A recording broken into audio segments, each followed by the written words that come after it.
means it's time for the April 20th, 2023 meeting of the Boulder City Council. I'm going to go ahead and call this meeting to order and ask for a roll call. Alicia. Yes, sir. Thank you, and good evening, everyone. We'll start tonight with Councilmember Benjamin. Present. Mayor Brockett. Present. Councilmember Folkerts. Present. Friend. Here. Joseph. Present. Spear. Present. Wallach. Present. Weiner. Present. And Yates. Present virtually. Mayor, we have our quorum. Fantastic. Thanks so much. And if I could get a motion to amend the agenda to add an item 7A, a matter from the city attorney, report from Special Investigator Clay Douglas. So moved. Second. Motion and a second. All in favor, raise your hand. Okay, looks like that's unanimous. The agenda is duly amended. And so we are going to start tonight with a guest speaker. We have Kevin Baumer, the Executive Director of the Colorado Municipal League, joining us here. Kevin, it's a pleasure to have you, and looking forward to hearing about the 100th anniversary of the league that's coming up in just a few days here. So thanks so much for joining us. Well, I appreciate being here. Thank you, Mayor. Thank you, council members and staff. Boulder is one of the cities that is nearest and dearest to me, not just because of my 23 years at the Colorado Municipal League and having had folks from Boulder on our board and a lot of interaction with staff over the years. Carl and I have each other on speed dial. It's just, it's a pleasure. I have, like I said, been with CML for 23 years. I've been the executive director since 2019, and I was just reminiscing, it's been too long since I've been in Boulder, but the last time I was in the council chambers was 4 years ago. Shortly after I started as executive director, I was doing a 2,500-mile, 24-municipality listening tour all around the state, and one of my stops was here in Boulder, and we circled some chairs up here, and I got a lot of info about things that I should be considering as I was starting as executive director and things I think of every day. I think for those of you that are familiar with CML, this may be a little repetition, but CML is a member-based organization. Every municipality in the state, save for a couple little tiny ones, and I'm working on them, are members of CML. So if you drive through an incorporated municipality, including the newly incorporated municipality of Keystone, who adopted or incorporated at the end of March and also approved a charter commission, so likely our next home rule municipality.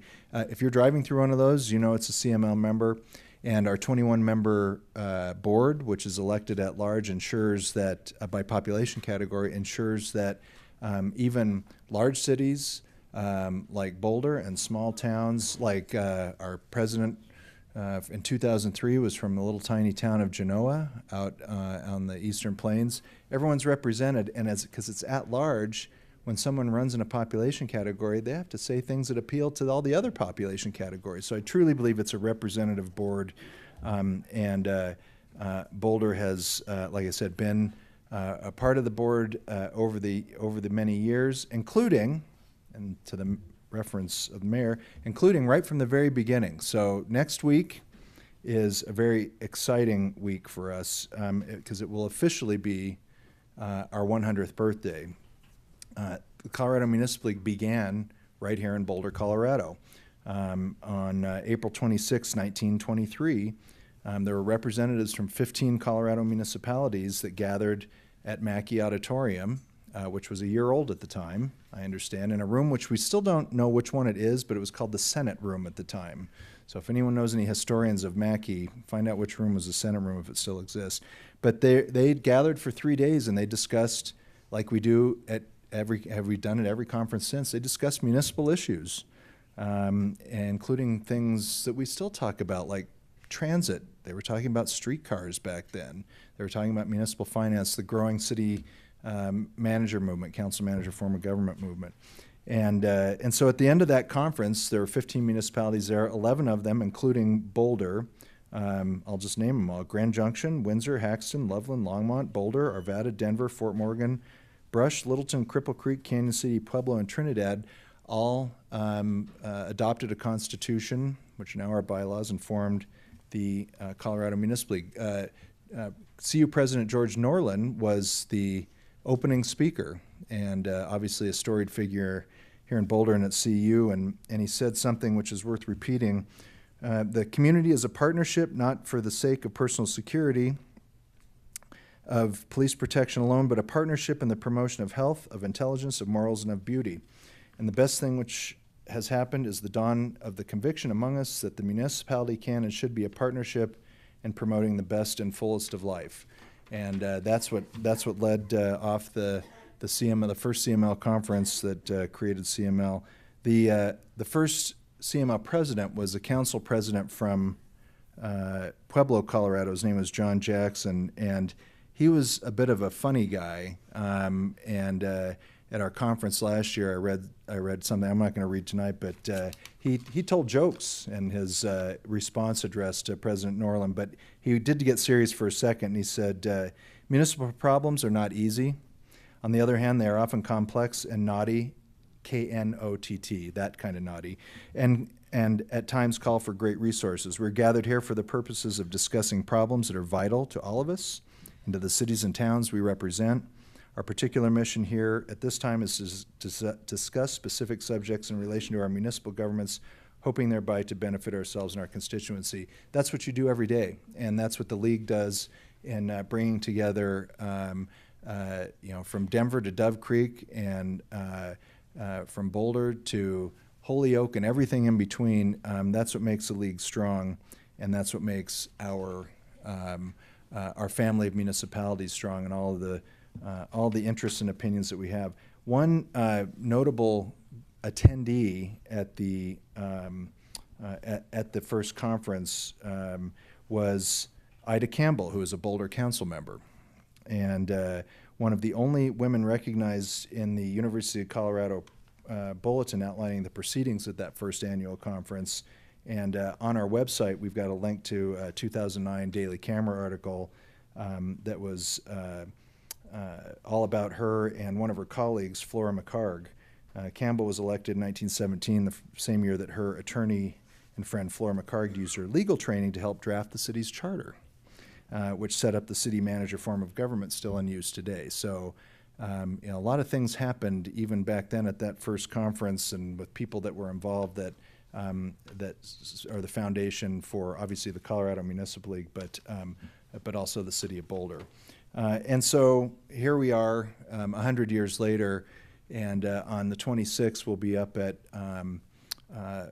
Mackey again, and we're going to celebrate. We've invited representatives from each of the founding municipalities, our honorary life members, past presidents and league directors, and one very talented municipal attorney that is one of our life members, and we're going to recreate a little bit of that first conference, and we're going to celebrate 100 years that began at Mackey. CU actually was host to CML for 20 years after that. The president or the secretary-treasurer of CML, which served as essentially the executive director, worked in the extension office there, and a couple of directors after that, and Boulder was home to CML for a number of years. In fact, one of the buildings, and I can't remember the address, and I apologize, is actually still there. And then the league bounced around a little bit before we finally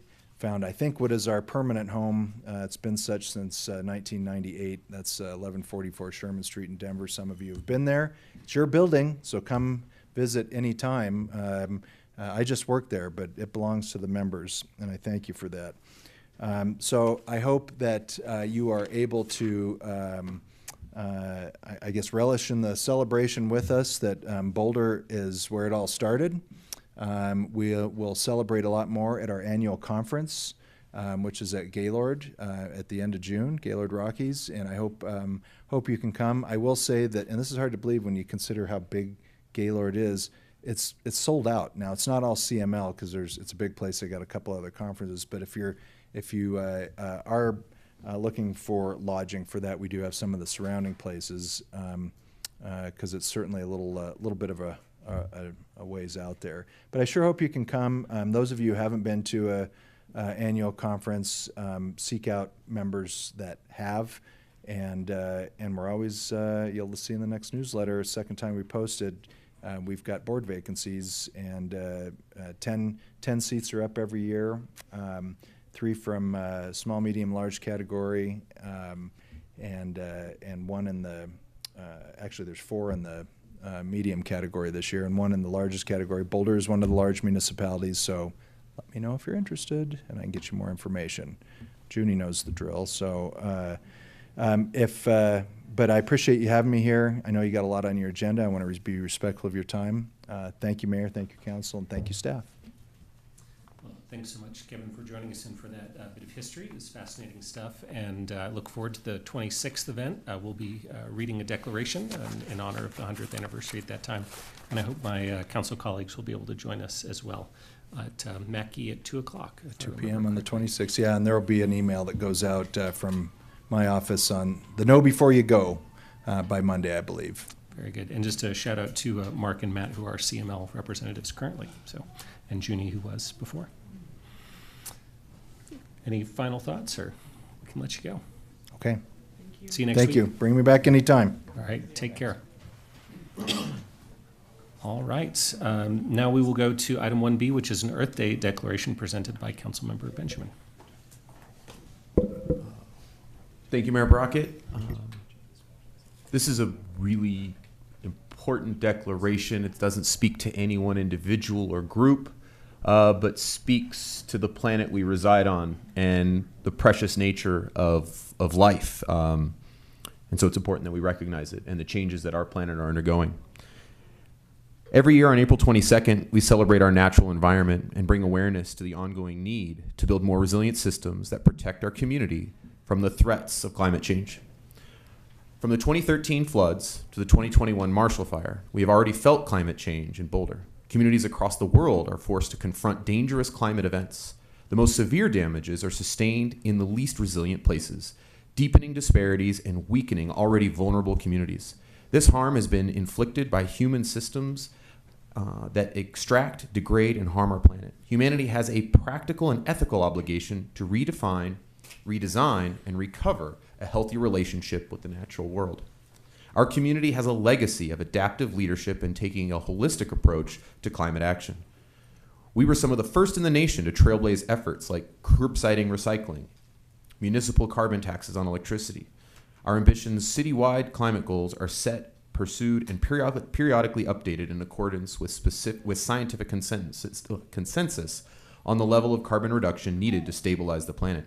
To meet these goals, our Climate Initiatives Department has evolved their work into 3 key action areas: energy systems, circular economy, and nature-based climate solutions. Regionally, we collaboratively launched and continue to co-lead a vanguard group called Colorado Communities for Climate Action. This coalition of 42 local governments sets aggressive targets and network with other jurisdictions to share best practices and advance the field. At the state level, our city leaders collaborate year after year to advance policies that grow green jobs, empower local approaches, improve how we handle materials, and identify and build complementary solutions. Boulder, beyond Colorado, Boulder is an active member of several consortiums of city governments, such as the Urban Sustainabilities Directors Network, Local Governments for Sustainability, and the Carbon Neutral Cities Alliance. Our threats have no borders, nor does our commitment to solutions. We, the City of Boulder, we, the City Council of the City of Boulder declare April 22nd, 2023 as Earth Day, and urge the community to celebrate the environments we call home and join the city's efforts to slow climate change and build a more resilient and equitable community. Thanks for that, Matt. Looking forward to Earth Day here in a couple days. All right, so now we're going to move to our open comment period. So we have Ryan here tonight to go over public participation guidelines, or at least here virtually.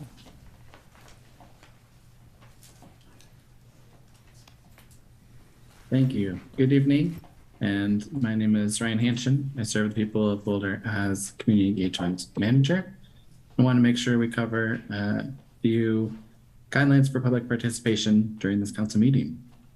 We want to make sure each of you know that we appreciate your thoughts shared here tonight, and that the city has engaged with community members to co-create a vision for productive, meaningful, and inclusive civic conversations. That this vision supports physical and emotional safety for community members, staff, and council, as well as democracy for people of all ages, identities, lived experience, and political perspectives. More information on this vision is on our website. And on the next slide, we'll go into a bit more detail, sharing that the following examples are rules of decorum found within the Boulder Revised Code and support this vision. Each of these will be upheld during this meeting. All remarks and testimony shall be limited to matters related to city business. No participant shall make threats or use other forms of intimidation against another person. Obscenity, racial epithets, and other speech and behavior that disrupts or otherwise impedes the ability to conduct the meeting are prohibited. Participants are required to sign up using the name they're commonly known by. Please display your full name if you are joining by Zoom before you're allowed to speak. Currently, only audio testimony is permitted online. And then in-person participants are asked to refrain from expressing support or disagreement verbally or with applause, with the exception of support for declarations. Please know that traditionally support is shown silently through American Sign Language applause or jazz hands. Thank you. Thanks so much, Ryan. So we've got 12 people signed up to speak in person and 8 signed up to speak virtually. Each of you will have 2 minutes. And our first 3 in-person speakers are Annette James, Joanne Corson, and Ana Casas Ibarra.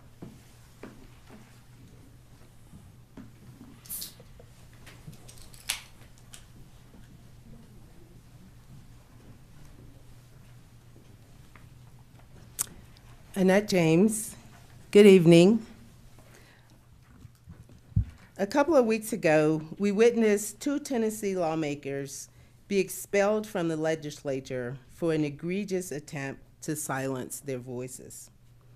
Talking about this with my fair-minded, well-informed Boulder friends and neighbors, they offered a clear, insightful repudiation of this outcome, calling it a farce of democracy. This discussion tonight treads in those same tracks.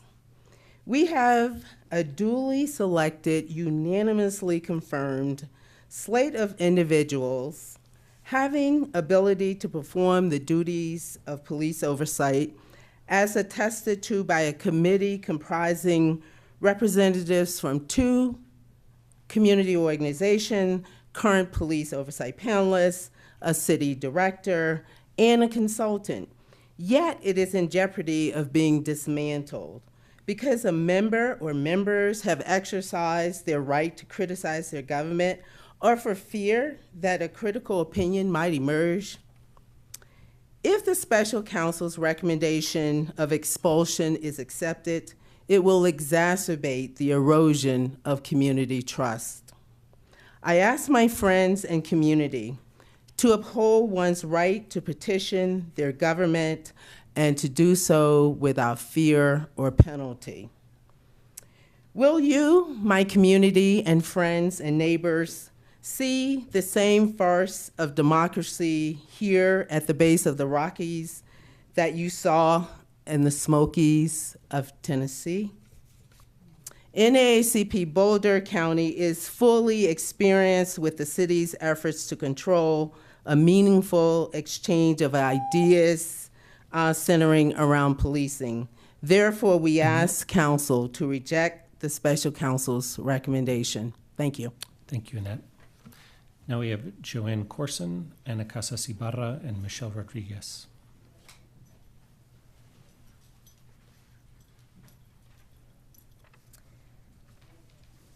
My name is Joanne Corson. I'm a longstanding member of the Boulder community. I went to Platt Junior High. I graduated from Boulder High in 1987 with one of Penfield Tate II's daughters. My dad worked for IBM. My aunt was a emergency room physician for many years at Boulder Community Hospital. I'm a member of First Congregational Church of Boulder and a member of the NAACP. I'm also an administrator at CU Boulder, just up the hill. All of us have bias. Prioritizing Mr. Douglas's bias over the El Centro Amistad and the NAACP Boulder County, who recommended in favor of the current panel members, is in complete opposition to the intent of the existence of the Police Oversight Panel.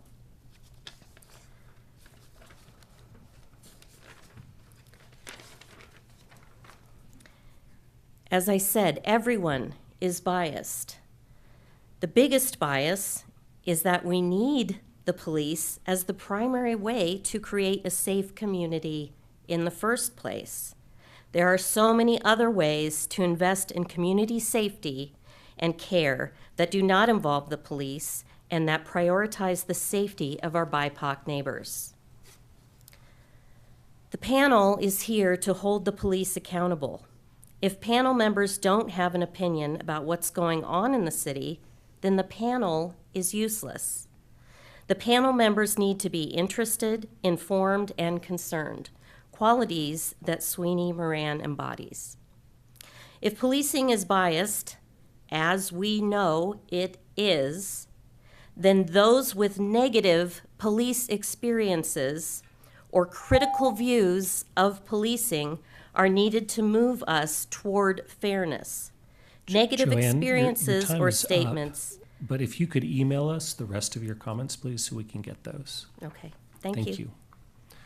Next, we have Ana Casas, Ibarra, Michelle Rodriguez, and Judd Landsman. Hello, everybody.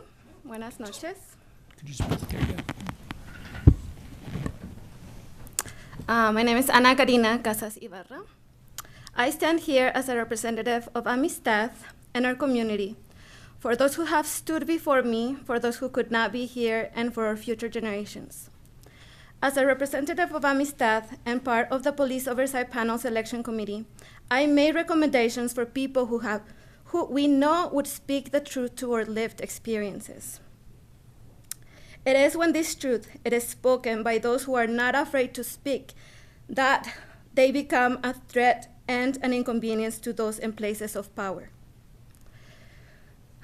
When this truth and these people are there to make possible systematic change is when they become a threat. And that's when they try to silence us. Taking the recommendations of a single lawyer for the removal of the POP member, Sweeney Moran, would once again silence the voices of historically excluded communities or voices. The complaints filed were complaints against the Police Oversight Panel Selection Committee, not the Police Oversight Panel nominees. Why was the selection committee never interviewed? How can he form a neutral opinion and write a complete report of his findings without even talking to us? A report in which my name is misspelled and incomplete.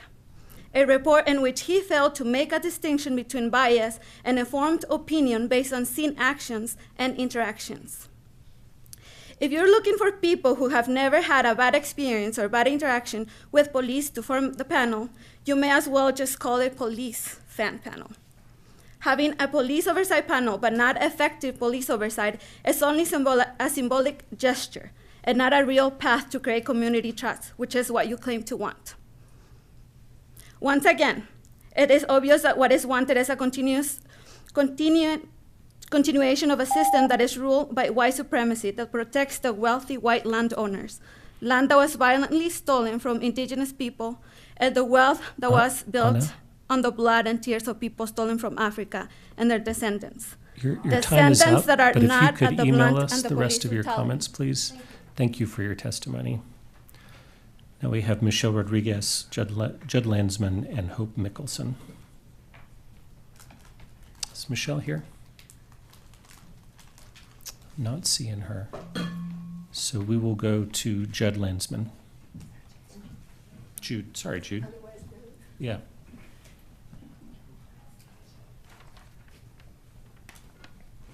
My name is Jude Landsman.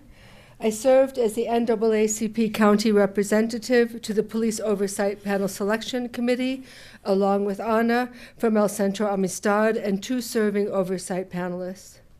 We carefully chose our slate with discussion of pros and cons and consideration of the interviews of each candidate and the needs of the Police Oversight Panel. It is beyond belief that a lawyer could come up with a ruling such as special counsel has, after a shoddy and ill-considered and obviously geared towards a particular outcome investigation without even a pretense of interviewing the accused panel selection committee members. This is a blatant attempt by City Council and staff to delegitimize citizen police oversight and override community decision-making in order to continue pandering to the police and the union. Clearly, City Council members should decide police oversight matters because, after all, representatives from NAACP and El Centro Amistad cannot be trusted to represent the community members statistically over twice as likely to be impacted by police misconduct. It is a slap in the face to all members of NAACP Boulder County, El Centro Amistad, the communities we share, and to the Police Oversight Panel itself. The selection committee unanimously chose to promote a slate that would fulfill the mission the Oversight Panel was created for, to assure community members that efforts would be made to hold police accountable for misconduct complaints. Boulder is not unique, special, or progressive. It is just like any other mid-sized city in the nation with a union that is currently resisting police oversight. I urge City Council to consider the chilling wider implications of following this manipulative ruling. Thank you. Thank you for your testimony, Jude. Now we have Hope Mickelson, Claudia Thiem, and Linda Quigley.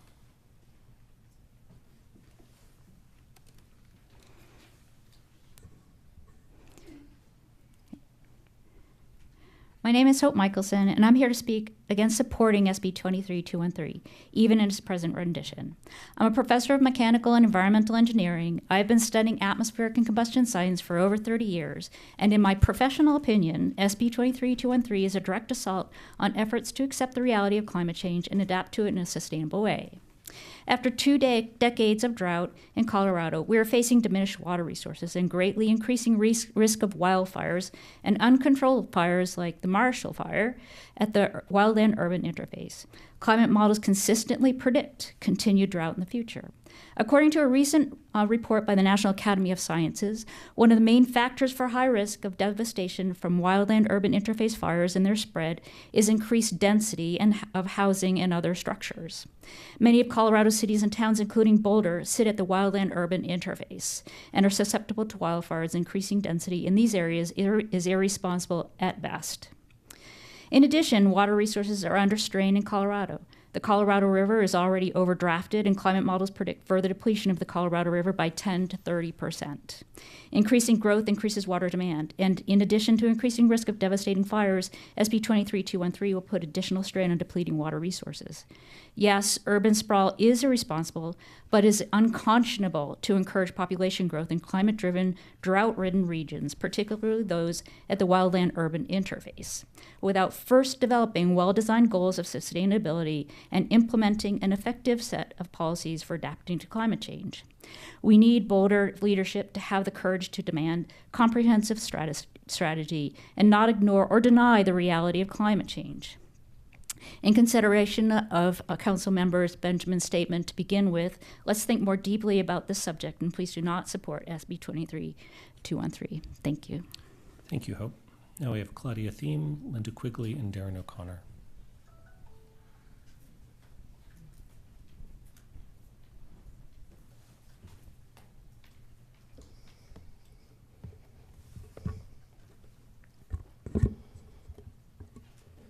Good evening, council members. My name is Claudia Hansen Thiem. I'm a resident of Boulder, and I am speaking this evening on behalf of the Boulder Progressives. I have comments on two issues tonight. I'll try to be brief about both. The first involves the Police Oversight Panel. As we shared in our statement earlier this week, we're extremely concerned that the recommendation of the special counsel undermines the independence of the POP and jeopardizes the entire project of civilian police oversight in Boulder. Our oversight system empowers, intentionally and correctly, members and representatives of over-policed communities to review and recommend applicants. The appointment system was intended to build trust and to correct, however modestly, the historic and ongoing exclusion of Black and Brown voices in our community. Representatives of the NAACP Boulder County and El Centro Amistad, two groups who twice approved the most recent slate of nominees, are here tonight, and we ask that you honor their expertise and follow their lead in seeking a resolution. The second issue, also on your agenda tonight, is the State Land Use and Housing Bill known as SB 213. The bill that passed out of committee on Tuesday is diminished, but it is still alive and it still matters.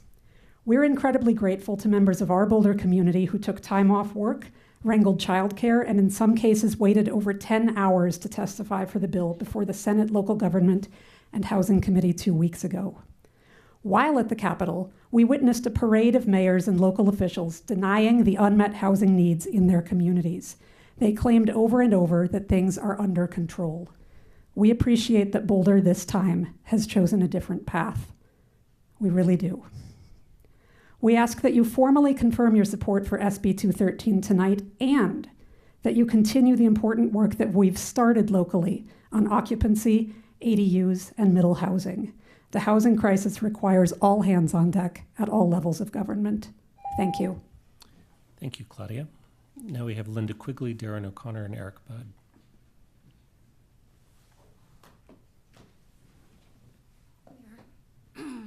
City Council, I think I want to specifically address the 6-3 majority in our City Council that votes something like a block over and over and over to often defy the quite expressed wishes of the people of Boulder. I hate being up here. 52% of the voting public said no to bedrooms are for people, yet what we heard from council was that you wanted to tweak out some reasons that a few people gave you as a justification for pushing forward on your own ideas about how to go more dense. And then you surrender to the governor home rule, which was something we also voted on, except when I suppose you want it, which is for safe injection sites. And it seems like there's this disparity. So my question is, when do you represent me? Now I'm a disabled, retired widow of a veteran. When do I get represented? At 52%, apparently not. I rarely get a response from the progressives on this council. I used to call myself a progressive. So I'm mystified. I really am mystified. You come to council, you do all this reading, you do all this research, and then you ignore us. I don't have a sign, but I did want to say, oh, here's my countdown, that I saw police oversight as something that maybe required extreme discernment and impartiality. That is not Lisa Sweeney Moran. And deleting posts does not create impartiality. Please Linda, consider having her removed. Your time is up. Thank you. Appreciate your testimony. Darren O'Connor, Eric Budd, and Kimberly Lord. Good evening, Council. Darren O'Connor speaking on behalf of the NAACP Boulder County Branch regarding the recent recommendation of Special Counsel Claiborne Douglas. First off, the Code of Conduct complaint was directed at the actions of the Selection Committee who recommended Police Oversight Panel candidates to this body. No one from the Selection Committee was interviewed. The Special Counsel recommendation to remove a POP member that this very body voted on and approved is a shoddy, error-prone document that appears to have been written conclusion first. This by a man who appears to have little to no knowledge of important movements like abolition and defund the police. Unlike Mr. Douglas, selection committee members included diverse community members with insight into such topics. This included selection committee members representing the NAACP and El Centro Amistad. If every person recommended for POP by historically excluded communities was required to have no negative opinions of any kind towards the police, lest they be deemed to have bias forbidding them from serving, the legislative intent to ensure historically excluded communities have a voice in police oversight will never be achieved. Surely, the original drafters of the police oversight ordinance did not intend for negative experiences or public statements questioning police behavior to be reasons for automatic exclusion of the very people, the very population that this ordinance is meant to include.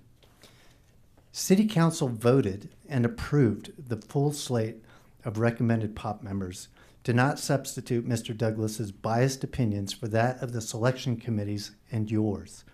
To remove a POP member due to dissenting voices, voices that go to the extreme of not believing police oversight is even necessary, would once again be justice denied for historically excluded communities. Thank you. Thank you, Darren. Now of Eric Budd, Kimberly Lord, and Evan Ravitz.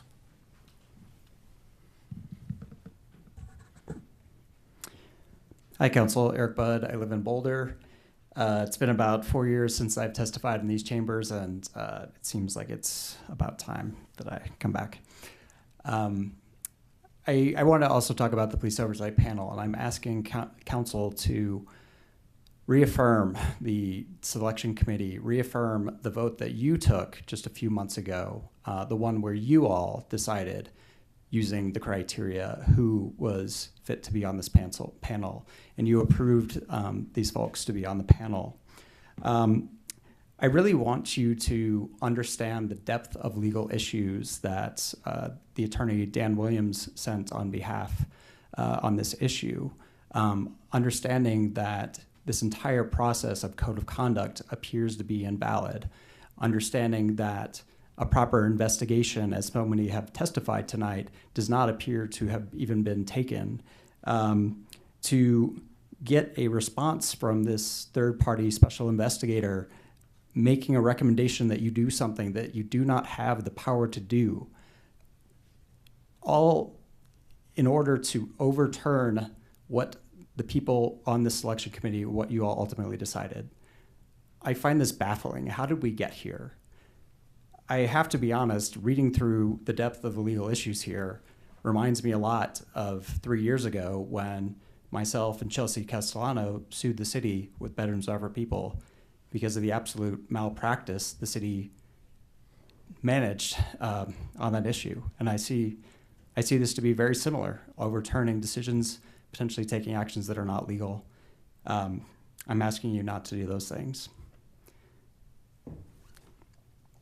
So I stand here tonight with so many people that they just want to see the work of the police oversight panel, the important work be done. Please reaffirm that. Please move on this now. This has been a really destructive process. Let's just move on. Thank you. Thank you, Eric. Now we have Kimberly Lord and Evan Ravitz. Thank you. Good evening, Council. Kim Lord. I'm actually here in my lawyer capacity tonight. I'm the land use attorney for the Viewpoint. Kim, if you can just get into the microphone there. Sure. I'm the land use attorney for the Viewpoint Office Park. This is on the call-up check-in as item 4B. I'm simply here to say, please don't call this up. We don't ask for it to be called up. It's a very simple use review that was approved unanimously by Planning Board. I am here to answer questions if there were any during that call-up discussion, but we would just simply request that you pass on a call-up and that the Planning Board's unanimous decision be affirmed. Thank you. Thanks, Kim. Last in-person testifier, Evan Ravitz. Waiting for my presentation. Oh, there it is. Jared Polis always dressed the king for his lavish Halloween parties a few years back. I'm a no on HB 23. I want to see more housing, but with guarantees of affordability and less car use. And I want it done locally and democratically. Number one, Boulder and Denver already have the highest density in the state and the most expensive housing. So without affordability mechanisms, this bill will not get affordability. Two, the city has always lobbied against state laws like this that hobble local government, laws against local rent control, pesticide control, a real estate transfer tax, and forcing us to keep our money in banks that invested in fossil fuels, etc. Now, only Boulder is asking for the state to preempt local land use laws because the council majority can't get what it wants democratically. Since Mayor Jones, the motto here is get her done, ram it through, quick and dirty. This would set a precedent to impose other preemptions.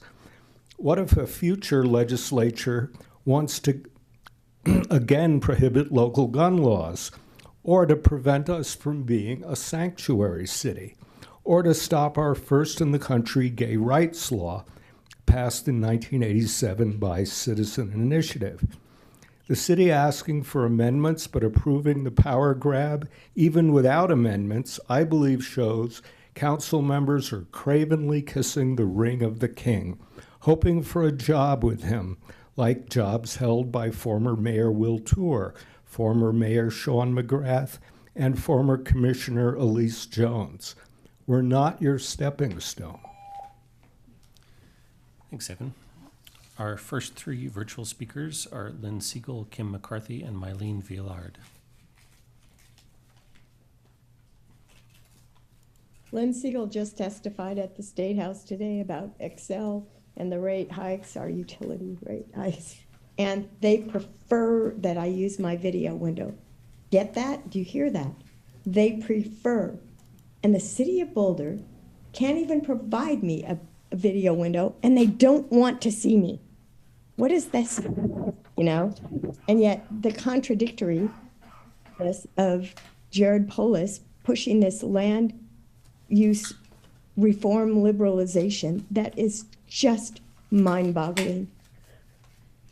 4 plexes in all residential RL1. Unbelievable, you know. ADUs doesn't really matter so much because they aren't going to get built all that much because they're expensive. But the occupancy level, and I've had up to 17 people at my house before Airbnb dumped me. So I've had plenty of folks here, but I'm opposed to that just being as high as you want to go. That's ridiculous, and especially for University Hill. You know, this land liberalization has a major effect on Boulder with use of open space, fire after the Marshall Fire. You know, this morning on KGNU, the guy that was addressing fire issues, addressing growth issues, didn't even faze him that more density, like Al Bartlett said, means more dead people when the fire comes. Like, this is just obscene what's happening with our state government. And you know what it's doing? It's gonna bring people from all over the United States to this state, and then they're gonna be spread out at the edges into all the other states. And he says it's not a sprawl. It's the biggest sprawl you could possibly imagine to push that kind of land use reform. Untenable. Done. Thank you, Lynn. Now we have Kim McCarthy, Mylene Villard, and Sammy Lawrence.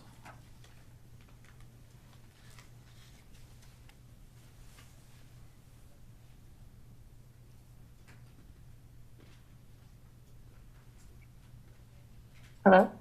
Hello. Oh, you can hear me. My son applied for a job through Boulder Downtown, and a block-by-block interviewer with the boulderdowntown.org email requested my son to text his Social Security card to the interviewer's personal phone as a form of conditional job acceptance.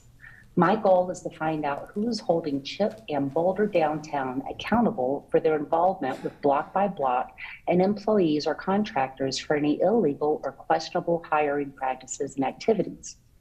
Who has audit or other responsibility for how block by block receives and stores personal information of candidates and employees being hired on behalf or through Boulder Downtown?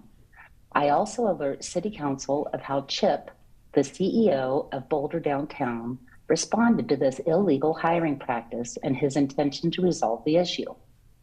Two things stand out in my various communications with Chip. One, Chip stated Boulder Downtown functions as a quasi-government entity. And two, after being told about his interviewer requesting my son's social security card, Chip dismissed me and the incident, only stating it was block by block's problem.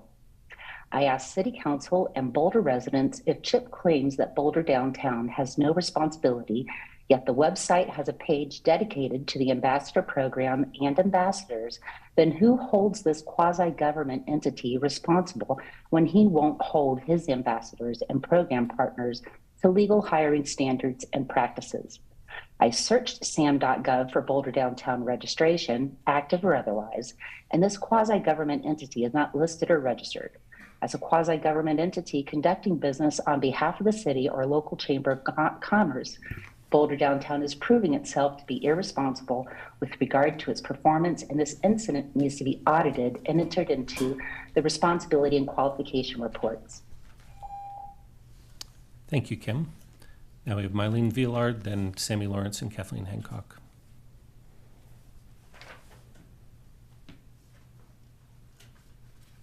Hi, my name is Mylene Villard. I am a resident of Boulder, a core member of Boulder Surge, showing up for racial justice, and a member of the NAACP Boulder County branch. I'm also a new police oversight panel member. Tonight, I'm not representing Boulder Surge, the NAACP, nor the police oversight panel, but only myself. For several months now, I've seen the purpose of the panel be at best ignored and at worst trampled by privileged and power-savvy members of our community and some city council members who have been loud and clear in wanting the mission of the POP to fail.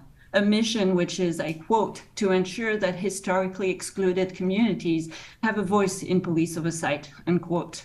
There's been a huge amount of noise lately, but most of it has been to silence them. Let's not forget the Vera report that was done not too long ago, where if Boulder County was a state, it would rank among the worst in terms of racial profiling. Let's not forget either why the POP started. It started with Zaid Atkinson, an Aruba student of color who was held at gunpoint for doing his job of picking up trash. And let's not forget also that the gun was only lowered when Atkinson's boss, a white man, showed up and without showing any form of ID, confirmed that Atkinson was indeed a student. After this, there was Sammy Lawrence and many others who had had similar experiences and no recourse. What we've been talking about tonight, it's not about Lacey Sweeney Moran's competencies as a panelist. It is an overreaching, meant to discredit the independence of the panel before it even gets to work this year. If you're going to judge one person by their post on social media, let's check each other's post, that of any and all police officers and of anyone involved with the panel. I would also like to know how much DEI work Special Counsel Douglas has done. I'm disconcerted by the many blind spots and lack of awareness in their conclusion. Please reject their recommendations. Thank you. Thank you, Mylene. Now, Sammy Lawrence, then Kathleen Hancock and Laura McGuire. Mayor Brackett, I'm not seeing Sammy Lawrence present on Zoom. We'll move on to Kathleen Hancock then.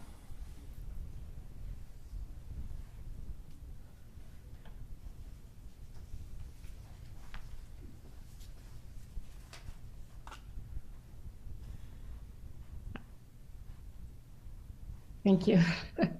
Can you hear me? Yes. Okay, great, thanks. My name is Kathleen Hancock. I live in Boulder and I help run a group called Think Boulder. Thank you for the opportunity to speak tonight.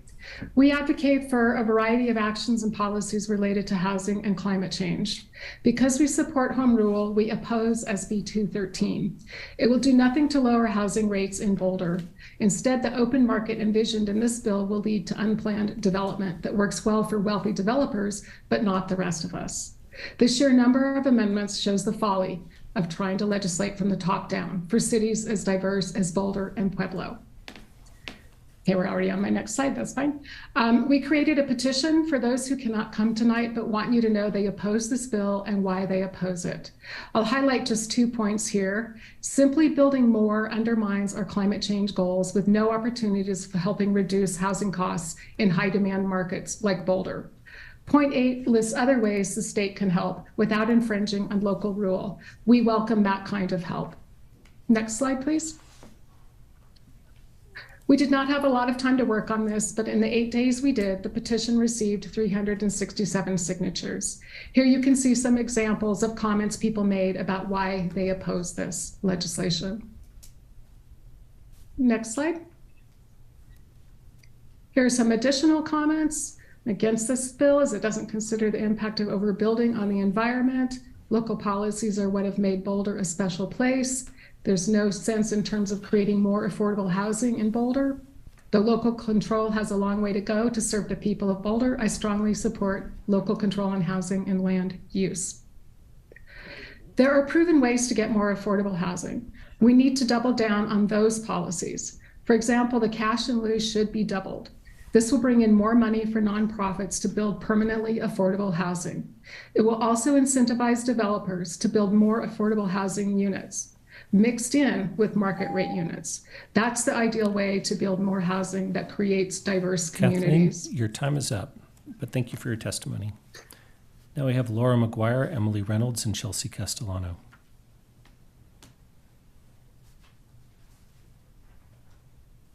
Hello. I want to echo what many people have already said tonight. I expect the police oversight panel to hold the police accountable. Therefore, I expect panel members to be informed, interested, and to have opinions about how policing is practiced in Boulder. Removing Lisa Sweeney Moran for having these qualities would make me seriously doubt the integrity of the police oversight panel. Furthermore, she was recommended by diverse community members who were authorized to recommend her, and the City Council subsequently voted for her appointment. Removing her would continue a long pattern of protecting wealthy white property holders over the welfare of Black people and other minority groups. If Sweeney Moran is removed, I have to question whether the City Council is in fact committed to police reform and equity, or whether the existence of a police oversight panel is meant to be for show. A panel that can only have positive opinions of the organization it's supposed to be holding accountable would be worse than useless. I stand in solidarity with the community organizations that were part of the selection committee, including NAACP Boulder County and El Centro Amistad. Thank you for your time. Thank you, Laura. Now Emily Reynolds and Chelsea Castellano.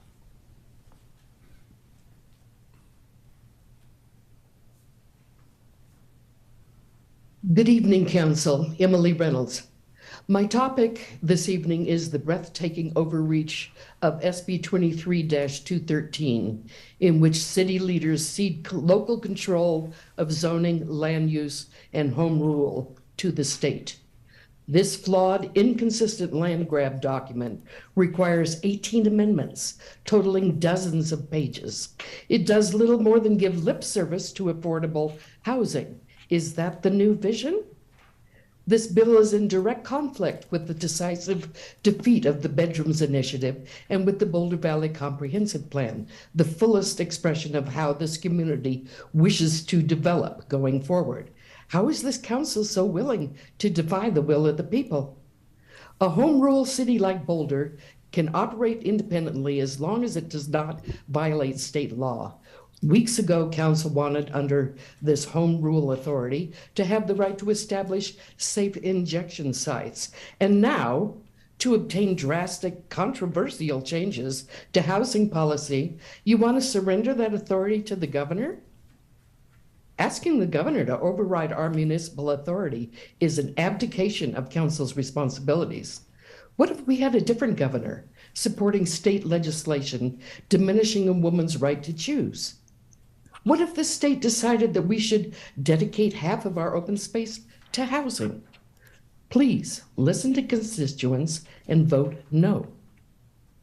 Quick side note, I request that council observe the findings of bias by the special counsel they hired to investigate the disgruntled Lisa Sweeney Moran. I hope she hasn't bullied her way into your heart with her abrasive and reckless recent actions, unfounded accusations, and lawsuit. She needs to be removed from the police oversight panel. Thank you very much. Thank you, Emily. We finish with Chelsea Castellano.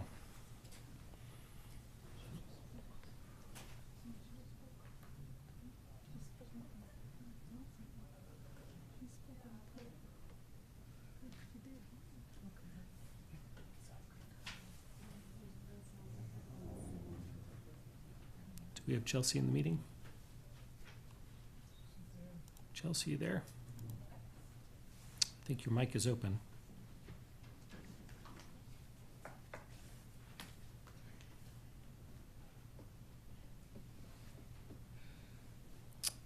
Chelsea, we can give it another try.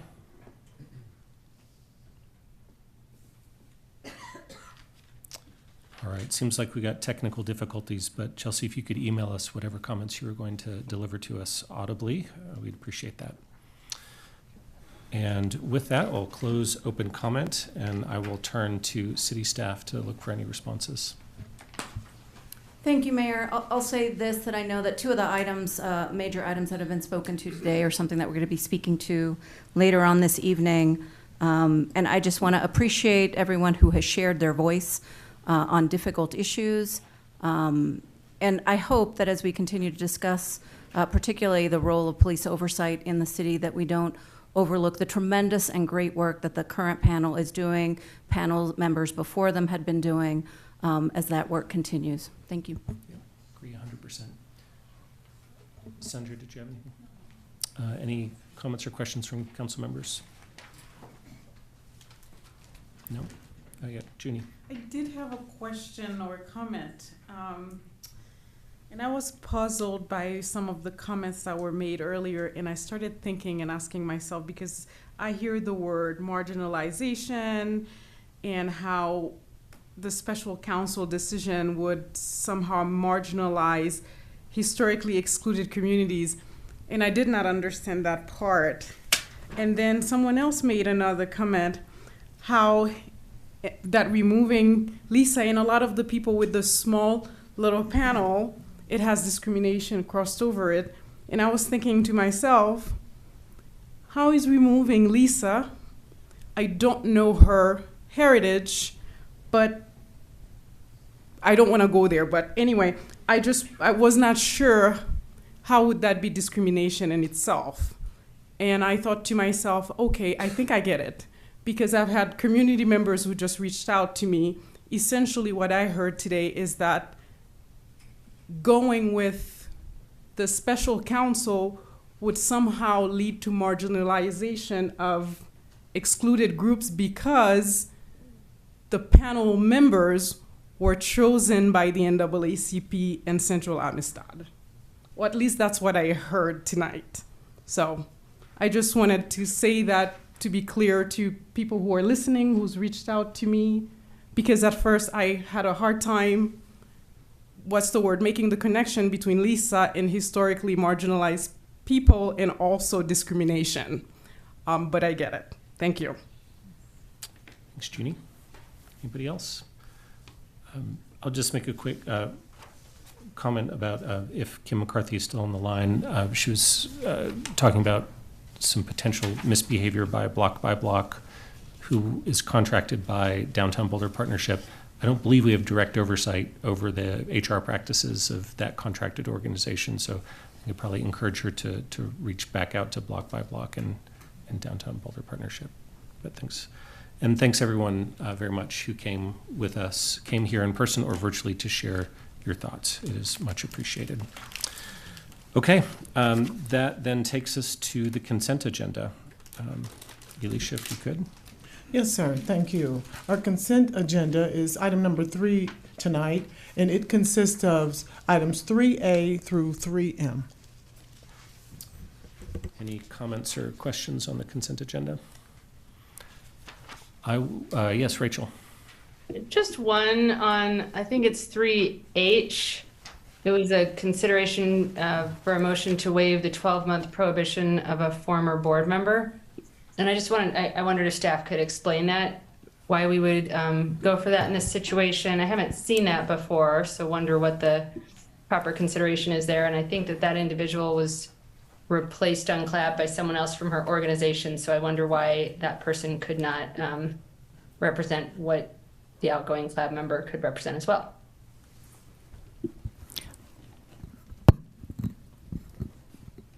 I'd be happy to answer that. Thank you, Council Member Friend. So this came as a request from the Cannabis Board, which is also known as CLAB, and they expressed a desire to have this member come back and share her expertise in certain products that she manufactures, and they wanted to know more information about the products and thought that it would be helpful to have her available to provide that education to the board. And do you know how, like, when we have done this in the past, or how common it is, or anything like that? And I apologize that I didn't ask in advance, but yes, that's fine. I know of at least one circumstance in which we've done this in the past. I think that it had to do with the Downtown Management Commission, I think it was called at the time, and it might have involved Sean Maher, I can't recall exactly, but they wanted him to come back and also, you know, as kind of an expert in the field, provide some additional information. So that's the same reason that it's being requested here as well. okay, thanks. Sure, I'm just going to call on myself and just highlight item 3G, which is expanding 2 of our state natural areas on our open space areas and creating a new one, the Coal Creek Tallgrass Prairie in the Jewel Mountain area. Just thank staff for your work on that and celebrate the designation of those special natural areas. And with that, if we have no other comments or questions, perhaps there's a motion out there.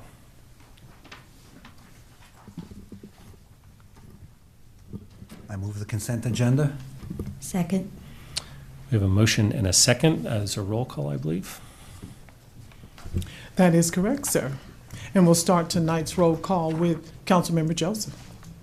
Yes. Spear, Yes. Mayor Pro Tem Wallach, Yes. Councilmember Weiner, Yes. Yates, Yes. Benjamin, Yes.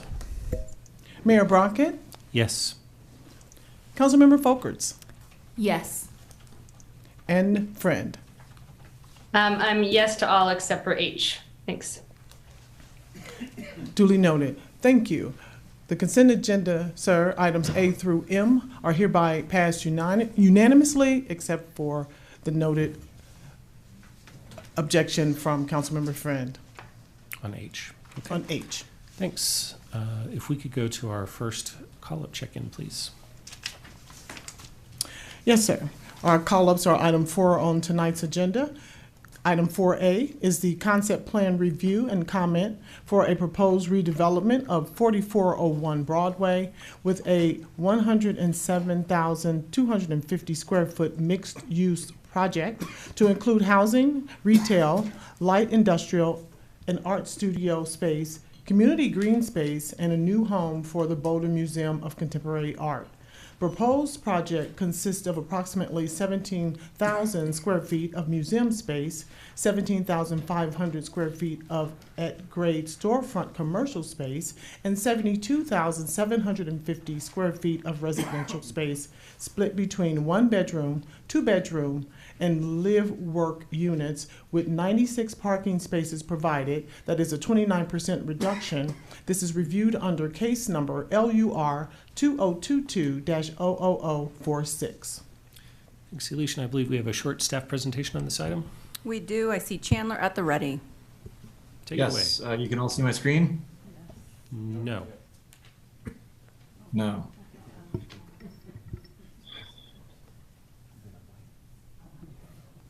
Now we can.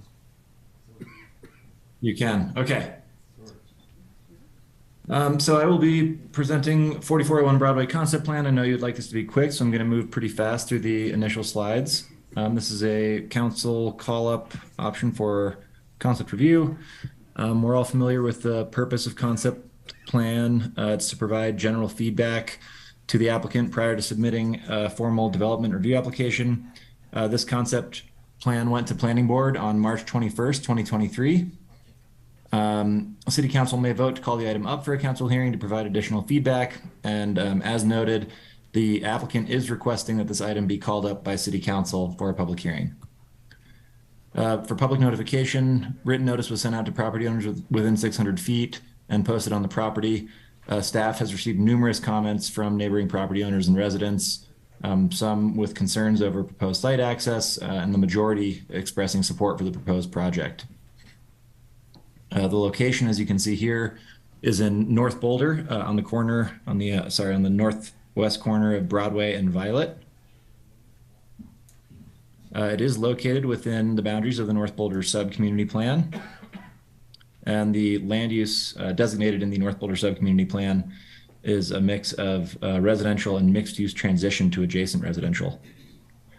In terms of the Boulder Valley Comp Plan land use designation, there are actually 3 designations on the site. There's medium density residential, mixed use business, and manufactured housing.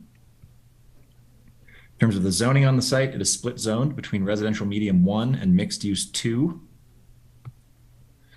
The proposed project, as was described, is 17,000 square feet of museum space, roughly 17,500 square feet of at-grade storefront commercial space, 67 residential units, including 19 live-work units, and 96 parking spaces, which represents a 29% parking reduction.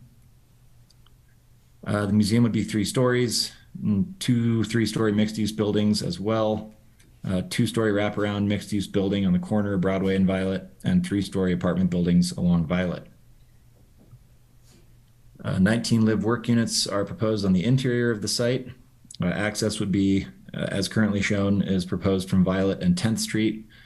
And the applicant is proposing roughly 17,555 square feet of shared open space on the RM1 portion and 37,000 square feet and change on the MU2 portion of the site. So the summary of the required modifications to the code and why this concept review is particularly complex. So the modifications to the land use code that they are requesting that can be requested through site review include the 29% parking reduction, modification to maximum number of stories, setback reductions, and an increase in the maximum allowable building size for the museum to go up to 17,500 square feet. There are also modifications to the land use standards being shown that would require either rezoning, land use map change, or changes to the use and or intensity standards or some other type of special ordinance by council. These include museum as an allowed use. It's currently prohibited in the MU2 zone district. Live work units on the western portion of the site, which are currently prohibited in RM1. Approximately 585 square feet of open space per unit on the western portion of the site, where 3,000 square feet of open space per unit are required. And an FAR of approximately 1.02 on the eastern portion of the site, where the maximum FAR in MU2 is 0.6.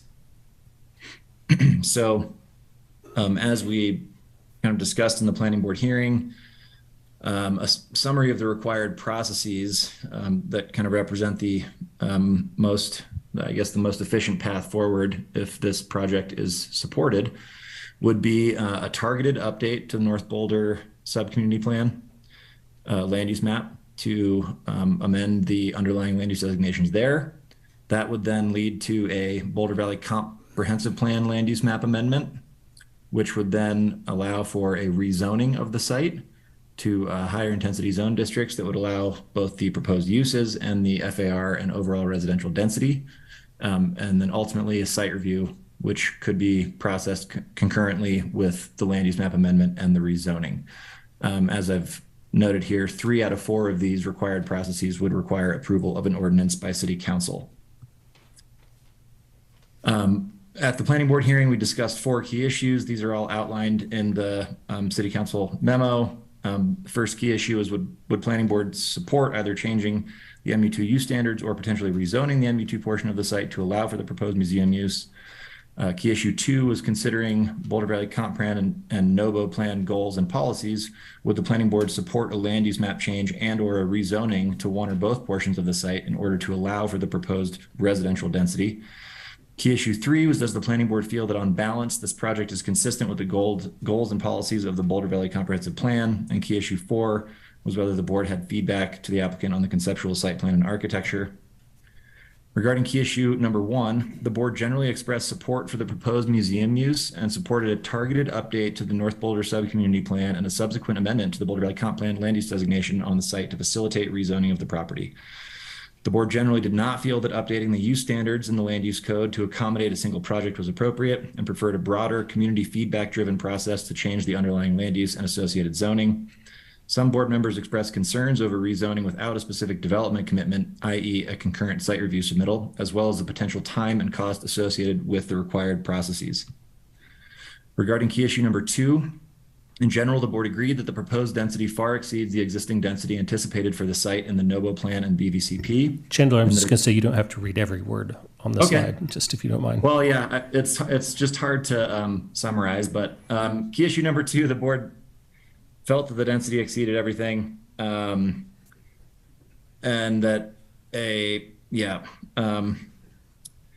also agreed that if the NOBO plan and BVCP designations were updated, they would likely support a rezoning if it was tied to a specific proposal. The board was split on the issue of whether the proposed units would provide market rate affordability, and some expressed interest in seeing a provision of on-site affordable units. Key issue number 3, generally 3 board members felt it was consistent with the BVCP. 4 board members generally agreed that it was to be determined based on the outcome of the NOBO plan update and the final project plans. And key issue number 4, generally the board liked the site layout. There were a variety of differing comments, including access concerns by the neighboring property owner, TDM strategies, a desire for excellent, awe-inspiring, and challenging architecture, the programming for the open space, and the need to consider the design of the northern wall of the museum as it interacts with the adjacent multi-use path. So for next steps, again, the applicant has requested that the item be called up. If council votes to call the item up, a public hearing will be scheduled for a date within 60 days, likely June 1st. Public hearing will be held for council to make comments and provide additional feedback to the applicant. And that is all. Thank you. Thanks so much. Thanks for the flexibility on the summarizing. Comments or desire to call this up? Yeah. Matt? I'll say comment then my response. Or actually, no. I would like to call this up, and I'll say why. So I'm just for transparency, I'm the council representative on the BMOCA board.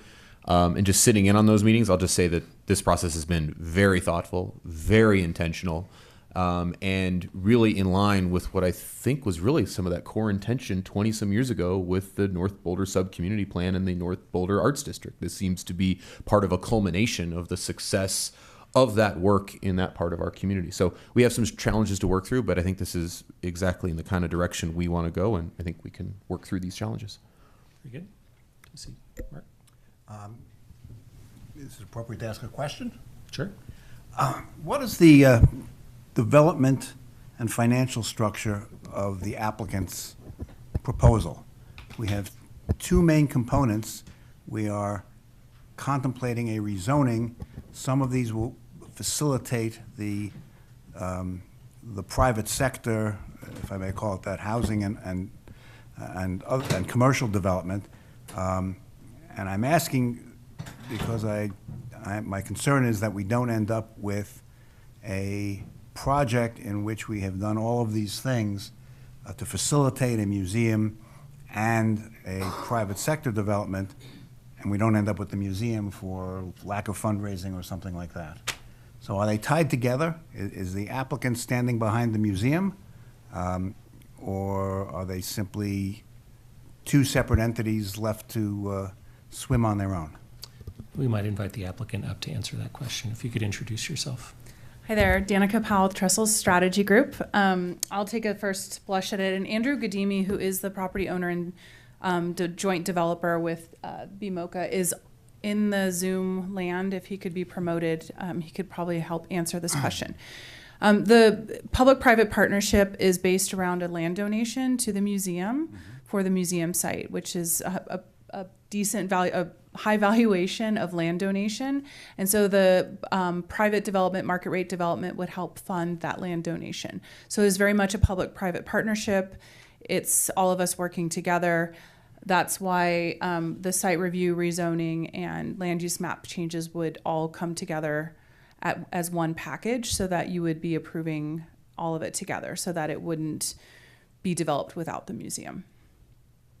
When you say it wouldn't be developed without the museum, in terms of fundraising, in terms of actual construction? In terms of the approvals, so if approvals were gained on this project and a site review was approved, it would include a museum, and the rest of the project would not be able to be built without that museum, because it's in the site review development agreement. It would be in the documents. And I'll just note, if we call this up, we can dig deep into these matters. Okay. Yeah. That's fair. Those are good questions, though. Yeah, Do you want to add anything, David? Okay. Very good. No, the only thing I would say is that David, yes. Oh, yes. I'm David Adone, Executive Director and Chief Curator for the Boulder Museum of Contemporary Art. The only thing I would like to add is that we really would love to hear your feedback, and we're grateful for your time, and we want to make this project the best. We have started fundraising. The total integrated capital campaign right now is somewhere around $25 million, and we have secured 30% of that. Still, the project is really ahead. I don't want to throw years, but I would say 4 or 5 years ahead till we break ground. So I think we're going to be able to raise the funds to fulfill the construction up for the project. Great. Good enough for now, Mark? Yeah. Okay. And I'll just add a comment that I think this project is moving in a really positive direction. I would like to call it up so we can work through the details, because there are a few thorny things in there. So I'll just go ahead and make a motion that we call this project up. Second. Any further comments? Seeing none, I'll call for a vote. So show of hands. All in favor? That would be unanimous. Okay. See you again before too long. And if we could do our 4B call, please. Yes, sir. 4B is the call-up consideration of a use review that is referenced under LUR 2022-00055 for non-residential uses at 4410, 4430, 4440, and 4450 Arapahoe Avenue within the residential High H zoning district. This site is within the Viewpoint Office Planned Unit redevelopment. Any questions or comments or interest in calling this up? No, but I will say we're going to hear more about PUDs. They're a thorn, and this one's got a PUD, but nonetheless, we're going to get more PUDs. We're going to deal with that. If you say so. Yeah, let's do it. Very good. Any interest in this one? And nope. Okay, not seeing any. So thanks for being here, applicant representative. And we'll leave that one alone. So we can move to our next item, which is a matter from the city manager.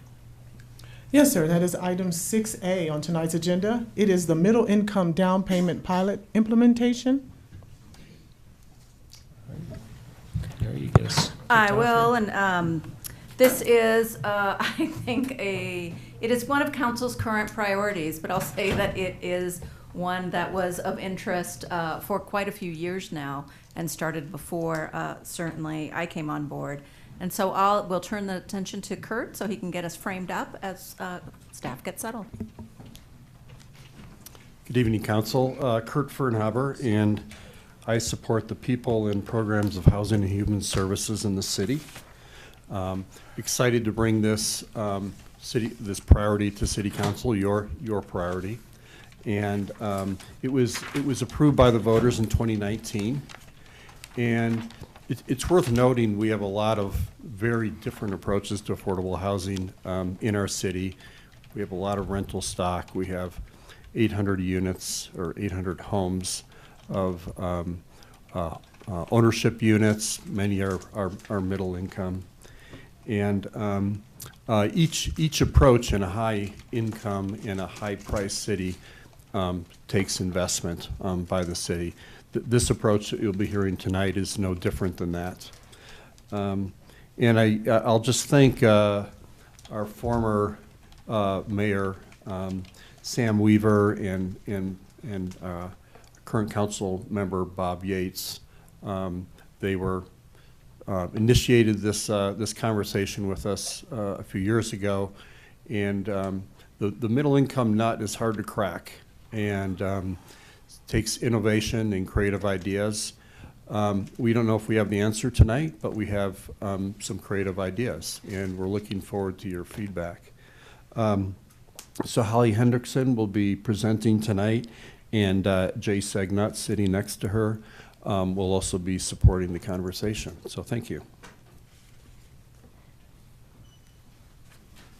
All right, hello, good evening. All right, so thanks for the intro, Kurt.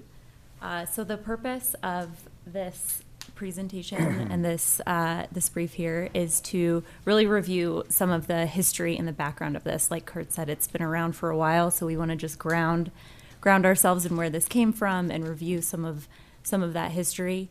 We also want to review some of the details of this unique program. It's pretty innovative, and we want to kind of make that clear. There's also been quite a few changes between what was initially the initial concept from today, and so we want to review those changes, kind of dig into some of that, and then identify a few ways, if possible, to move forward with the pilot. So like I said, there's been quite an evolution and quite a history of this pilot program. So the concept was developed back in 2016, 2017. In 2019, it was a big year. The council there was a lot of research, a lot of time put in by staff to identify ways to move it forward. Then council in 2019 provided direction on some of those mechanics. And then in November of 2019, there was a ballot initiative to fund to create a funding mechanism for the pilot program that was approved by voters. So we were all set to go, but of course, COVID, like everything else, COVID put this on hold. There were huge changes in the housing market and the economy, obviously. And so mid last year, work was restarted. We hired a consultant to do some modeling. We kind of dug into some conversations with local lenders to figure out how we could move this forward. So before we go into some of the specifics of this program, I wanted to just kind of discuss some of these basic definitions. And I know that you've seen some version of this slide over the past few months, so I won't kind of belabor any of these points. But these were kind of foundational concepts and kind of the backbone for the modeling presented in the memo and in this discussion. So quickly, affordable housing, we're utilizing this 1/3 rule in housing, so households paying no more than 1/3 of their income on housing expenses.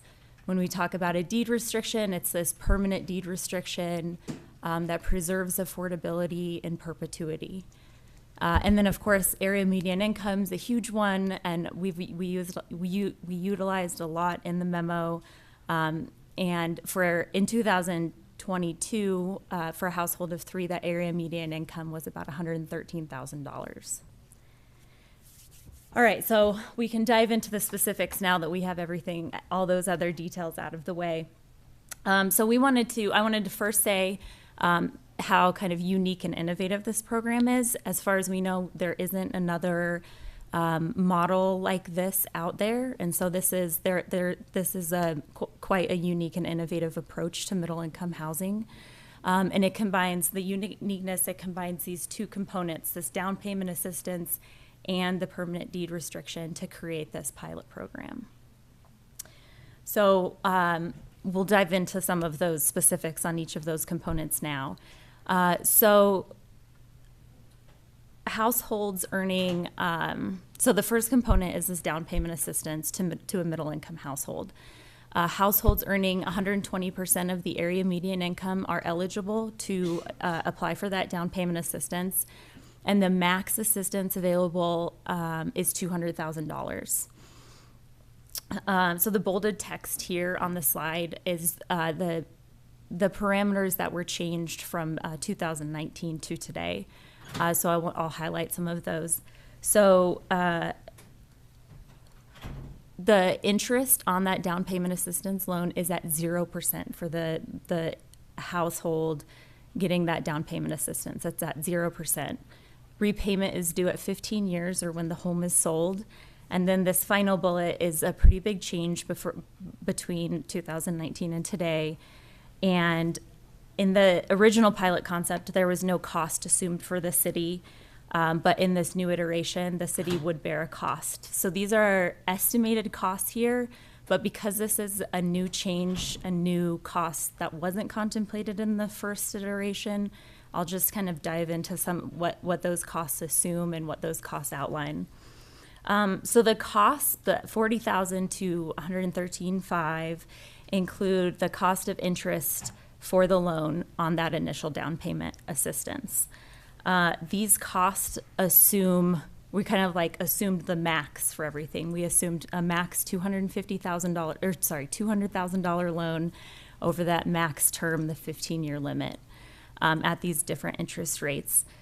We wanted to kind of identify what those maximum costs would be, kind of the upper end of that cost spectrum, to identify what that upper end would be for each unit brought into this program. And so the natural question that I had when I was preparing this was, well, how does that compare to other costs of bringing in other middle income units into the city's portfolio?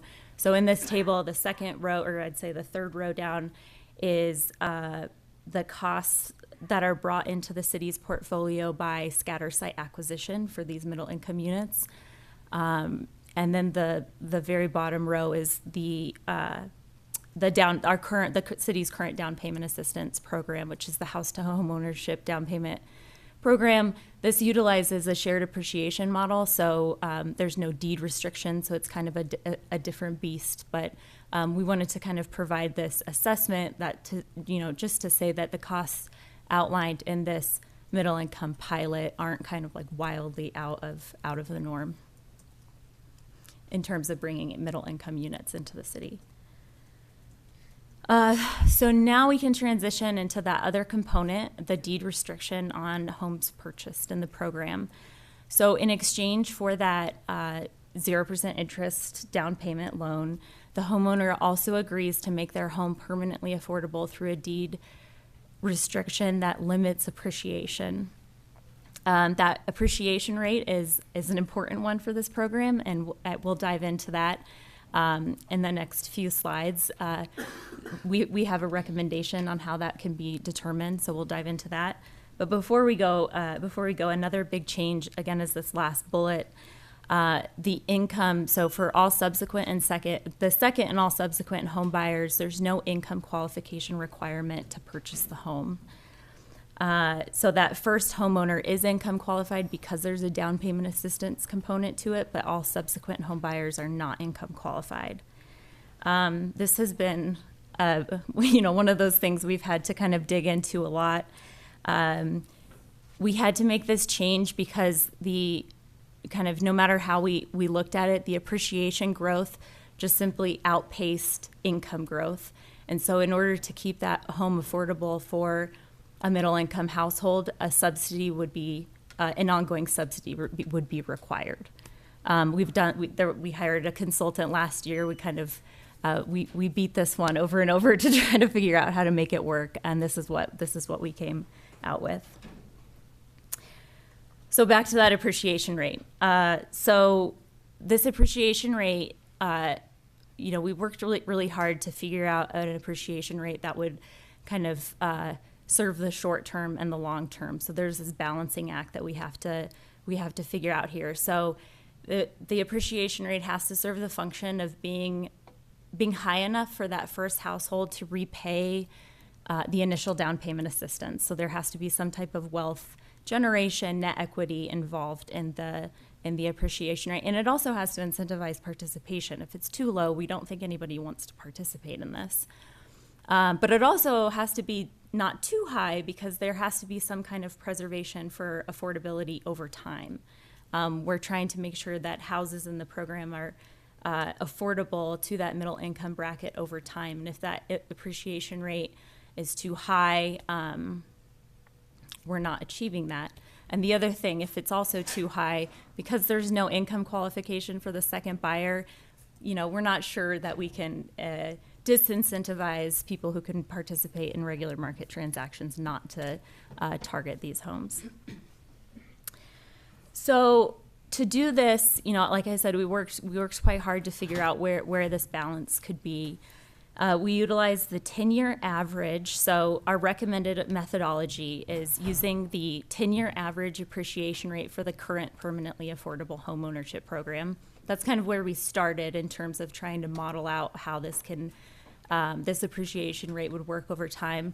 And then simply we used that as a baseline and added percentage points from there to see what could serve those two functions that I mentioned before. Low enough to preserve affordability and high enough for some kind of wealth generations, equity, participation incentive.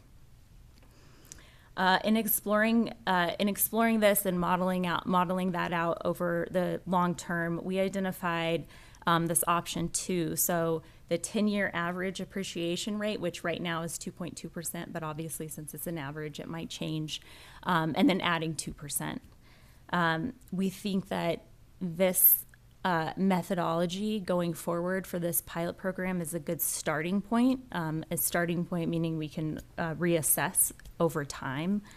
But we think that this option 2 or this methodology preserves that affordability over time. So this graph. So I'll just. Sorry.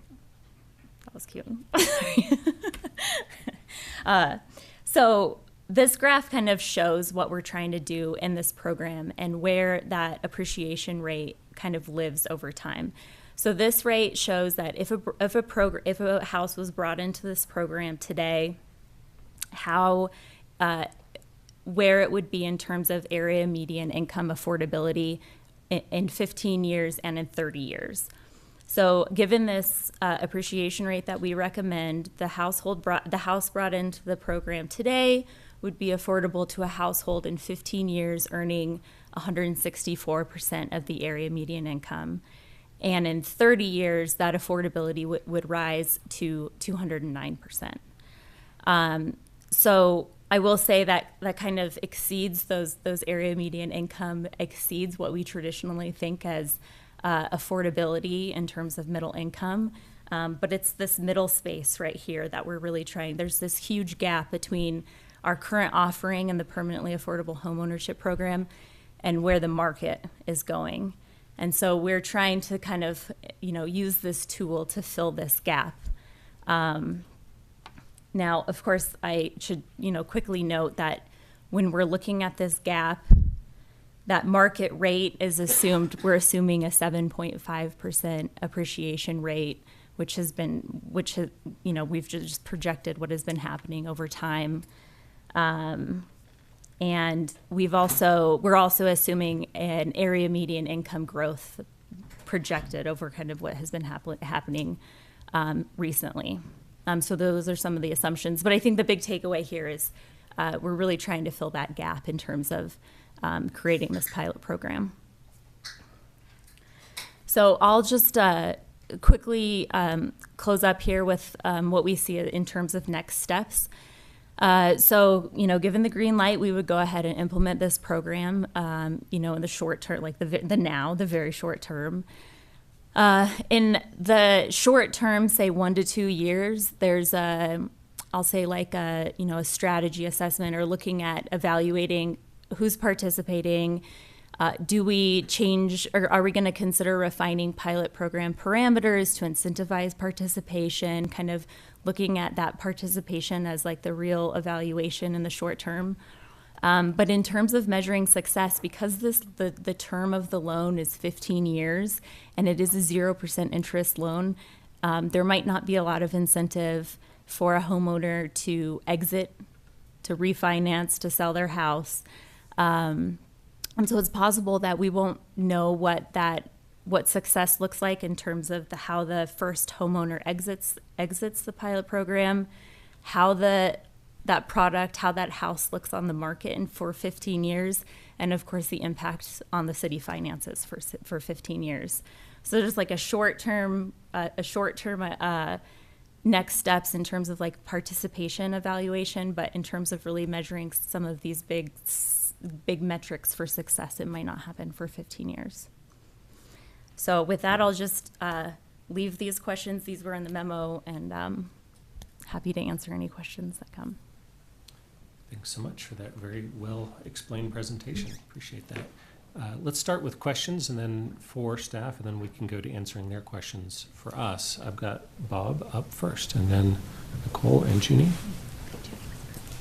Thanks, Aaron, and thanks, Holly. That was a great presentation. I know that staff has lived with this for a really, really long time, and I really appreciate the persistence of staff as you've consulted with realtors and bankers and consultants and experts and looked at programs, similar programs in other cities. I know it's been many, many years that you all have worked on this, and a lot of time, a lot of money. And I'm glad that we're very, very close to launching this pilot. I hope we're very close to launching this pilot. I'll have some comments later, but I did have some questions, some of which are things I'm still not quite sure about, and some of them are just to maybe elicit a little bit more clarification on the memo and the presentation. 4 or 5 questions, if you don't mind, Aaron. First question for Holly or Jay. Could you explain why the program is not limited to first-time home buyers? Some programs in some cities are, and I think there's some good reason for that, but I wonder if you could speak to that.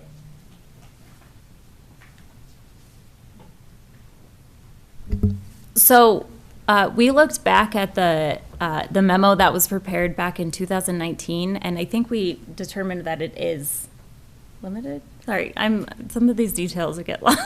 It's been a long time, I know. Yeah. Yeah. Thank you. So Jay Sognett, Housing and Human Services. So that is certainly a policy option for council to consider. It was not part of the original presentation or the package that was presented back to council way back when. And I would just we should probably have a conversation about why council would want to do that. But obviously it's an option. Okay, thanks, Jay. Second question is, Holly, thanks for clarifying and explaining the fact that when the program was originally contemplated a few years ago, there was payment by the homeowner on this kind of second mortgage. The city was providing either interest only or maybe some sort of payment to not have the city go out of pocket, or not go out of pocket as much. But the program has shifted so that there is actually no payment of interest during the term of the loan, and then the loan is repaid either upon the sale of the house or 15 years, whichever happens first. Could you talk a little bit about why there's no payment during that time? Yeah, so we spoke to Impact Development Fund, who's a community development financial institution who would help administer this program, and they basically said the having this kind of the deed restriction and a loan that would require payments or that would balloon over time is just kind of a no-go for big financial institutions. And so there was really no way around requiring that interest-bearing loan and having financial institutions be comfortable lending. So in other words, the home, because the city would be paying the down payment assistance and would be holding a second mortgage, you're saying that we've been advised that the first mortgage lenders would not be happy with that. They want to be in first position, and they want to make sure that payments going to them and there's no payments coming to the city and have a negative amortization. Is that right? Yes. Yes. Great. Yeah, we wouldn't want to limit the ability of people to get that first mortgage, otherwise they won't be in the house. Holly, I think you alluded to this, but I want to make sure I understood this correctly.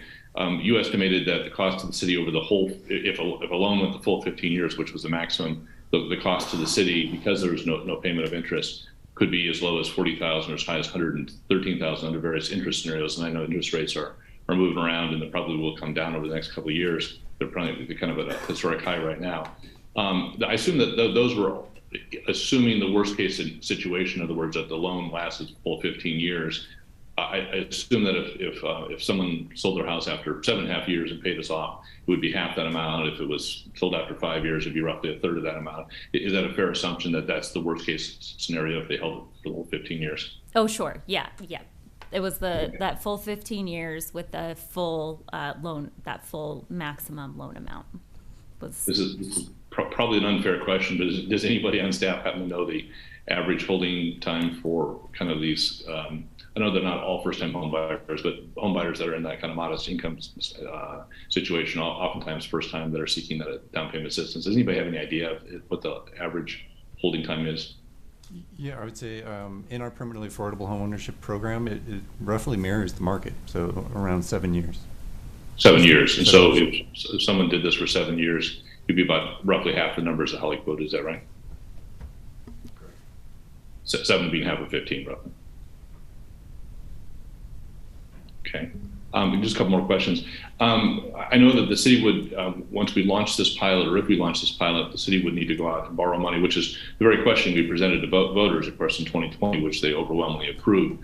But I seem to recall that there is some money, some kind of seed money that we have kind of in a fund that might be repurposed for this pilot program, at least for the first few loans. I know that we eventually would have to go out to market. Could you remind us if that's money is still available, and if so, how much that is? Yeah, correct. So the current home to ownership program has about $800,000 available that we would use as sort of the seed money initially. So $800,000, depending on the amount of the loan, that's 4 to maybe 8 loans. So that really gets us going. If we do get a lot of demand, we would explore other opportunities for, basically, it could be a line of credit or other things, but we'll cross that bridge when we get there. Great, thanks. Just a couple of process questions, and then I'll turn it over to my colleagues. When do we, if you get some green lights from council tonight, when do you think you might be able to launch this program and start using that seed money, Jay? Yeah, we think we could do it within a month or so. It shouldn't take that long to get going. Oh, so like this summer or fall, is that right? Yeah, I would say this summer is reasonable. That's great. That's super. And just, I'm going to ask you to speculate here.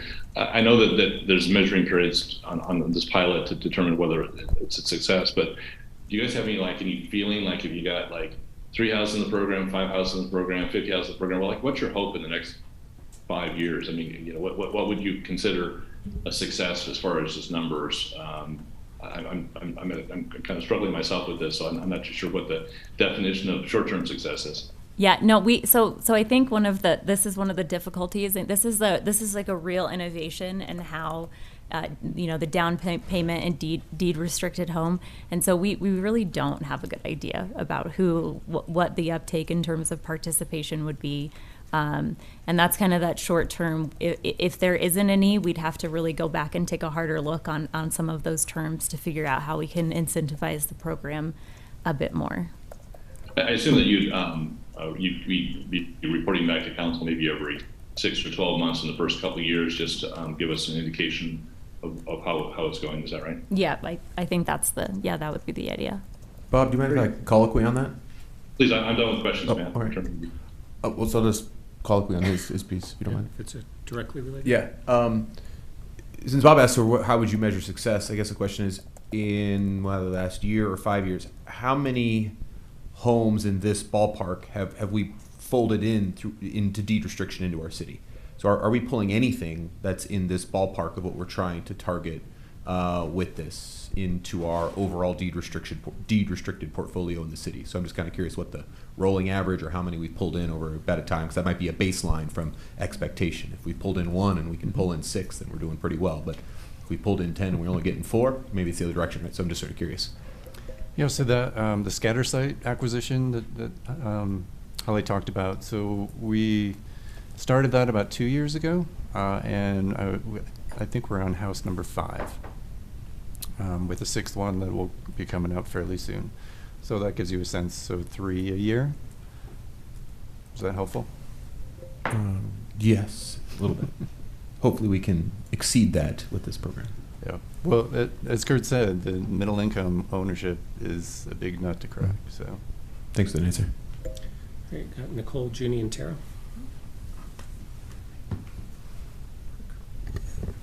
Thank you, and thank you for all the work that has gone into this program. You can see that you've been working on it for quite some time. I think I just kind of had a follow-up to make sure that I understand a little bit more to one of the points that Bob raised. If people lose their jobs or need to move for work or family care or something like that, and they duck out before that 15-year period is up, what do we do if they don't have enough appreciation in their homes to pay off that loan? So say that somebody gets a new job after 2 years and they're making 120% AMI, they're not somebody that's independently wealthy and can stay in their spot. What happens in that case? Yeah, so I'd say, first I would say that when we were kind of tinkering with these numbers and modeling some of these appreciation rates, we did keep that in mind, that very scenario of what if that exit needs to happen at year 1. And with the appreciation rate that we've proposed, we feel like because there's this $200,000 potentially of the city down payment with an appreciation rate, there's a buffer there that exists for that homeowner. But what I will also say, which is something we've struggled with, and when we've talked to lenders and a lot of other people, is there is a level of risk that's being taken by both the city and the homeowner in terms of it's a real estate transaction, and so we can't remove all of that risk. So we, by kind of selecting a healthy down payment assistance and by really making sure we get this appreciation rate right, we feel like we're providing a good enough safety net where we won't be putting anyone out unnecessarily, but there are risks involved, absolutely. Can I ask a follow-up on that number? Yeah, and I just wanted to clarify Yeah, because I still don't understand. Mm-hmm. I'm sorry. So as an example, this may help me understand a little bit. So say that I am heading into the program and I take out $100,000 down payment assistance loan from the city, right? Mm-hmm. We've agreed that in 15 years, all goes as planned, I will pay that back from the appreciation of my home. A year later, my job tells me, sorry, Nicole, you're going to have to move to Wyoming, and I need to get out, but I owe the city $100,000, and I need to pay it at that point when the home sells, but the home won't necessarily have appreciated $100,000 at that point, right? Or the home might not appreciate at $100,000, but that was a bump in the purchasing power, right? So you were able to purchase a home that was $100,000 more, and assuming that appreciation didn't fall by $100,000, then that return should be available. Yep. Okay. Got it. Thank you. Okay. That helps.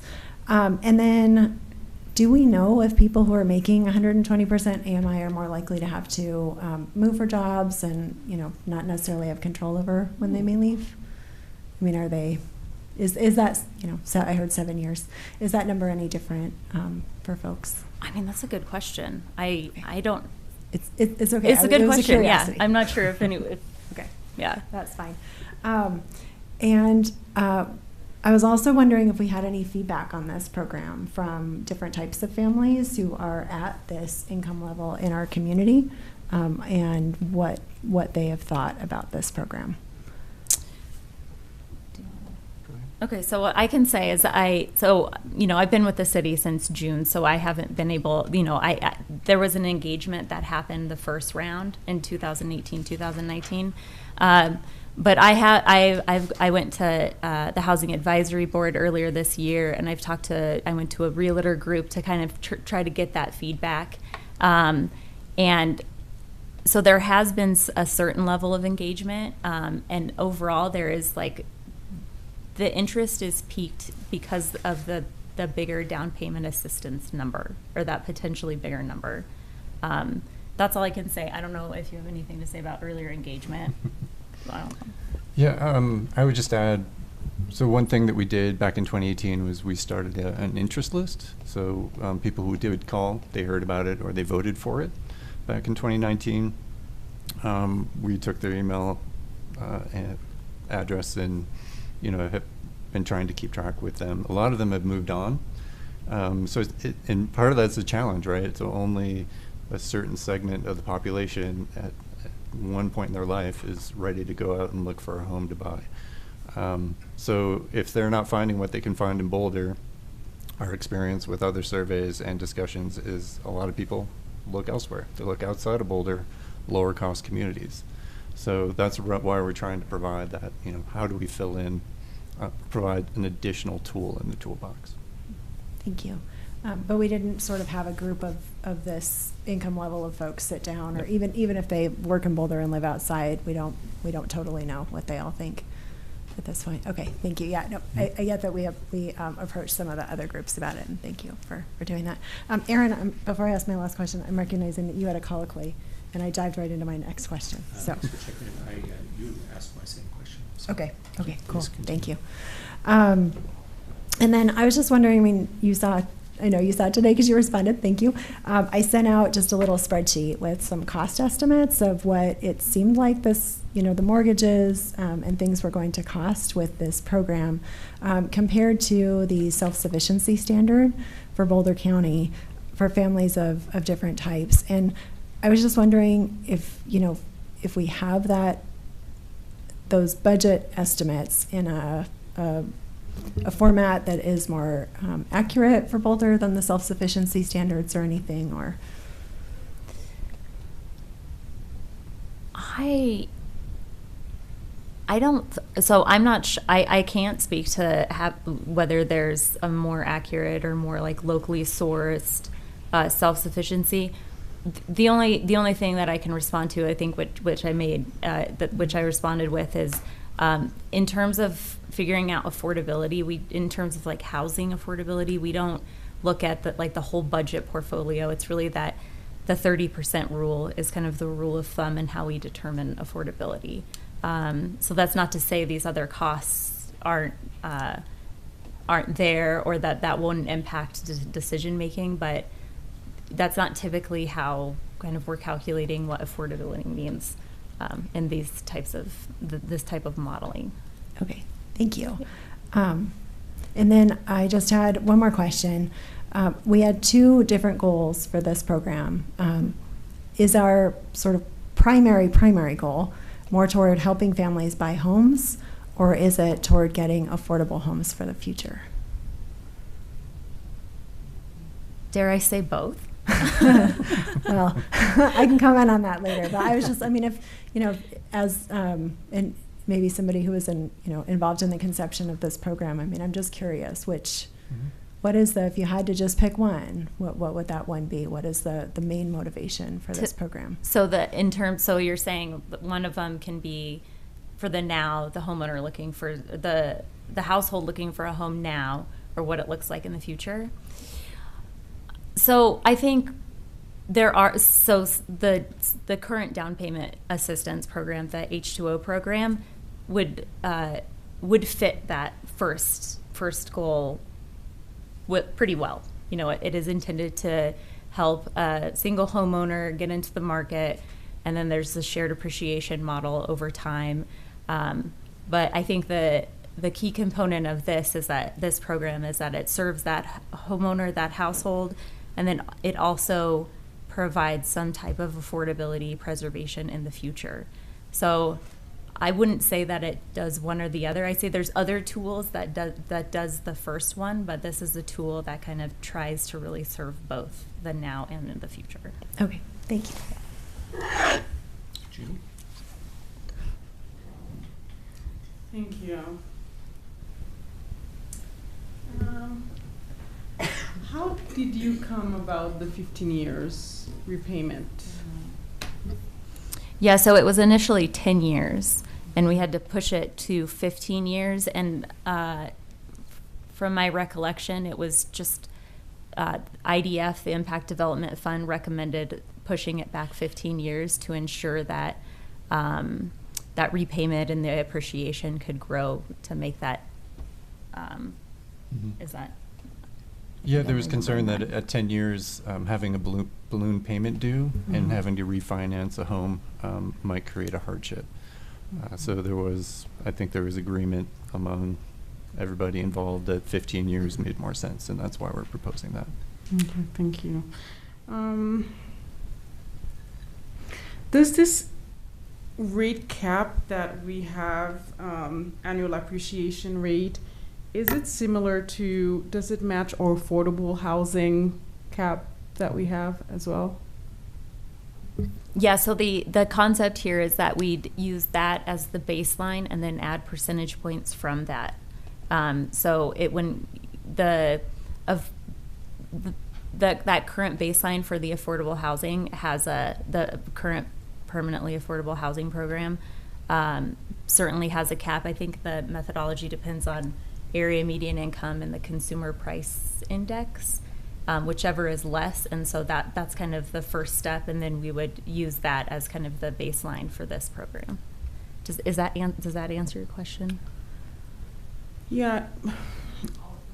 Yeah, go ahead. Yeah, sure. Where does the 2% above that, above the AMI, or sorry, above the affordable home ownership program appreciation come from? That's what we came up with in terms of the methodology for this. We took that baseline from the current program and used that as the baseline, pegged these other numbers onto it to see what affordability would look like over time. I guess, is part of the reason that the 2.2%, or that the 10-year average 2.2% isn't used because that would create an issue for this program? And could you elaborate on what those issues are? Oh, that current 2.2% for this program? Well, no, why not use the affordable housing appreciation rate? I think one of the main reasons we did it was to differentiate this program and to kind of incentivize that participation. And I think that this was the balancing act that we're talking about. We need to figure out how to make it high enough so that there is a hook for people to participate, for those potential homeowners to participate, and to be able to, because there's this down payment assistance component, to be able to repay that, have some net equity growth to be able to repay that over time. Yeah, thank you. Do you want me to give it a try? Yeah. Just from our conversation. Sure. In our conversations about this when we met a couple months ago, one of the pieces of this, Junie, was there's trying to build the equity of scaffolding. So as people appreciate and they sell out, they maybe have enough equity to move up the ladder and get a different house. And if you cap it too low, then the gap continues, and they're stuck against a ceiling, and they can't move anywhere in our housing market, and then they're pushed out anyway, which is futile. We give them in, and then we force them right back out. So we wanted to create enough of a scaffolding with appreciation so that they could stay in Boulder, but not so much that they're at market rate. So it was trying to find that sweet spot to keep folks in our community. Ginny, you have another question? Yeah, I was looking at page 6 and trying to understand the figure for the market rate in the middle income options 1, 2, and 3, and the annual appreciations. And it says market rate, it would be 7%, with 0 down, you would have your home would be worth 1.5 million after 15 years. And then if you did take advantage of the $200,000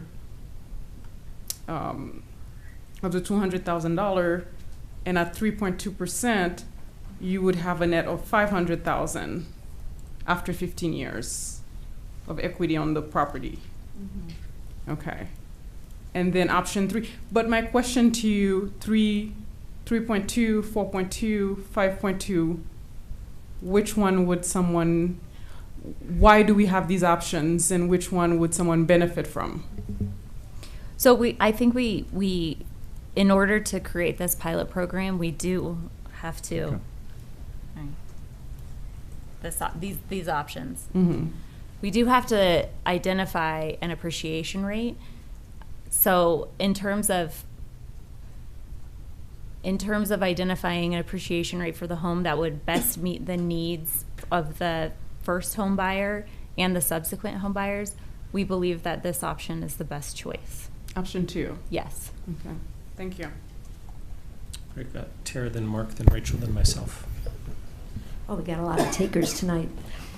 So I think that the 4.2 is good because when I have talked to some friends up at Holiday, they're in affordable housing. Their major complaint was always that the appreciation was too low. And so they were disappointed that they took advantage of the affordable housing, even though they couldn't have lived here. So that was kind of interesting to me. So I feel like this is a good place, option 2. My question, and help me through this because I'm stuck at this question. So the person can, let's say the person is right in that AMI where they can buy this first house. Then they decide to sell it, and then anybody else can buy it? Anybody. So what is preventing somebody with plenty of money, lots and lots of money, to say, hey, I need a house from, let's assume the worst of human greed, okay? So what's going to prevent someone from saying, I need a house for my kids? It doesn't matter, who cares? I'm going to slap down $500,000. I don't care if it doesn't appreciate or not. What's going to prevent that? So we're spending a lot of money as a city doing this. So if it doesn't do that, then what's it for? Yeah, so this is a great question, and this is a worthy concern. I think, so one of the, we've talked about this a lot internally, and one of the things we fell to was the idea of if you there's 2 things I want to mention. So if you can compete with your resources in the regular market, there's not a lot of incentive to purchase one of these homes because there is this cap on appreciation. So if you can just go out and buy whatever home that you want, why would you buy a property that has a deed restriction? So there's a disincentive to participate if you don't have to. The other component of this is there are rules in terms of there's an owner occupancy rule. There's different rules that dictate households or houses brought into this program that wouldn't be in the market. And so I think given the fact that there's this appreciation cap and this deed restriction that kind of limits these other things, it's not a competitive option. Right, but it's going to be so much less than the average house. So again, I decide I want to buy a house. I don't even care. My kids need a place. They have no place. This is their only option. Wouldn't I just slap that money down and not care? If I was super rich? Well, they'd have Help to me. own or occupy. They couldn't purchase it for their children to live in. They can't short-term rent. They can't, they could rent for minimum periods of time. They could give the money to their kids, Yeah. but they It can't. would be a much more efficient way to do it. Okay. And they would get the benefit of market rate appreciation, which is 7.5% historically, as opposed to 4.5 or 4.2. Okay, Mark? Yeah, just a couple of questions. The first one is odd. Maybe Bob may be the best one to answer this.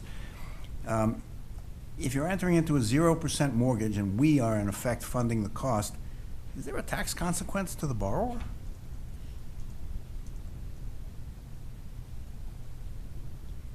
Do you want me to provide tax advice? I can do that if you want. I need some tax advice. I think the answer is no. It'll be up to the borrower, obviously, to figure out their own tax consequences. But obviously, you don't have tax consequences if you get a 1% or 2% mortgage. I suppose a lawyer may take the cautious position that if it's below market, there may be a benefit that's taxable to the home buyer. But it obviously would only be the difference between that 0% and whatever the market rate is. So it would probably be a relatively nominal amount if it was taxable. I would defer to tax lawyers for a better answer, but that's my off-the-cuff one. Picking up on something you said a little earlier, and by the way, thank you very much for the presentation. It was really, really quite good. It is going to be owner-occupied only, correct? There's no rental possibility. We're not going to find one of these homes as an Airbnb at any point in time? That would be the rule, yes. Okay. Yes. That's important. Yes. The subsidy that we're going to pay, it's going to be a number, it's going to be 3 million, 5 million, 10 million, depending upon how large the program is. Are we looking to the general fund to pay that, or are we going to bond it, or are we going to do a letter of credit? So it would essentially come out of affordable housing funds. So not the Entirely. general fund, but affordable housing funds. That's The a lot interest of payments. That's a lot of affordable housing that we will be foregoing for these subsidies. When you look at the leverage Potentially.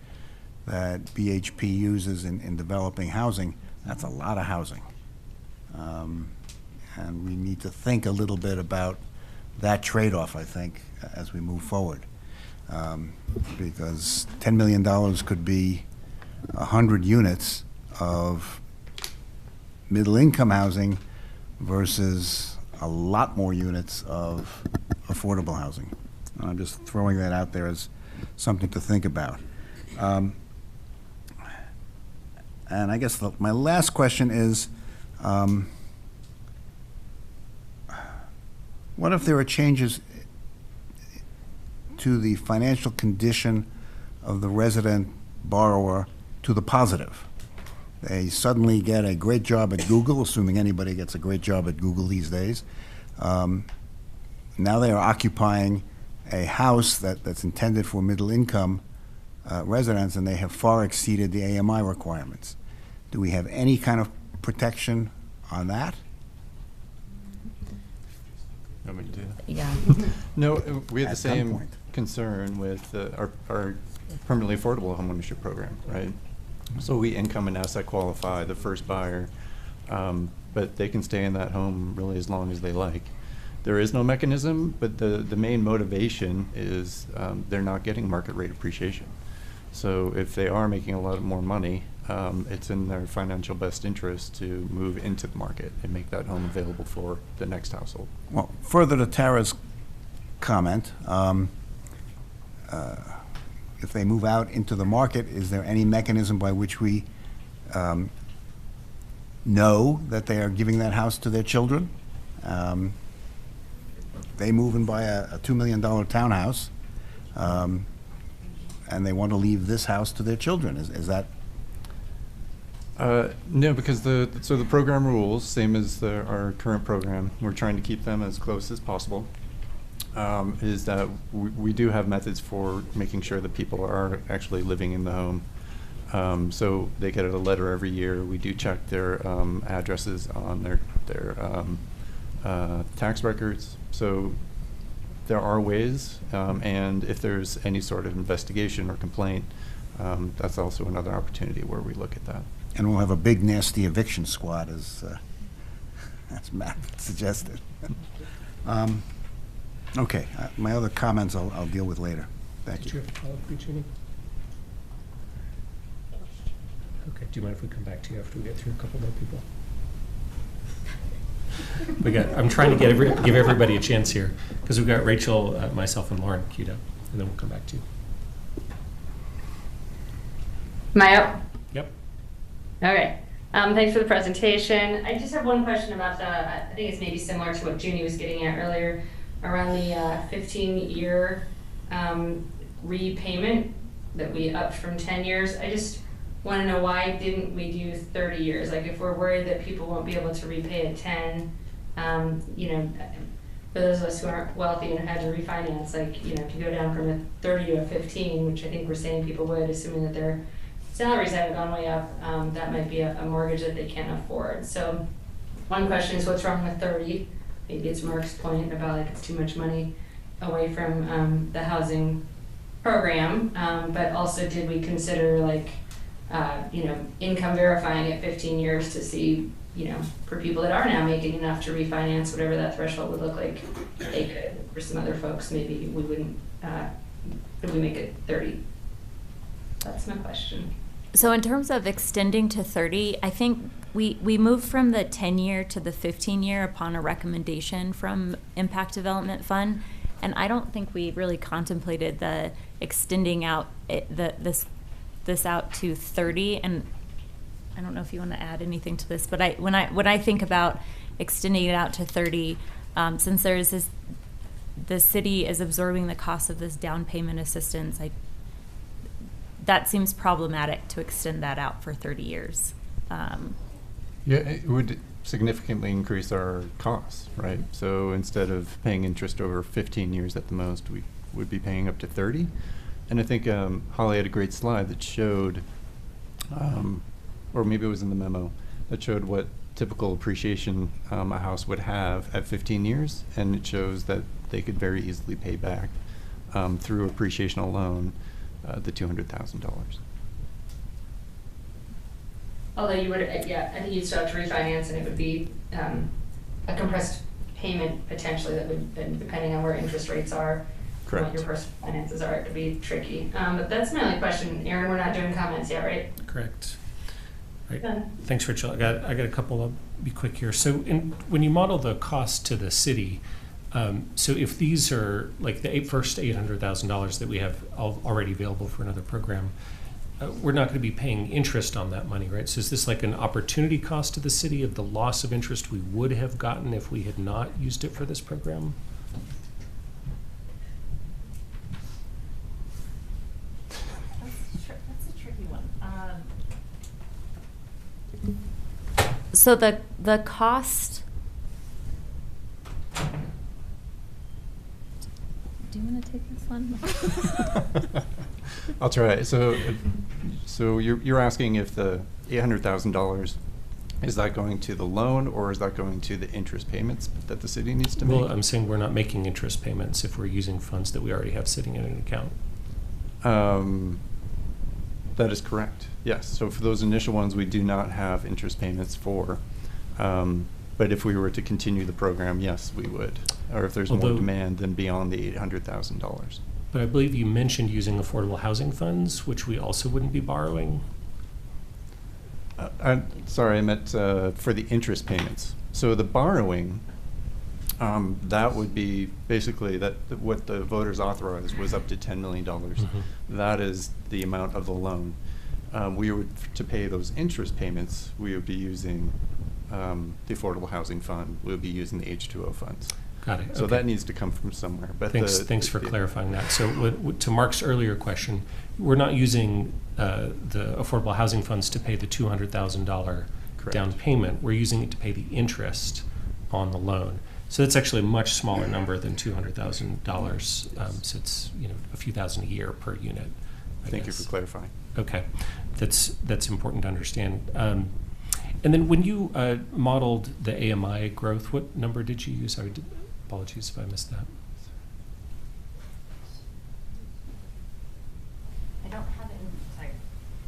I don't have the spreadsheet in front of me. The methodology. So we used the past as a reference. So we used the past. I think it was 10 years of AMI growth. Mm-hmm. And what that percentage was, averaged it, and then projected it out into the future. Okay, so based on historical numbers. Yeah. So one thing I'm struggling with is that loss of income qualification for the subsequent buyers. Mm-hmm. And I saw your graph in terms of the numbers start to get away from you, right? So if you could no longer income restrict 120% and have it work out for them. But have we thought about in continuing to AMI restrict, but at a somewhat higher number? Right, so like as time goes on, maybe it's the 140 or 150% AMI, instead of just saying, you know what, anybody can buy it. Did you all consider that? We did. So that was back in 2018. That was one of the options that staff presented, and I think the direction from council at that time was to, the idea was we would still keep, it would stay at 120. For subsequent buyers, but since we found that we couldn't do that, it seems simpler just to say, no, we're not going to require it for subsequent buyers. The challenge is it all depends on what the market does, right? And it's going to be challenging to try to predict what exact percentage is going to be available for future buyers, which may limit the seller's ability or the person that owns the home to resell that home in the future. Does that make sense? It does. I guess I'll come back to that in comments. And then just the last, go ahead. Yep. So to just colloquy on Aaron's question, this is a pilot, so we can change and throttle whether it's 120, and 2 years from now we can make it 150, and 10 years from now we make it 225. So we're not locking ourselves in at any other point. So we can adjust accordingly as we see fit based on market conditions. So I just want to make sure that's something we can do. We don't lock ourselves in and are unadjustable, right? Absolutely. Okay. Yeah, I mean, you might want to lock in the terms for that one buyer, but for the next buyer you could change the terms, right? And the last thing is, so you presented us with these 3 appreciation rate options and made good cases for pros and cons there, but there's not necessarily a magic number to 3.2, 4.2, 5.2, right? Because there's a trade-off between the appreciation for the buyer and how viable it is for them versus how unaffordable it gets to other people over time. Mm-hmm. So we could always pick like 4 or 3.8 or something, right? If gives or start to look into those. Is that correct? Of course, and we think that this option 2 is like somewhat in the middle, and so it does provide some flexibility in terms of piloting this to see what it looks like in the next 2 or 3 years. Great, thanks for answering my questions. Okay, we've got Lauren and then Janita, and then we should get moving. So, and you might not have an answer for this, but do we have any idea how many affordable units we could subsidize for the cost of interest on a single middle income home, based sort of on, I don't know, the median, like the 15 years at the 4.2%? I did not make that calculation, and I don't want to speculate here. It would be something when we come back that would be good to know. For the 2.2% appreciation for the permanently affordable program, has that maintained fairly steady over 10 years? I've heard lower percentage rates, especially recently. Could you speak to that a little bit? For the current permanently affordable? Yes. Yes, it does. It has been lower than 2.2% and 1.8%. I think it hovers around this, and this is why we selected a 10-year average. So this is the 10-year average. Okay. And we could share that with you too if you'd like to see what it was for each year in the past 10 years, or even 15. I would. Okay, thank you. Does this affect, or we are looking at some regulations that may allow people to do things like duplex properties. If a home was in this program and someone wanted to duplex it and was allowed to by code, what would happen? That's a great question. That's a really good question. We'd have to get back to you on that one. I'm not exactly sure. Or at an ADU or something. I mean, I think the ADU is more straightforward. It's the duplex, because typically duplex means you have separate ownership. So perhaps maybe the deed restriction only follows one property as opposed to both. That would be my off-the-cuff response. And then if there was a downturn and an owner needed to resell, relocate, and was unable to, or at 15 years is unable to refinance because of economic conditions or hardships that they're facing, what would happen? So what would the city's down payment assistance would be the second or the subordinate loan, so that first loan would get repaid off in any kind of home sell. They sell their home, that first loan would get repaid. The city would then be made whole, and then if possible, it's a risk, of course, that the city absorbs, and then the homeowner would gain the remainder. This is something we've talked about and something that has been brought up when we talk to lenders and to realtors, but I'll just lean upon that idea that there is risk. It is a small risk. Okay. Yeah, of course. Thank you. That's it. Thank you. I think I still have a lot of questions, but I won't be asking them right now. I can always follow up with you. My only question would be this particular pilot program, as designed by the city of Boulder, are there any other cities that have implemented a similar pilot, and has it been successful? Thank you. Not that I know of. We've looked, and this kind of dual program with the down payment and the deed restriction, we haven't been able to find any similar program elsewhere. Thank you. All right, great questions. Now let's move to answering staff's questions for us, and maybe we can be efficient with our comments as the hour continues to move on. So should the city pursue this pilot program considering these program changes, and does council agree with the staff recommended rate of appreciation for homes in the pilot? I just encourage people to target comments at both of these when you speak out. So who'd like to start? Nicole? Yeah. I will start, and I'm banking my comments now because I don't have as many later. So I think it's really important that we figure out what the goal is for this program before we get started. To me, the two stated goals are at odds. Providing down payment assistance suggests we want middle-income people to be part of our community, and we believe their ability to own homes here adds value to our city. Having permanent deed restrictions and limits on appreciation makes me feel like I'm saying middle-income households are second-tier members of our community. And having a higher appreciation for middle-income households than people in our low-income affordable homeownership program seems deeply unfair to the low-income folks to me. Our goal should either be about acquiring deed-restricted housing or enabling middle-income people to be homeowners in our community. As the program is stated now, I don't believe it can achieve either. If people aren't achieving market rate appreciation, their chances of moving to another home in Boulder seem minimal because wage increases are not keeping up with housing cost increases. Many working families who bought homes here 40 or 50 years ago have since sold their homes at market rate so they could move into and afford a retirement community here in Boulder. But what happens to people who can't appreciate at market rate when they are no longer able to live independently? Mapping out the costs that families have to pay every month, especially if they have childcare costs and student loans, the numbers don't work out for me.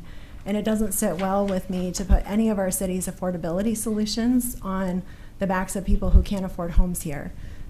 To me, wealthy homeowners and out-of-town buyers and restricted growth policies and low wages have caused these problems that we're facing. And I don't like restricting the wealth generation of middle-income families who are trying to be homeowners in our community. We also don't seem to have enough stock at the levels that work for the family budgets for many of the people that I'd like to see take advantage of this program. With this program, it seems like middle-income people are going to be subsidizing each other rather than wealthier people who have more subsidizing middle-income people. So I would like to point number 2, I would really like to let people appreciate at market rate, and I understand that that's at odds with the permanent affordability. But what if we gave people 15% of the purchase price, and then when they sell the home, they give us 15% of that sale value when they leave? It won't necessarily keep homes affordable, but it seems much more fair and in line with our equity values. I'd like to see lower and middle income people have the same opportunity to build wealth that many of us who bought homes here already have. As Mark alluded to, I think we can find better uses for these funds for middle income families, especially if we have a diverse group of middle income people who are involved in helping us find solutions. And one thing that I'm struggling with, and some of you may be as well, is that I don't know if I would limit appreciation of my own home to ensure the city has a supply of affordable homes in the future. And if I won't do it for myself, I'm not sure it's right for me to ask this from others who have less wealth than I do.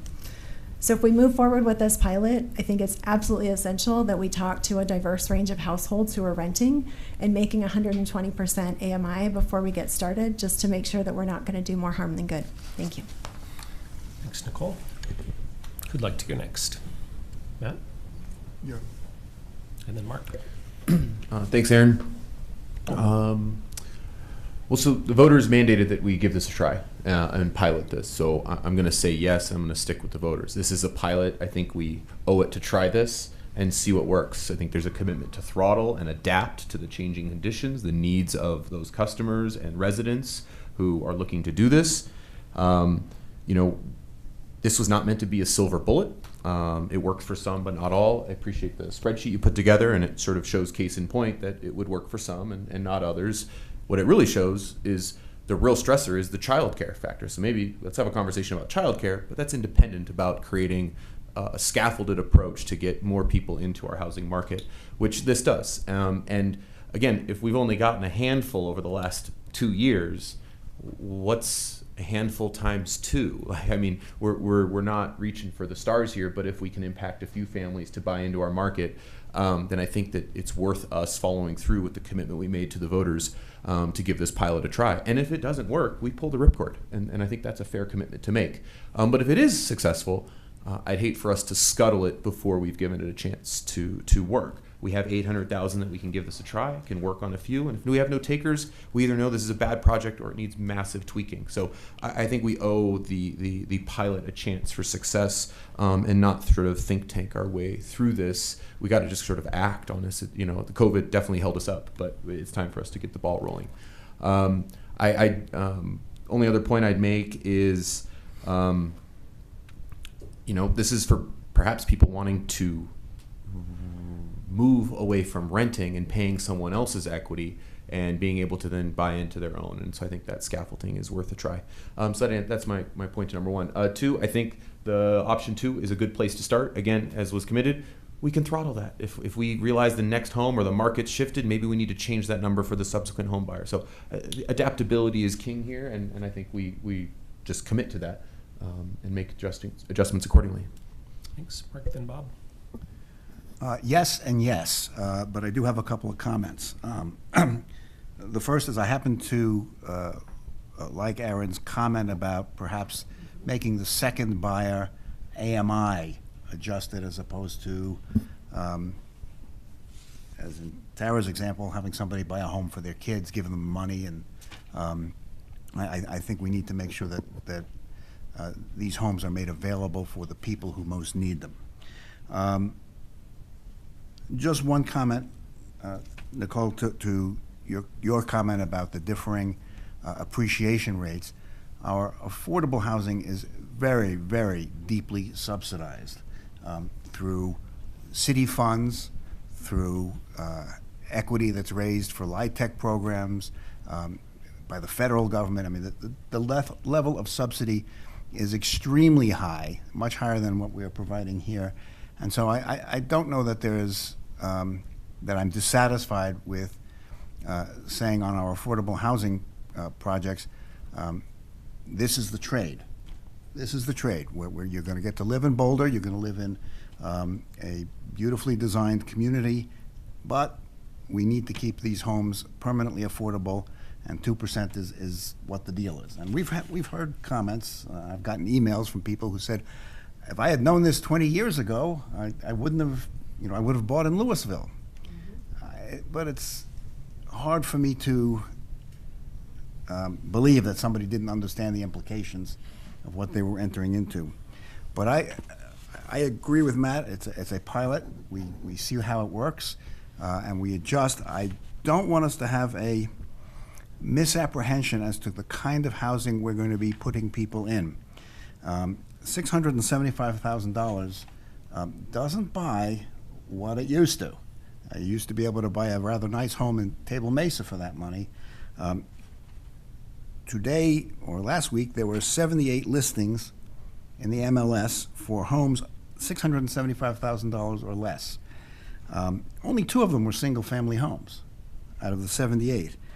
62 of the 78 were under 1,000 square feet, and only 6 of them were 3 bedrooms. So in terms of providing family housing, I don't think this is going to necessarily meet our objectives, but I'm happy to try it because it's been authorized by the voters. It's a pilot. We'll figure it out as we go along. I'm always in favor of trying things on a pilot basis, on a trial basis, when you can make the amendments you need to make as experience dictates. So, thank you. Thanks, Mark. Bob, then Rachel. I'm going to call myself after that. Thanks, Aaron. We've been working on this since June 1, 2016. That's when this idea was first hatched. by our former Mayor Sam Weaver. And we've been working on this for almost 7 years now. And city staff, in consultation with all sorts of experts, has tweaked this and modified it and improved it along the way. So I really compliment city staff for their persistence over the last 7 years. Anyone who is opposed to launching this pilot, I challenge them to come up with a better idea. Nicole mentioned a shared appreciation program. We actually have one of those programs. It's called the H2O program. Jay can tell you how many people participate in that program. It is exactly what you described, Nicole. We've had that for many, many years. And this is another tool in the toolbox. So it's not an either or. It's that program which we've had for many years, and this program on top of that, because that program does have some limitations in it. And some buyers don't want to share their appreciation and are unhappy the fact that it's capped at $100,000. And so this is a supplement to that, not a replacement for that. As far as the 4.2%, it's a swag. I think we're all guessing here about what rate is high enough to entice people to participate in this, but not so high as to make that house ultimately unaffordable to the subsequent buyers. No one knows if that's the right number. I compliment staff for taking the average 10 or 15-year average on the other program and adding 2% to it. There's only one way to find out. It's either going to be overly popular, and we're going to have people lined up outside our door, and then we'll say, gosh, we should have picked a number a little bit lower than 4.2, and we can for subsequent houses. Or we're going to hear crickets, and we're going to say, boy, I guess that 4.2 was a little bit too low, and maybe we should nudge it up to a higher number. So we're all guessing here. No one has a crystal ball. This is a first of its kind program in the country, and so we're the pioneers here, and we're guessing that 4 is the right number. There's only one way to find out, and that is to launch it at 4 and see where we go. And we can always adjust the number for subsequent buyers. And then finally, with respect to, I think a few of you have already raised this point, and I think we have to keep faith with our voters. Well, let me just read a small portion of the ballot measure. This is ballot measure 2I in 2019, so 3.5 years ago. We asked the voters this question: shall City of Boulder debt be increased by an amount not to exceed $10 million without raising taxes to provide for a housing assistance program? This is to Nicole's point about what does this do? To provide for a housing assistance program that will include permanently affordable deed restrictions and make loans to middle-income households to purchase homes sold in Boulder. That was the two-part question we asked them: deed restriction and to make it available, help people buy middle-income homes. And almost 70% of the voters said yes, please go out and spend up to $10 million to do that. I don't know how we cannot do that. We haven't moved forward since that was approved in 2019 because of COVID, and that was a good reason to pause that for a couple of years, but we are out of good reasons. And I think if we don't launch this program, we're going to have 70% of the voters asking us, why are you guys not doing what we told you to do? Thanks. Rachel, myself, Lauren, then Tara. Thanks for that, Bob. I was going to make a similar point about the voters, and thanks for your work on this all these years as well. Yeah, I would caution us not to be tempted to move goalposts when they were established by the voters, and this is on our work plan. So this is like massaging something that's pretty near the end zone, not a 70-yard line, because that doesn't exist, but a 2-yard line. So I favor option 2, and I like Councilmember Wallach. I agree with Mayor Brockett's recommendation to look at maybe keeping income qualifications relevant at resale, and maybe looking at going up to like 200% or whatever we need to have it make sense, because we, as opposed to affordable housing options, we don't have a lot of middle income, which is the whole reason that we're looking at this program. Like it's hard to live in Boulder for anybody under a certain wealth category, but it is, I think, exceptionally difficult when you can't afford market rate and you have no, you're too much for the affordable programs, and we just don't have stock for that. And this will commit some stock that will, even if it is, to Tara's worry, a parent buying it, that home's still going to remain affordable for its lifetime, and that's to the good to get some homes on the market that anyone could buy. I think it's better if we keep it available to people who really need it, though. That's all I got. Thanks. I'm excited to roll this out.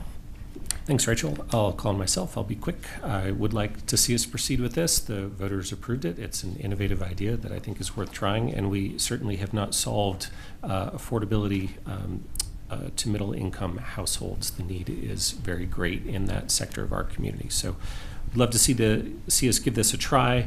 And then in terms of the recommended rate of appreciation, I'm just going to throw out there 4%. This is a balance of picking the numbers, a balance of allowing people additional appreciation, but then seeing the cost escalate over time and getting further out of reach for people at lower AMIs. So I'm going to throw out a 4 as a place to strike that balance, and I'm not wedded to that. If people don't like that idea, that's fine. But I would like to see us come back to exploring the idea of continuing to have AMI restrictions for subsequent buyers, and totally get that there will need to be higher numbers, but I would still like to see those AMIs, those income qualifications for subsequent buyers. So I would send that off to you very smart people to go run some numbers and come back with a proposal, but I would like to see that rather than just relying on people's goodwill or life circumstances. That's all I got. So Lauren and Tara. Thank you. As many have said, this has been voter approved, and although I have some concerns, I am open to running the pilot program. I do take issue with having an appreciation rate that is different for the middle income homeownership program than the affordable homeownership program, because to me it says that if you have the ability to own a more expensive home, you get a better appreciation rate. I still understand why we would have a set appreciation rate, and I could see 4% making sense. I'm gonna support Aaron's motion there. But I would like to see that for the affordable housing program as well, and not have, because one of the concerns I hear is people not understanding the variability, and I think having a set rate would actually make education about this program easier, and what people can expect to achieve from it more straightforward. And I would also, I guess, like to see a continued AMI for second homeowners as well, sort of an approval rate of some kind. Thank you. Tara? I absolutely disagree with 4%. We must go with 4.2. No, I'm only kidding. I don't care. Joking. I don't care which percentage. 4 or 4.2 is fine. I do, though, as a voter who voted for this, I would have, if you would have said in the question on the ballot, are you going to be okay with anybody being able to buy it second time, I probably would have said no. So I would very much like to see what Aaron proposed. Even if we have to change it, at least have something that controls, the next buyer, and making sure that they fit in that income bracket. Needless to say, we're desperate for middle-income housing, absolutely desperate, and it's a pilot program, and the voters approved it. And to me, income diversity has got to be one of the most important objectives that we have as a council, that I have personally. So that's my answer. Thanks. Judy? Thank you. I had a lot of questions, but ultimately I second a lot of what I heard. I would like to move forward, even though from what I hear, there's no model before this one. This is a pilot, and maybe this is an opportunity to learn. And also, again, we're going to be pioneers, right? And maybe other cities can ultimately use this model if it is successful. But if it is not, we'll come back to the drawing board and learn from it. And I do agree with my colleagues. I agree with Nicole. The rate difference between affordable housing and the middle income, it feels a little bit off. It does smell that, if you can afford a more expensive house, you get a higher rate, you make more money. And again, it almost like it breeds that inequity that we're trying to resolve. So ultimately, I hope that you look into that as well. I don't know if I do agree with my mayor. Can I say that openly? Sure. Okay. Anytime. About the option 2 and going lower than 4% or going to 4% instead of 4.2.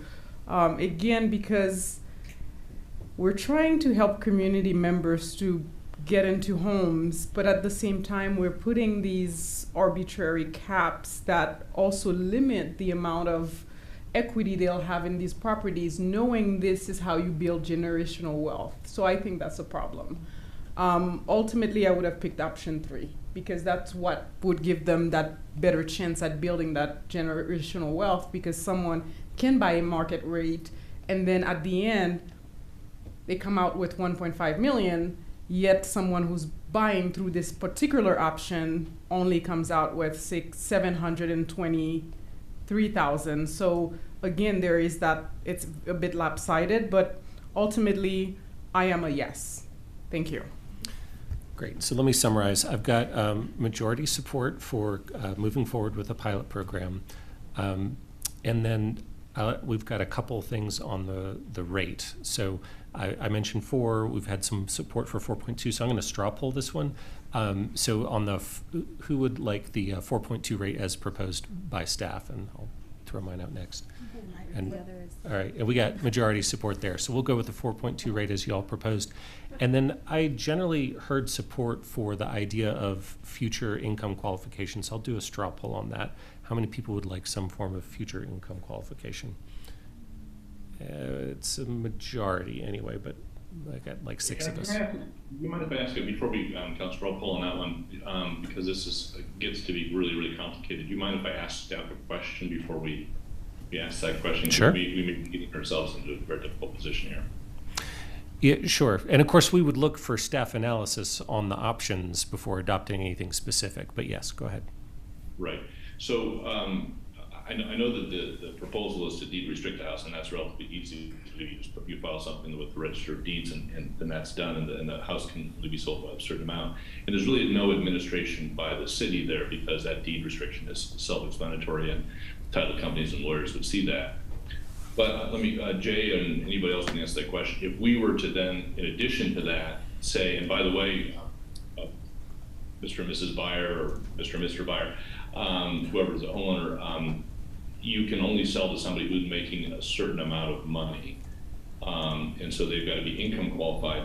Would that require some administration? I don't know who administrates that. I guess it would be the city. Would that require some administration? So when that buyer wanted to go sell their house, somebody, presumably us, would have to come in, be a party to that new transaction many, many years down the road, and do the same income qualification for the second and third and fourth and fifth buyers to make sure that they income qualified just as we did for the first. And so we'd have to kind of have some level of administration around that. And presumably that would also diminish the enthusiasm of a buyer, because not only are they not allowed to get a certain amount of money, or only a certain amount of money for the house, they'd also have to find a buyer that meet that income qualification. Are those two assumptions that it would dampen enthusiasm and require ongoing city administration fair?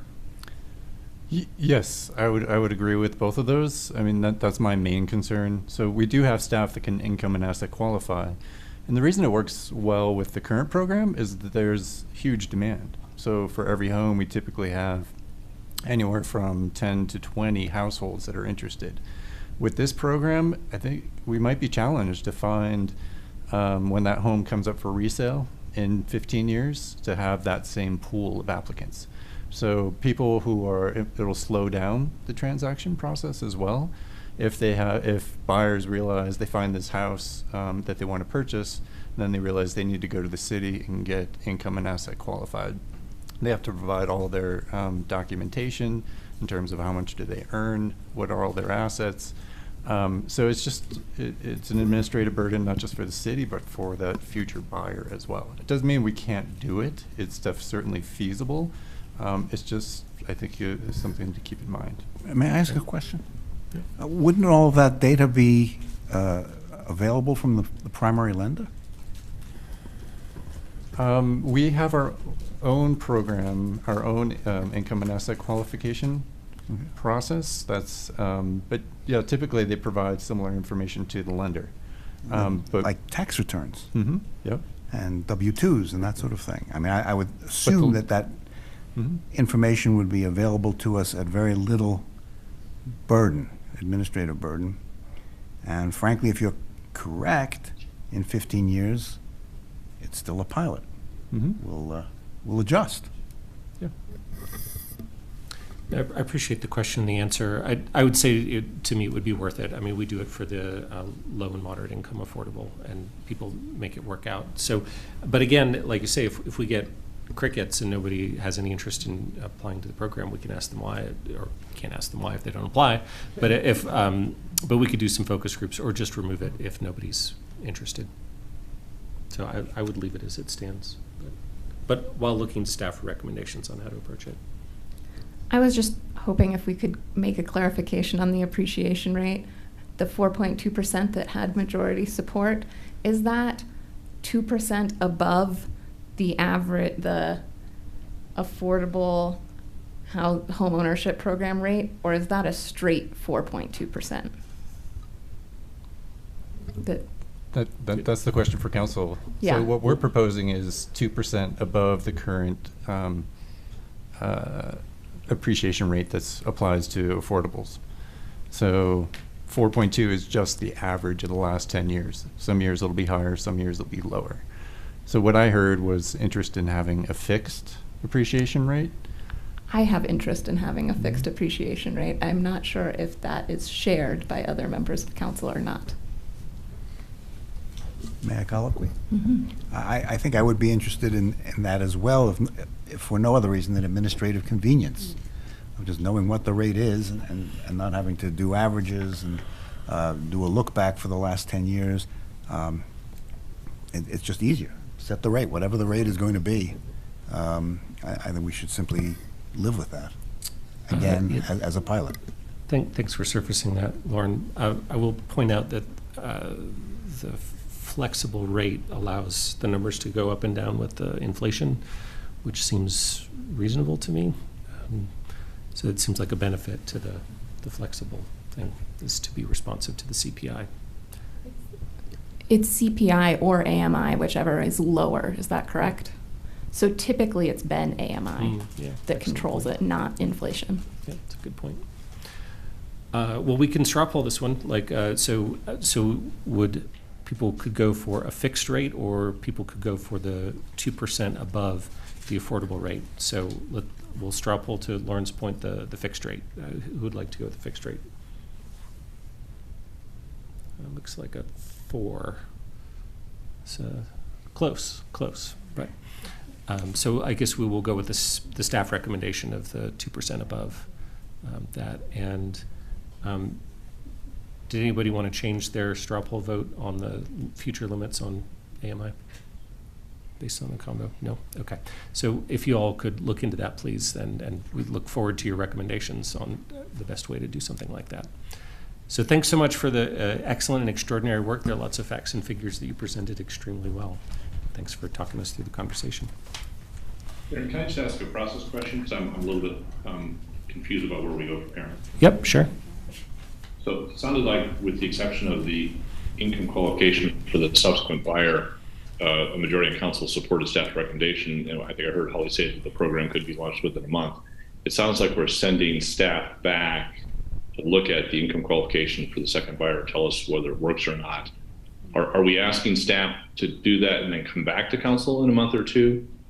And then we'll have this discussion again and decide on that point, or what are we doing?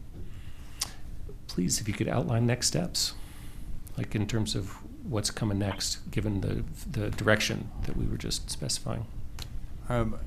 We can very easily send you a proposal, and you could still send us on our way to implement the pilot. If you would like us to return with a specific proposal, we can do that as well. But I think we can provide what you're looking for and still move forward. Great, yeah, because I think we would need to hear something, because we once you start people in the program, their terms are fixed, right? Okay. Well, it's the subsequent buyer that it would apply to. So not the first buyer. But we probably want You to wanna give have people it an in place, idea yes. of what they're getting into when they get into it. I agree. So, what? Well, go ahead, Matt. and I'm a then little confused. Nicole. Are we saying, because they said they could start this in a month, so are we saying go ahead and start this a month, or hold off until we understand what we're doing for the subsequent home buyer? That's what I'm trying to understand. I'll just voice, because is that, I mean, is that what you're, what are we asking? I got a great question. So I got a couple people queued up, but potentially we could ask you to get started while you're working on these details, while putting out information to the program to say there will be restrictions on future sales with the exact numbers still being worked out. We didn't say that there will, because remember, they're going to give us a recommendation. So There's a good possibility. It could be, potentially, right? Yes. It's really just a matter of determining what is the appropriate AMI for that resale. I got Nicole and then Rachel. I think I'm still not clear on whether you're going to go out, do some thinking, talk to us again, or just move forward. But this was a comment just applying to if we're going to do some thinking, just even a little bit. I wonder if there is enough support for getting some folks who are at this income level to weigh in on this program, show them what it would look like, get a sense of what their monthly costs are, and whether it seems like this may fit for them, just to get some ideas as we, if we're having a little bit of input time anyway. Thanks for the suggestion. I got Rachel, and then we'll follow up on that.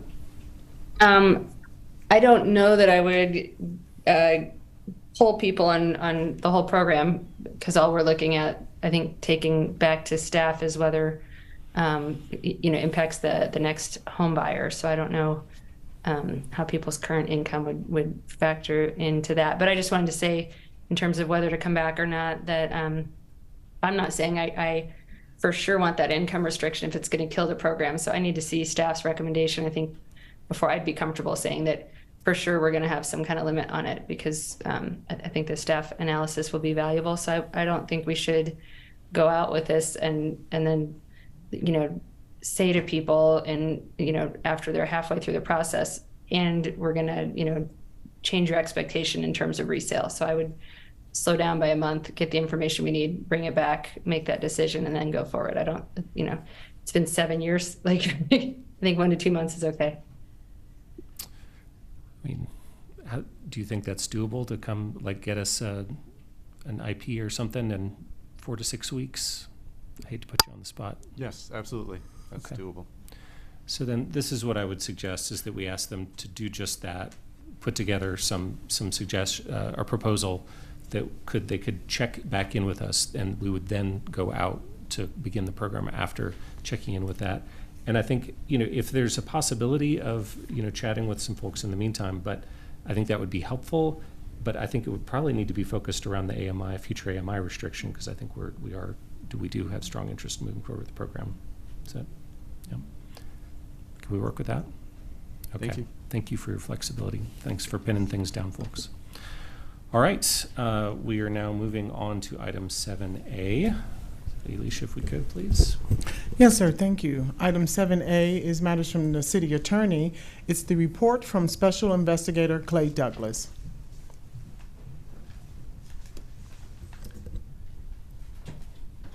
Just give us a quick moment to get settled.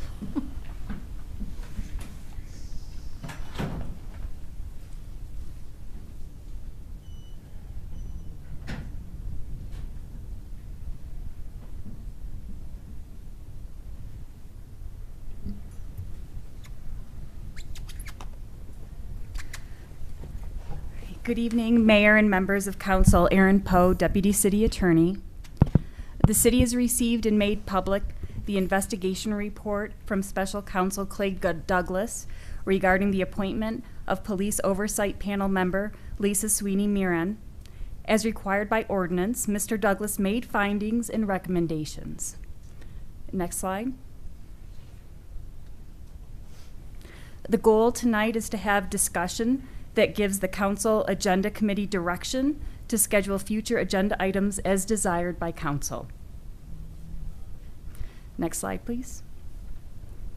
As a part of his report, Mr. Douglas found that the Selection Committee did not adequately explore whether Ms. Sweeney-Miran demonstrated immediately prior to her appointment, in absence of any real or perceived bias, prejudice, or conflict of interest.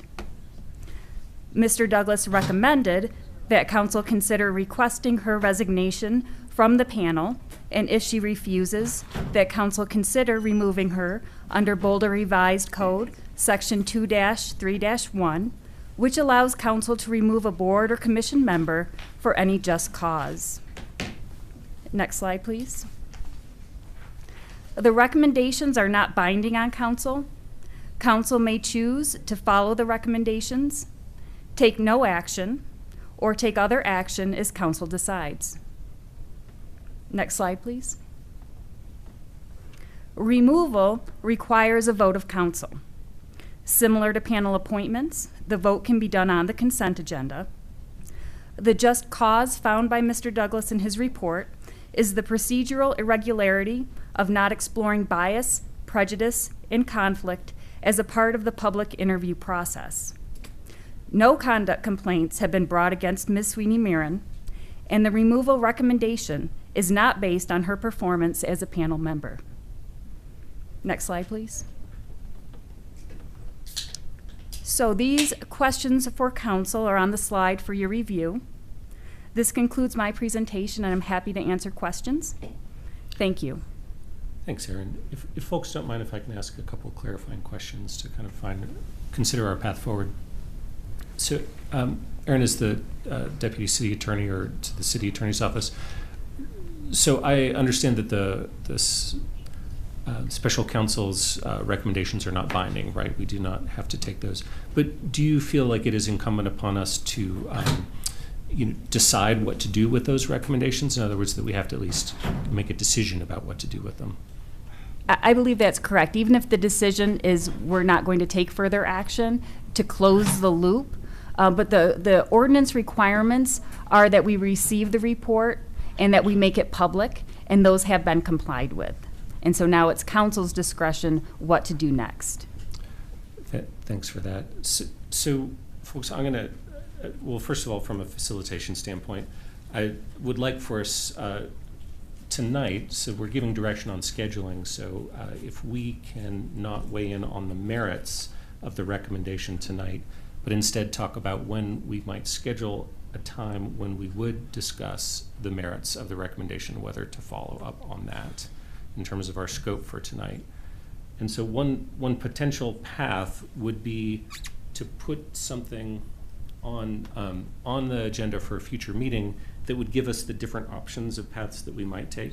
So, for example, we could have something on a consent agenda that says, we have a potential for a motion to remove Ms. Sweeney-Mirren from the panel, to ask for her recommendation, or to take no action, to not follow the council's recommendations.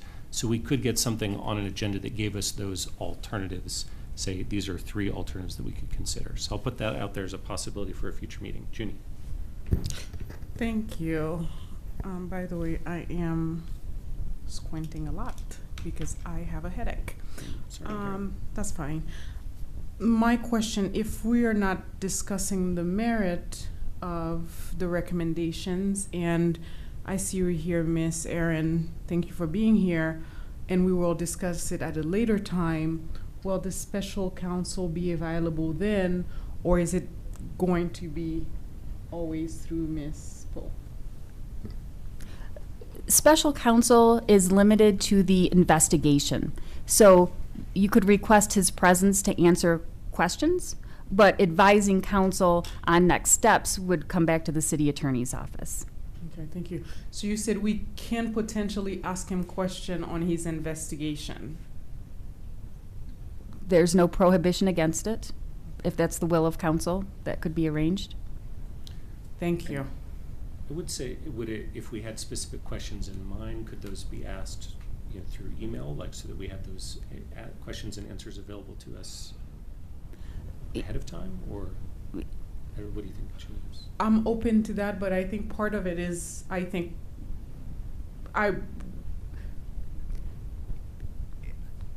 how do I put it? It's great to have you speak here, to be here, but I would imagine there are certain things you wouldn't be able to speak to, or maybe you would, but ultimately I would rather hear it through the council, because again, this is a contentious issue. Community members are feeling a certain way on either side by the decision or the recommendation. I think hearing from the special counsel himself would actually lend some extra credibility to the process. So that's part of the thinking here. And if I can respond to that, I agree. The reason special counsel was appointed was because of possible conflict or perception of conflict with the city attorney's office. So we have not investigated his investigation. However, he is retained under a legal services agreement, so there is an attorney-client confidentiality about his work. So one path forward could be that if you give us questions for him, we could forward that and then respond to you in a confidential report to maintain the confidentiality of those communications. But it might be good to surface issues publicly that we're not asking for confidential advice, but Yes. right? Yeah, thank you. So I guess, so that could potentially be possible through email or in person. Yes, I hate to speak for Mr. Douglas, but I think we could certainly make that request. He signed his legal services and ask him to be available. Yeah, I would appreciate if you were here, wouldn't you? I mean, the council can speak for itself, but I think it would be great to have him again. We're discussing a very contentious issue, and if we have to make a decision based on his recommendation, but getting some extra clarity, I'm happy to send the question because it wouldn't be a gotcha. But to share the questions with him, but having him here to respond would be helpful, as opposed to get it through an extra medium who's Miss Erin. Thank you. I'd like to make one possible correction. Under his legal services agreement, there was a scope. Part of the scope is prosecution of any complaint. However, I'm not sure that him actually coming in and appearing is part of his scope. So that's something that we would want to check to make sure that that's something he's agreed to already in that legal services agreement. Could we put the request out? Yes. Would council be comfortable with getting that question out to the special counsel?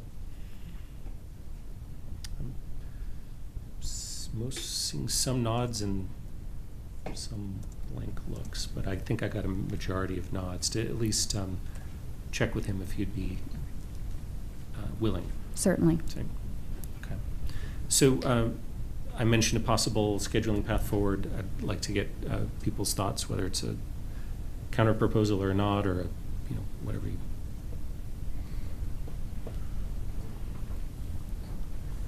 Lauren? Could you repeat your proposal, Aaron? Sure. It would be to put on consent an agenda item that would have 3 alternative actions that we could take. One would be to remove Ms. Sweeney Moran from the panel. One would be to ask for her resignation. And the other would be to say that we would like to take no action in response to the findings. I'd like to clarify something before I make a proposal either way. But so we're having this discussion because a vote is required in order for us to move forward. It cannot be a straw poll. Is that correct? No, the vote is required for removal. Otherwise, there could just be council direction via a straw poll. All right.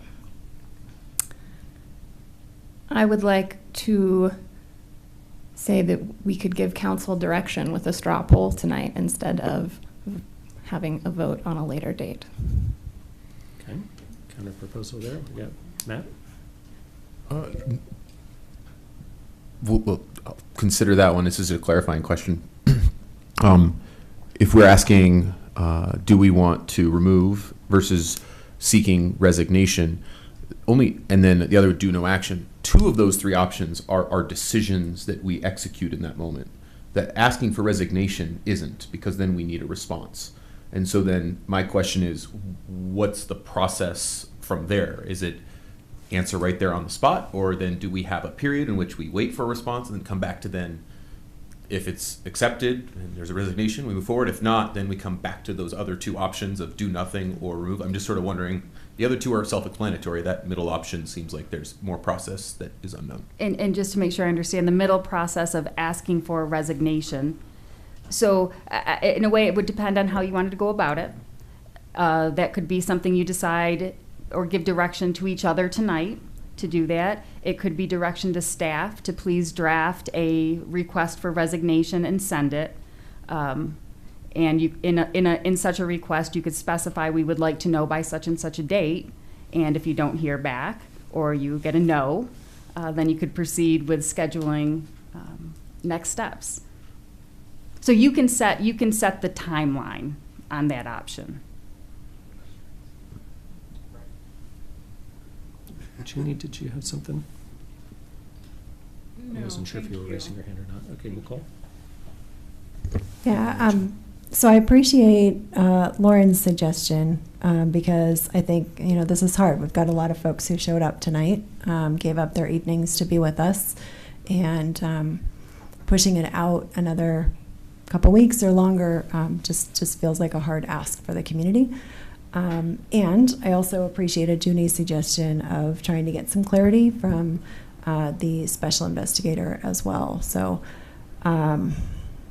anyway, I think I'm probably leaning a little bit more toward Lauren's suggestion tonight, holding out that we could still get the special investigator here to answer some questions if we were going to vote at a later date. Rachel and then Mark. Couple questions. We received, I think, a request from Lisa's attorney to refer this back to POP for consideration. I'm not saying you do or don't want to do that, but under the scenario that you've set out, Aaron, that wouldn't be captured, right? So I'm just wanting to clarify if yours is maybe limiting other possible creative options. So I guess I'm suggesting that the consent item tee up 3 potential kind of motion / path forward, but we would not be restricted to those 3, really. I mean, somebody could make a different motion to take a different path at that time. You just have to have something on consent to base the agenda item on.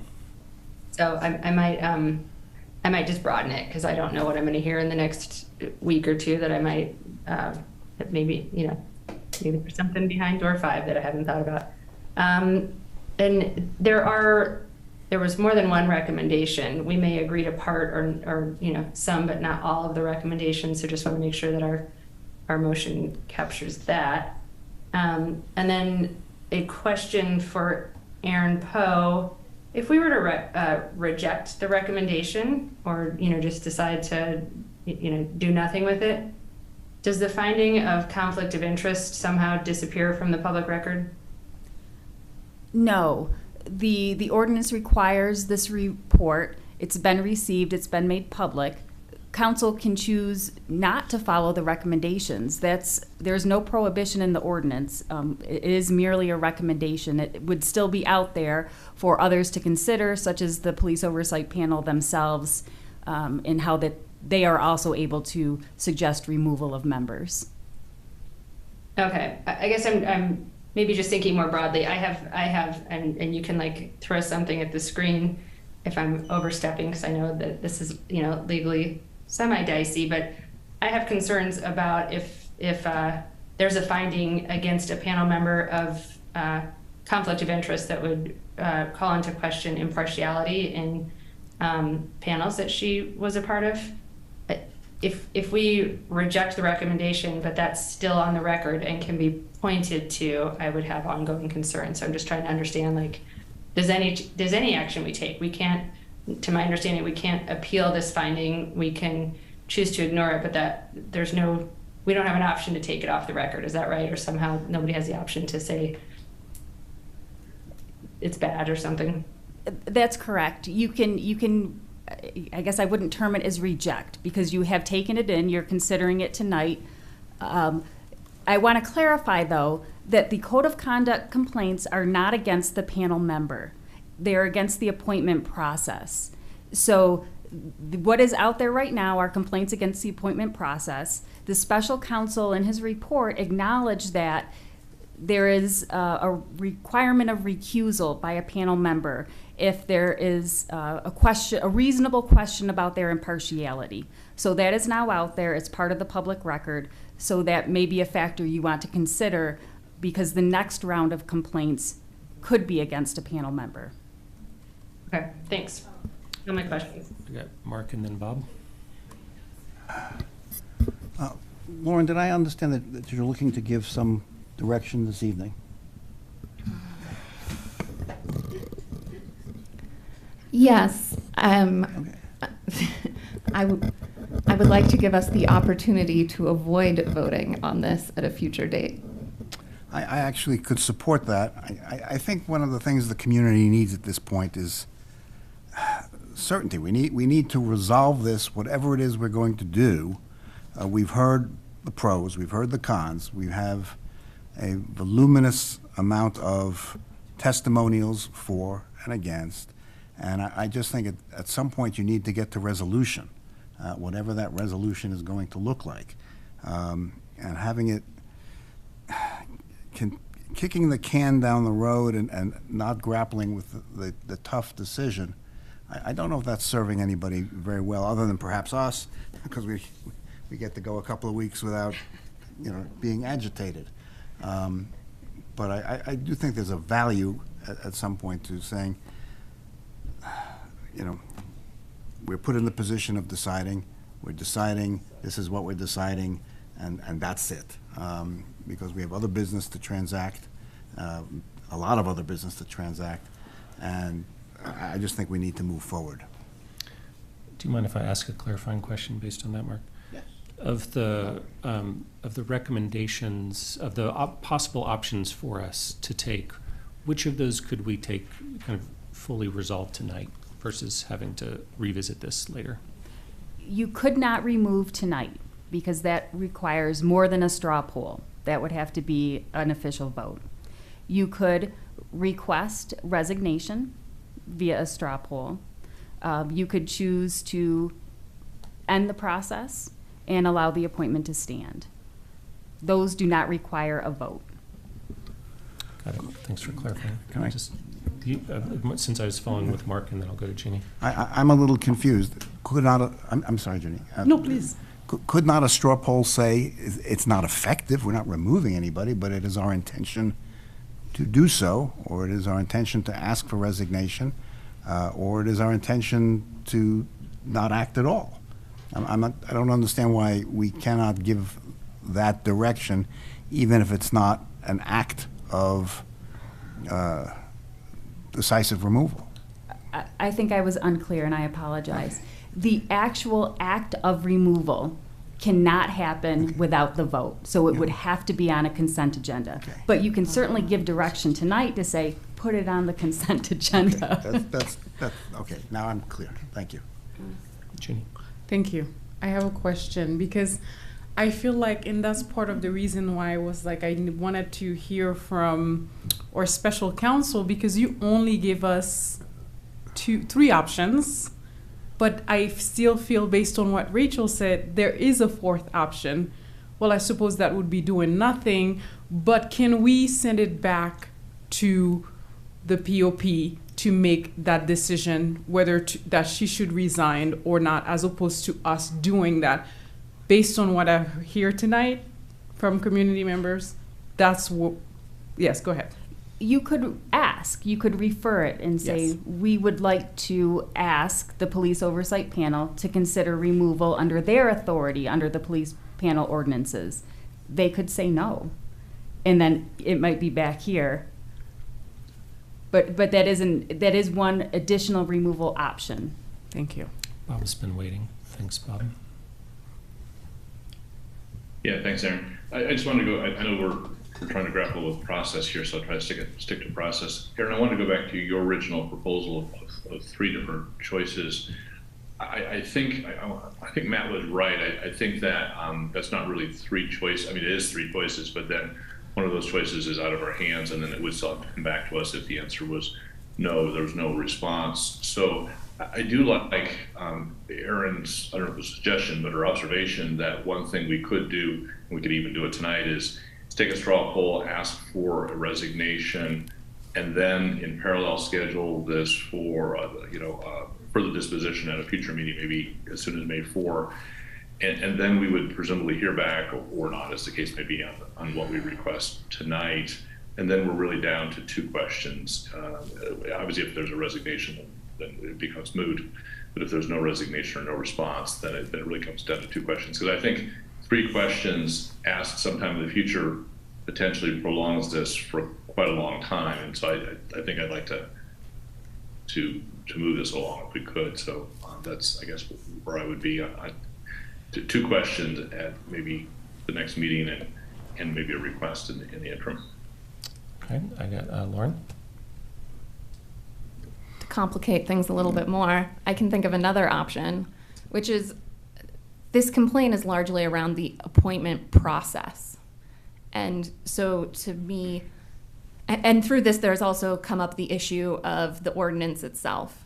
And so there's another option, which would be to sort of revoke all of these appointments, update the ordinance, and reappoint again with ordinance language that we feel like we can more solid, that takes away some of the issues that we're facing right now. So put the whole thing on hold? I'm just saying it is another option. So whether that's an attractive option or not, but I guess, but to Rachel's point from before, I guess I might say that if we put something on the consent agenda, it could include the option of other action, right? So that we were not pinned down to exactly those, because like you say, it could be about asking again.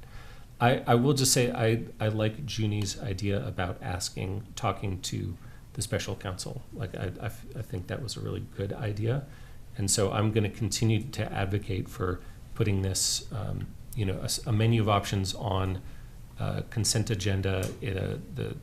I would advocate for it being the next possible meeting, which would be May 4th, and then asking for the special counsel to be there so that we could ask questions about what they got to. So I do like that idea. But Rachel?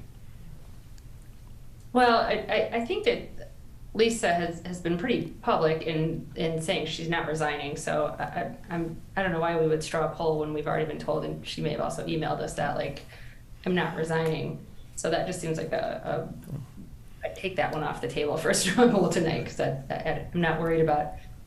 That's not how I will be voting, because I believe she's been pretty clear on that. So I'm not worried about Matt's scenario where we have to kick it back to her and ask her to resign, because that just seems futile to me.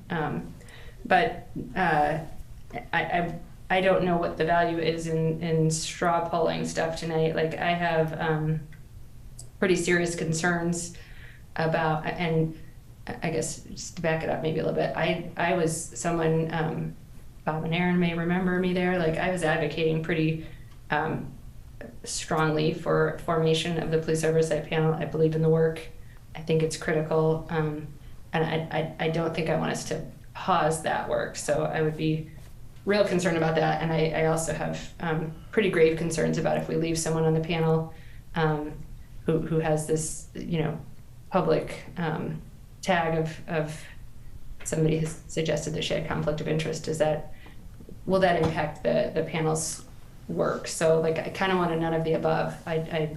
So anyhow, I'm not ready to get into that tonight, because I feel like I'm still doing research and trying to understand what the ramifications are. But so I guess I'm saying I'm against a straw poll tonight. I'm happy to have the investigator come, although I will caution, as an attorney and someone who's at Boulder City Council often, I'm not sure, like, if we bring someone in who's already being pretty castigated, I would say, in the court of public opinion, I worry about who we're going to get next. So just to be mindful of, like, email might be a little bit better, because this is a harsh arena to step into if you haven't signed up for that. Thanks. Thanks, Rachel. So let's see if I can move us forward. So we have a suggestion for, Erin, sorry, go ahead. One other option that we can check into would be doing 2x2s with the special counsel, which is not public. but you would have face-to-face time to talk. So just putting that out there as another option that would also protect confidentiality. And I think maybe the interest is in more sticking to things that can be public knowledge, so without asking for confidential information.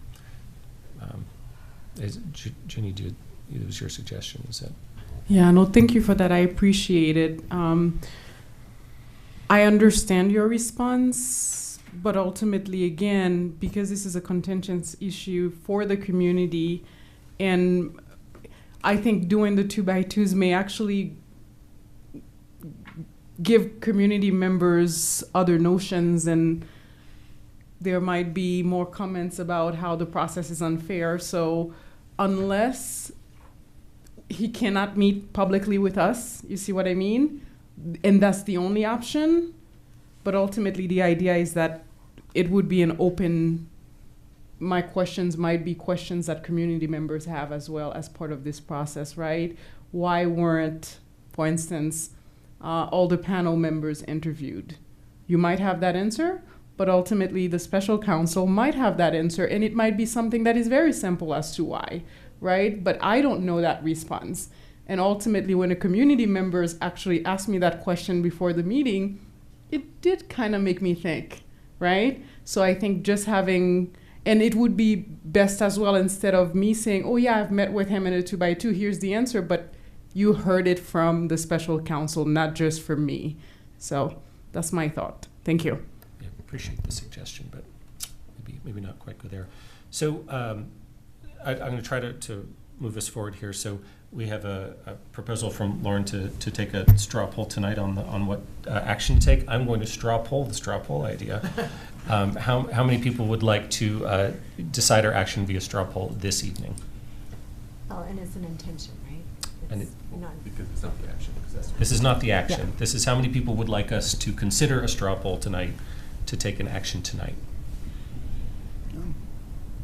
I got 3. So, 4. Oh, Matt's over there on 4. Okay. All right. That's still not 5, but okay, I hear you. So that I had a proposal on the table to start, and so about getting something on consent with a menu of options for us, menu of actions for us to consider at, I would say, the May 4th meeting. So I'm going to straw poll how many people would like to proceed with that approach. The May 4th. Can I clarify Yeah, sure. what you're asking for? So what you're saying, Aaron, is that basically on the May 4th consent agenda, there will be an item that has the options that were presented by the investigator. And possibly, I heard somebody say there will be an other option there as well. And then when we vote on that item, we would basically be voting for which of the options we're choosing. Correct. And that would happen on May 4th. And we would have potentially the special investigator there at that meeting as well, in time for some discussion and questions there. That is correct. Can I also clarify? Yep. Are we still holding that meeting if Clay is not available on that date? Or is his presence dictating our schedule? Tara? Colloquy off of that. Yeah. Or is it colloquy? Are we then saying that presenting questions to him via email and then maybe putting them up on the screen is not good enough? If, let's say, he can't come or doesn't want to? So I guess I'll make a proposal here, which would be that we request his presence, and if it is not possible, that we would email public questions and ask for public answers on the record. But still have a May 4th meeting, if that, so, yeah. So straw poll moving forward with that approach. Okay, it's a majority, anyway. So we will come back to this on May 4th. And I would like to thank all the community members who have weighed in today and stuck it out with us through to this late hour. We appreciate your passion and conviction on the issue. A quick question. Will you be letting us know fairly soon about Clay's availability? and whether we need to do this via email versus public conversation. Absolutely. I will reach out to him tomorrow, and he may need to think on it. Mm-hmm. And if I could ask a clarifying question, if he was to appear on May 4th, would he be given the questions in advance, or not necessarily? My only concern is if there are issues that are attorney-client and confidentiality that we ask live, I'm worried about that sort of I can't answer thing. So my deference, because of those sensitivities, is to have them written so that they can be vetted and whether or not they're available to the public or a part of attorney-client privilege. I mean, I think it'd be good to have them out ahead of time, but we could reserve the right to ask a follow-up question. And if he then at that point said that's confidential, then so be it. Okay. Yeah, is that all right with folks? Okay. One last question. Pursuant to Rachel's comments, are we still going to consider a resignation request?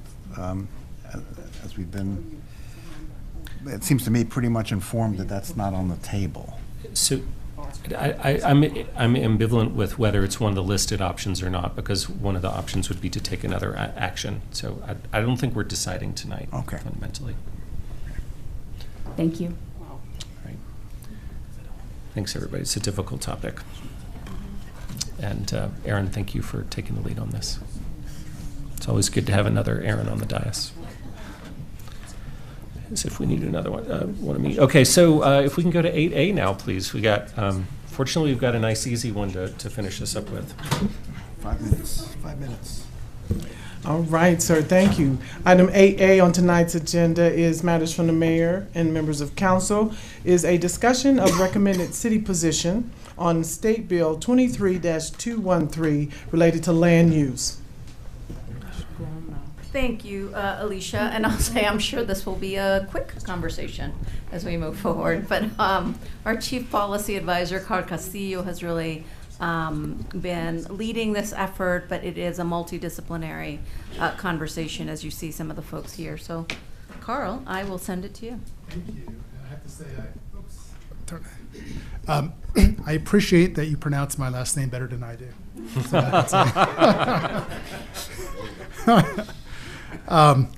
Okay, let me share the slideshow here. Okay, so good evening, council.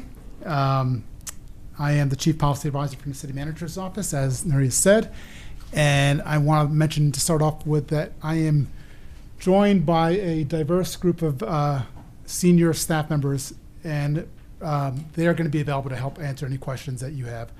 I also just want to express my deep gratitude for the cross-departmental effort that's been necessary to try to understand this bill. I mean, it's been planning, housing, transportation, utilities, city attorney's office, and of course the city manager's office. So in my time, I've never seen that much effort and that much coordination. So just a little bit of background and my sincere appreciation for everybody who's been involved in that.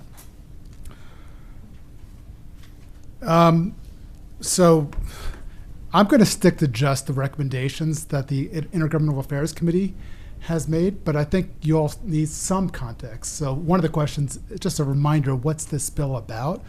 Well, I made this word cloud, the first word cloud I've ever put together, and involved an Excel spreadsheet and tabulating the number of times each one of these words was appeared in the original bill. I don't know how it represents in the most recent version, but if you look at it by that measure, housing and affordability certainly stand out. Again, just for context, this started as a discussion with you in February 9th, where you updated the policy statement to indicate, in anticipation of a bill like this, that you would support it in principle, and you provided some parameters. Senate Bill 23-213 was introduced in the Senate on March 22nd. Council's Intergovernmental Affairs Committee reviewed the bill and adopted a recommendation of support while seeking amendments. That was on April 5th.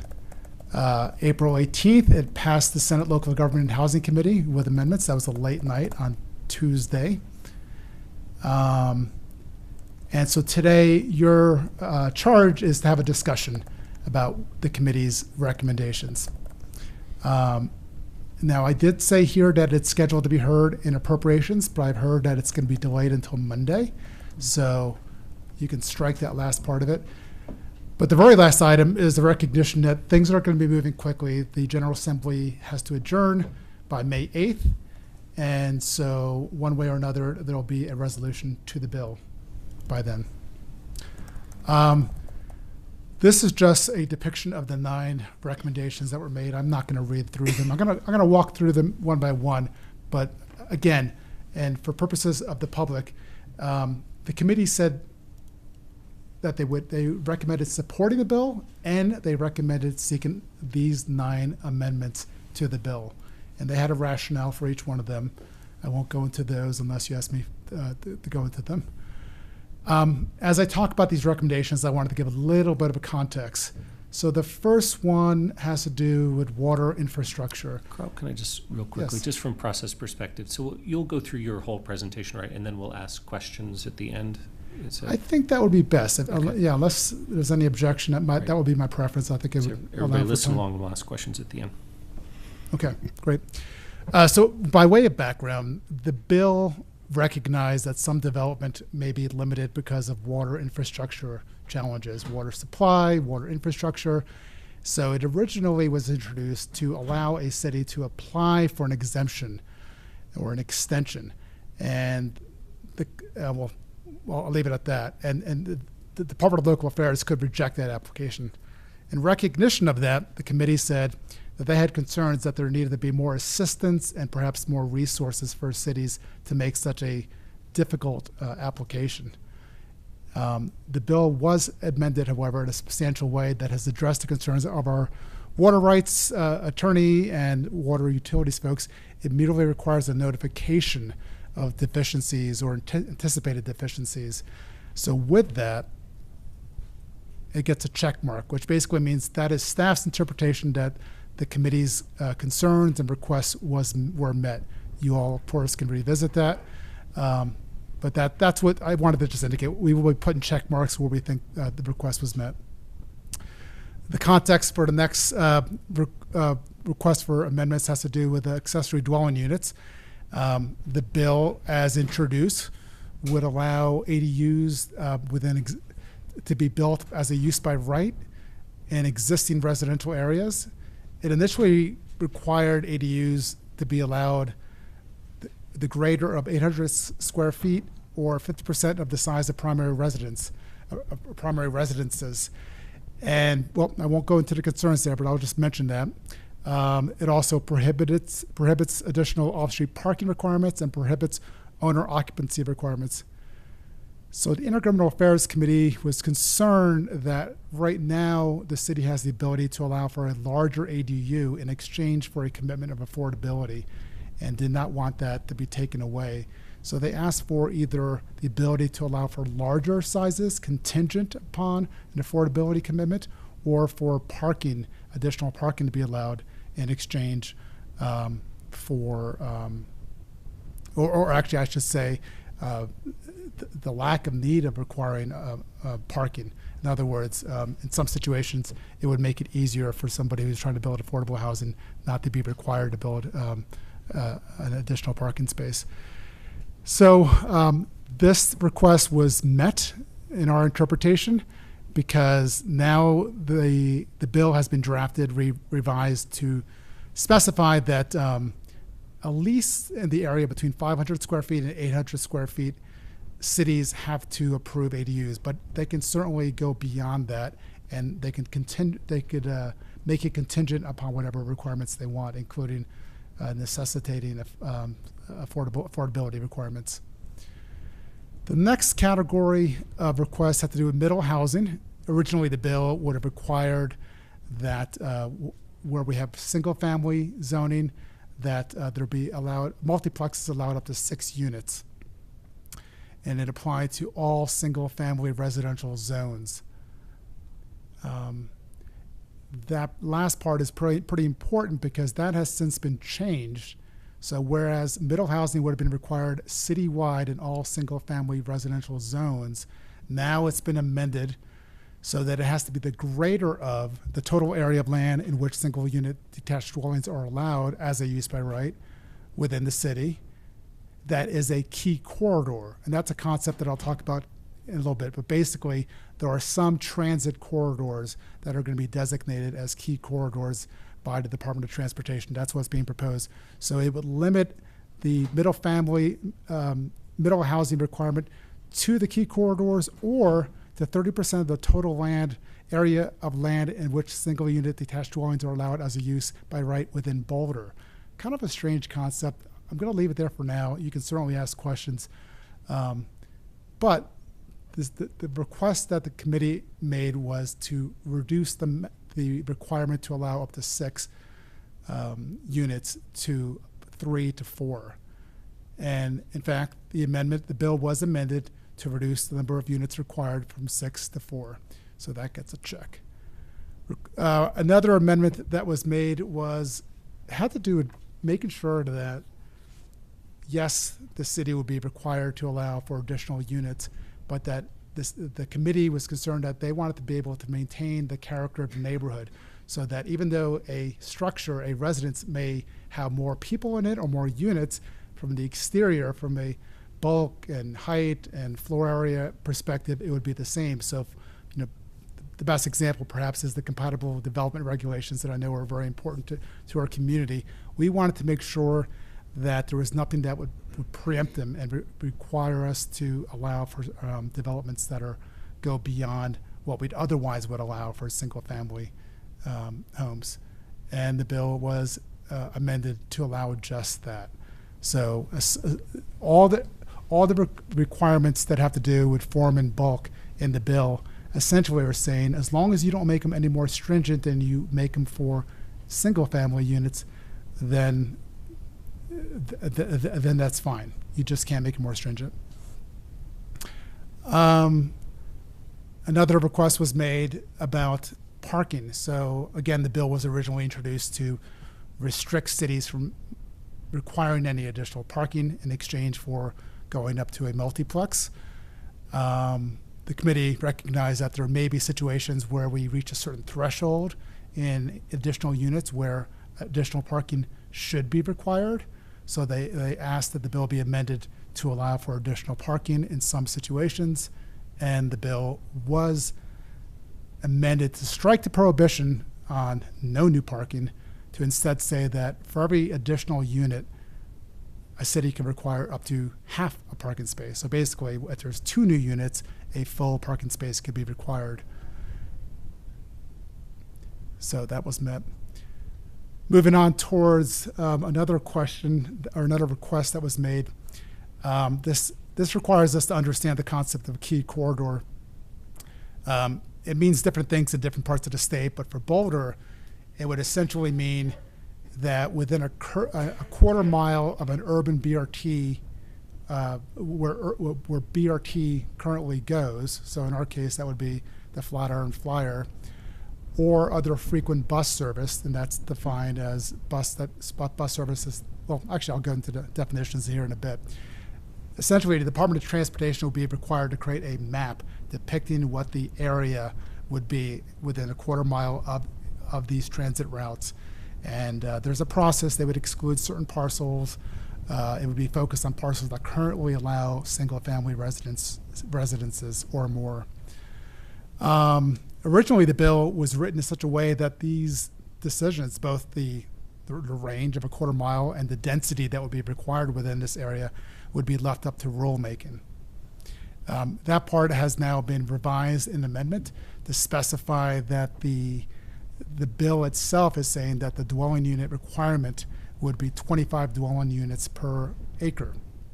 So rather than leaving it up to rulemaking, the bill specifies a number. So the committee took this information and they said that what they would request is a change that would allow the city to determine where along the corridor, where along the key corridors that additional density had to be added.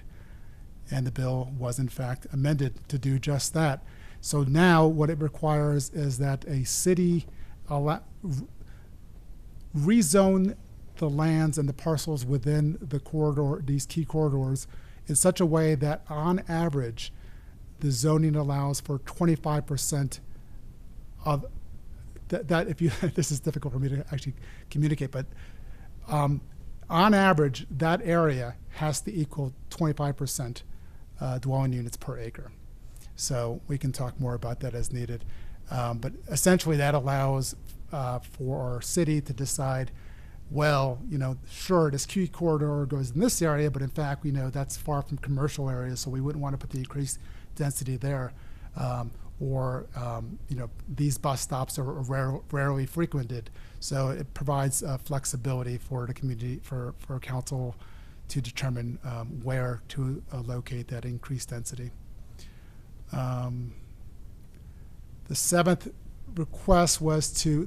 and eighth requests were basically asking for some clarifications on what was meant by fixed rail, by BRT, by local high frequency transit. We had some questions about what each one was to mean, and the bill was amended to clarify what BRT is, what commuter bus BRT is, what urban BRT is, and urban BRT is the one that would apply to us. Yeah, I'll leave it at that. What's that? Well, so this also speaks towards things that that either we have or plan to have in the next 5 years. So the train will probably not fit into that, unfortunately. It did clarify as well that, what is a high frequency bus route? It's one that during certain times of the day stops at least within 15 minutes or more frequently. So that was clarified, and because of that, it gets a check mark. So here's the last one that does not get a check mark, and a significant one, of course. So what the bill would do is prohibit cities from using familial relationships as a standard for determining occupancy limits. And the net result of that is that we could still rely on other things, such as the number of rooms, or the number of the floor area, or other health and safety standards. Basically, if there's other ways to measure what endangers health and safety, that could be another way that the cities could limit the number of people in homes. The main thing that it's trying to do is say that it cannot be pegged towards familial relationships. So that was so the committee was concerned about the changes that this would impose and the control that would be taken away from council on how to address occupancy limits. And so they said replace that current limitation by saying that it would be either that cities could provide for a minimum of family members plus 2, so family members plus 2 unrelated, or, assuming it's not a family, 4 to 5 unrelated. Ensure that the definition of family members is broad in scope as well. So this was not a request that was met. There was no amendment that spoke towards this at all, so that gets an X. And with that, fortunately, I am done. And so staff has no recommendations for you. We really wanted to just tee this up for you. We are happy to, before you start having your conversation about where to go with this, answer any clarifying questions that you may have. But otherwise, we're hoping that this is a conversation that all of you can have. Thanks, Carl. I appreciate your detailed presentation. I know you've worked really hard on the details of this for a while, so much appreciation with that. I got Lauren and then Rachel and Tara for questions. Yeah, I want to thank you and the rest of city staff for working really hard on this. I appreciate that we were able to bring a lot of the changes that we wanted to see forward and get them addressed, so that's great. My clarifying question is around issue number 6, which we have, so along those transit corridors within a quarter mile, we have the minimum of 25 dwelling units per acre, and then that is along 25, or that is for 25% of the parcels, or is that you can readjust that so it would be 100 dwelling units for 25%? Do Do you get what I'm saying? Like, I do, and I also recognize that when I tried to explain it the first time, I didn't do so eloquently. So I'm going to ask Chris if he could weigh in on that. Sure, I'm happy to. I'm Chris Meschuk in the city manager's office. And part of this is between the committee's conversation and tonight, and it was Tuesday night, the bill was pretty significantly amended as it relates to key corridors and middle housing. And essentially those used to be two separate legislative sections. They've now been combined together. And how you calculate how much middle housing would be required and how you calculate how much multifamily housing would be allowed or required in key corridors is now in the same section.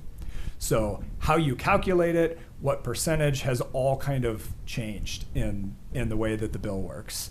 But essentially for within key corridors for multifamily housing, there would have to be a minimum of 25 dwelling units per acre. You have two choices for how you essentially determine how much of your city needs to be zoned to allow that sort of development. Then based on whatever that answer is of how much land area would need to be zoned for that, you have a choice as a community where you locate that within the corridor or near the corridor. So you could steer that into, kind of centers or nodes. So a community would still have that flexibility to place where that density is located. Does that answer your question? And let me just try to follow up there, because again, we're talking about two different concepts. One of them is the increased density that's required in key corridors. And then there's a separate concept, as Chris was speaking about middle housing, and middle housing being defined up to allowing up to fourplexes.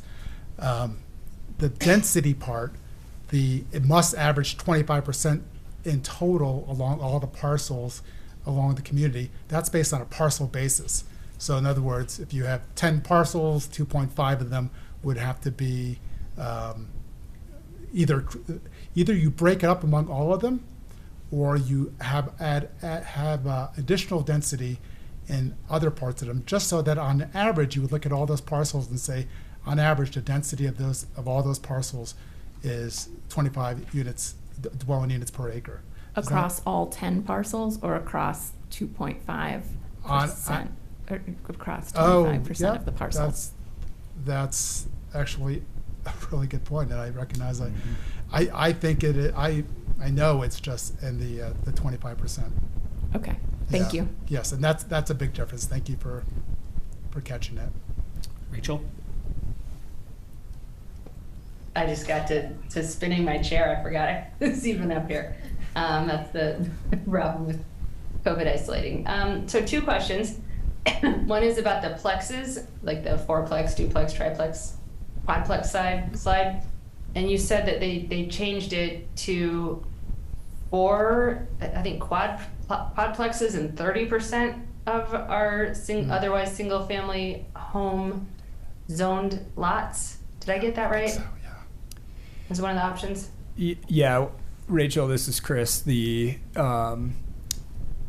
middle housing is now up to 4 units rather than up to 6. Right. And then to determine how much of your city would have to have middle housing, again, it starts with looking at your key corridors, and then there are 2 ways to calculate how much land area of the city would need to allow middle housing. And so we'd need to kind of look, is it the area that's based on the key corridors, or they have a different calculation based on the amount of essentially single unit zoning that's in your city. Then based on that, you have to have a certain amount that would allow middle housing. Does that make sense? Yeah, that's what I thought. I think yes, it makes sense. And let's say that I don't love it and I'd prefer to see 100% of lots eligible for duplex. Not triplex, but duplex, say. And I haven't, about half of council hasn't had a chance to weigh in yet. Is this a space where I could say I'd rather us now advocate for duplex at 100% over 30% with quadplexes? So this is all happening in the context of a tremendous negotiation happening at the Capitol.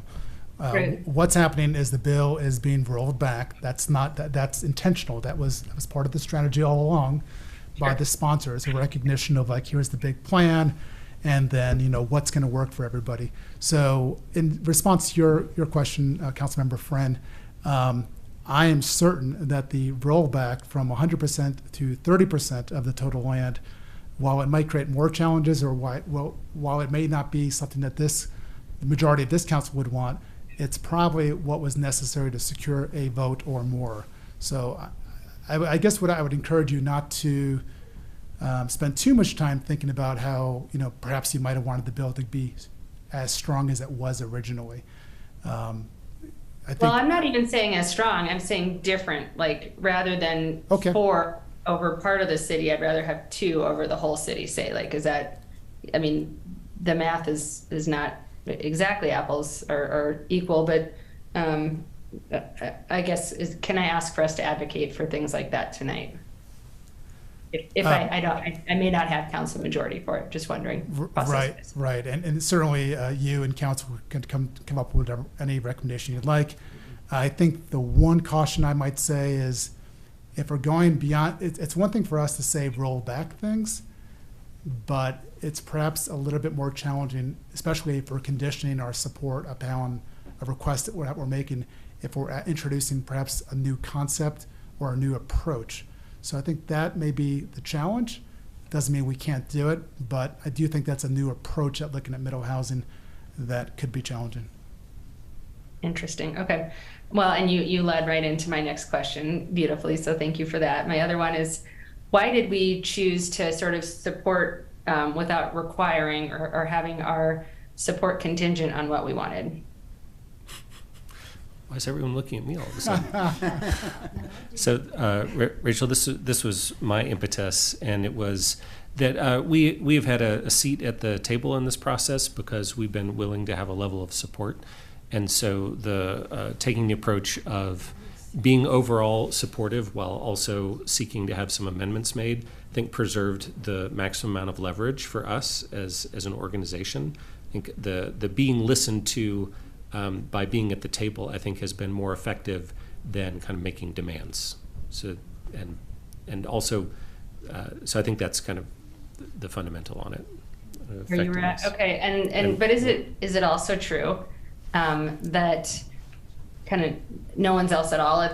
There's nobody else at the table, kind of like nobody else is even saying support with anything, right? Like we would kind of still be the only ones at the table, even if we said like support if amended.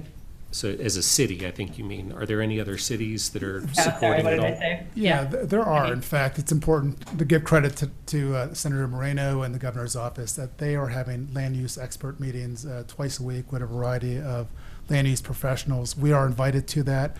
I know that we are the only ones that as a city are expected to or on our way to supporting it with or without amendments.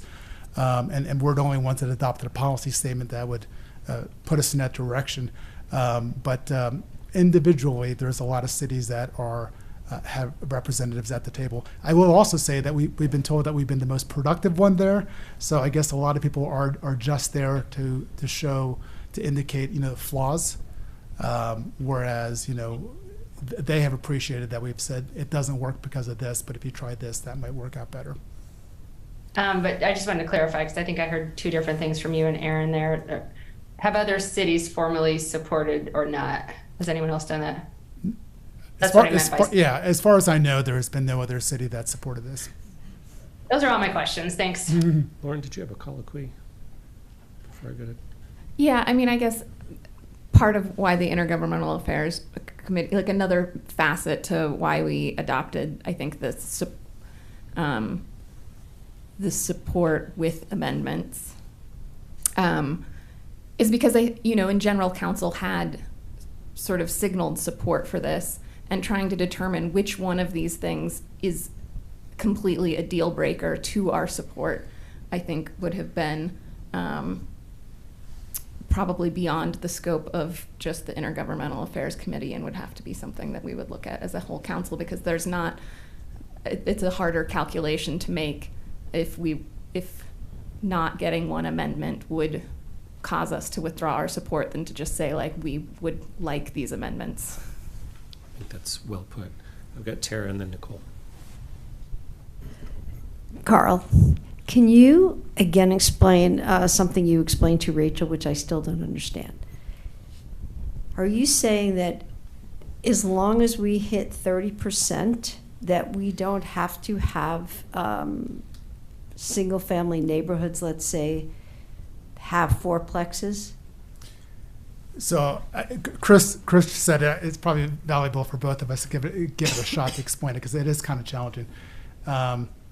They did roll it back, so it was 100%, and now they say you can take the greater of either all the area within your key corridor, and if that equals, or no, is all the area in the key corridor, or 30% of your total land within the city that is zoned for single-family residents, or that allows at least single-family residences, whichever is greater. So that's a very clunky way to design it. But another way of looking at it is, if your key corridor equaled 30% of the land in your city, then it would basically say, put it all there. But a lot of cities don't have enough key corridors so that they would have to go beyond the area. So I can't really defend the logic about how they chose that, and I recognize that it's difficult to wrap your mind around, but it's essentially saying it's a smaller percentage, try to put most of it in the key corridor, whatever you can't put in there, and still reach the 30% of the total city put outside your key corridor. Is that a fair? I only care about this city. So my question to you is, do we have the 30% between the key corridors and the, let's say, the East Boulder Sub-Community Plan? Do we get there? So we, today, tried to take the bill language and see how it applies to Boulder. This is very rough analysis, and I will just disclaimer, I'm pretty confident that we may have, included certain parcels that shouldn't have been, or excluded parcels that should have been. The way the bill is currently drafted, and with the current amendments, there's still some confusion on our part, or lack of clarity on what's in and what's out to do the math. But based on the rough calculation that we did for middle housing, so the area that would have to require up to fourplexes, we think roughly half of the parcels in those key corridor areas currently have zoning that would allow middle housing. So it's about half. So more than 30%? The 30% is just part of the math to determine the geographic area. So I'll try and explain it without getting super in the weeds here. You have two ways of determining how much of your city needs to be zoned for middle housing. It's either one, add up all of your key corridors, so it's a quarter-mile buffer off your key corridors, add up all of that land area, that's number one, or 30% of the area of your city that's zoned for single-unit housing. That's number two. Whichever number is greater, 1 or 2, is the number you go with to determine how much of your city needs to be zoned for that. For us, the amount of land area contained within the buffers of key corridors is the greater number, because we have so many key corridors that have bus service that hits at least 15-minute service at one point in time. So I I got Nicole queued up. for colloquy? Before you colloquy, I just want to, I misspoke. I do care about other cities. Sorry, other cities. Take that back. Nicole, I'm glad you clarified that, Tara. I just want to mention at the Dr. Cog meeting last night, they were working on a story map for this bill to try to map out exactly how different areas would be affected. And it's not fully finished yet.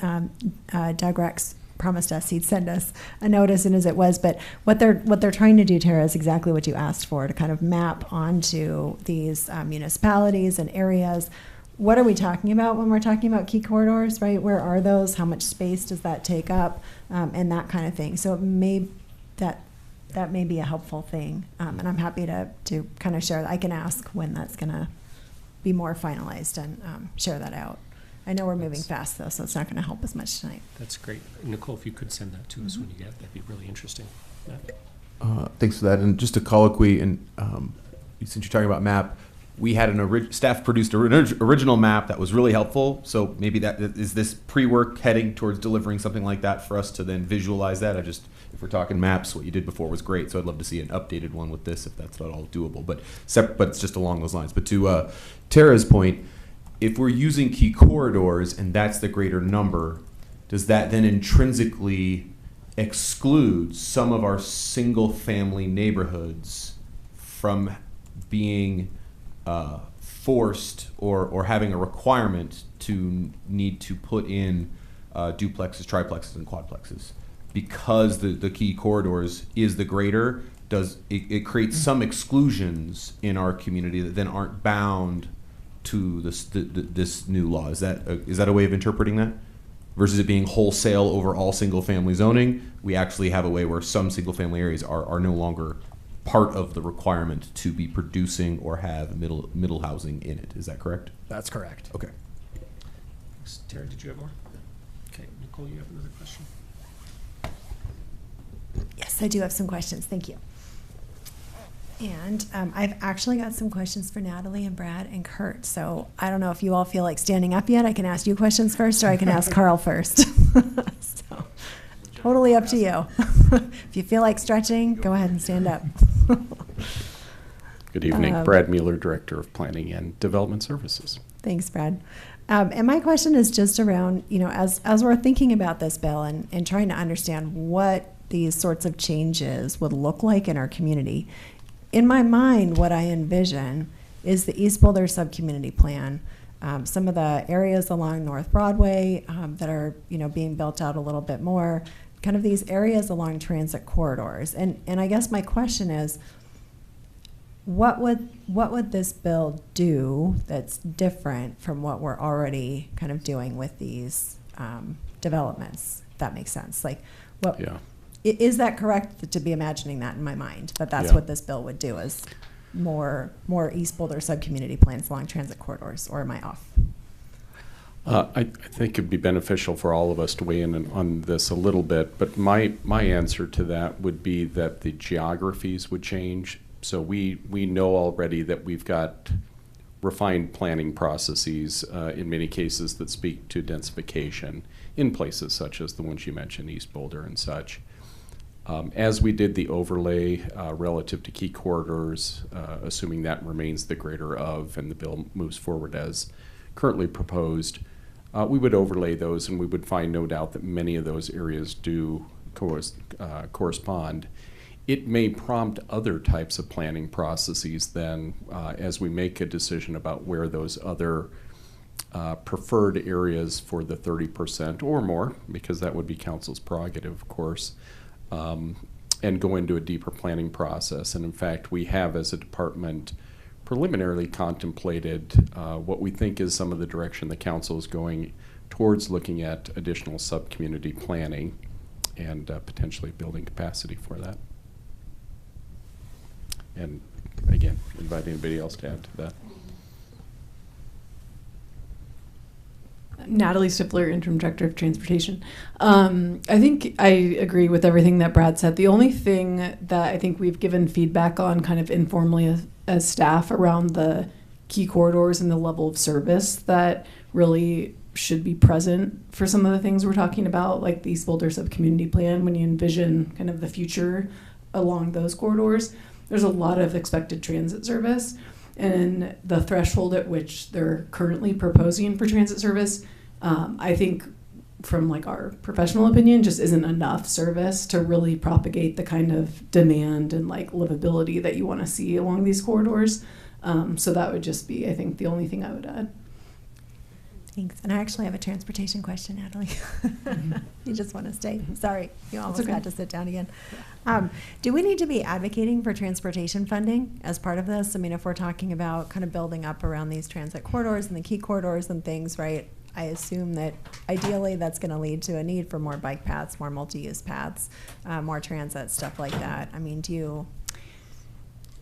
Yeah, so I think I could say, you know, in thinking about other states that have policy like this, it's there's usually, it's like a funded mandate to an extent, right? There's especially transit funding available at a state level to support this type of development, and then the transportation that's available to help people move along these corridors.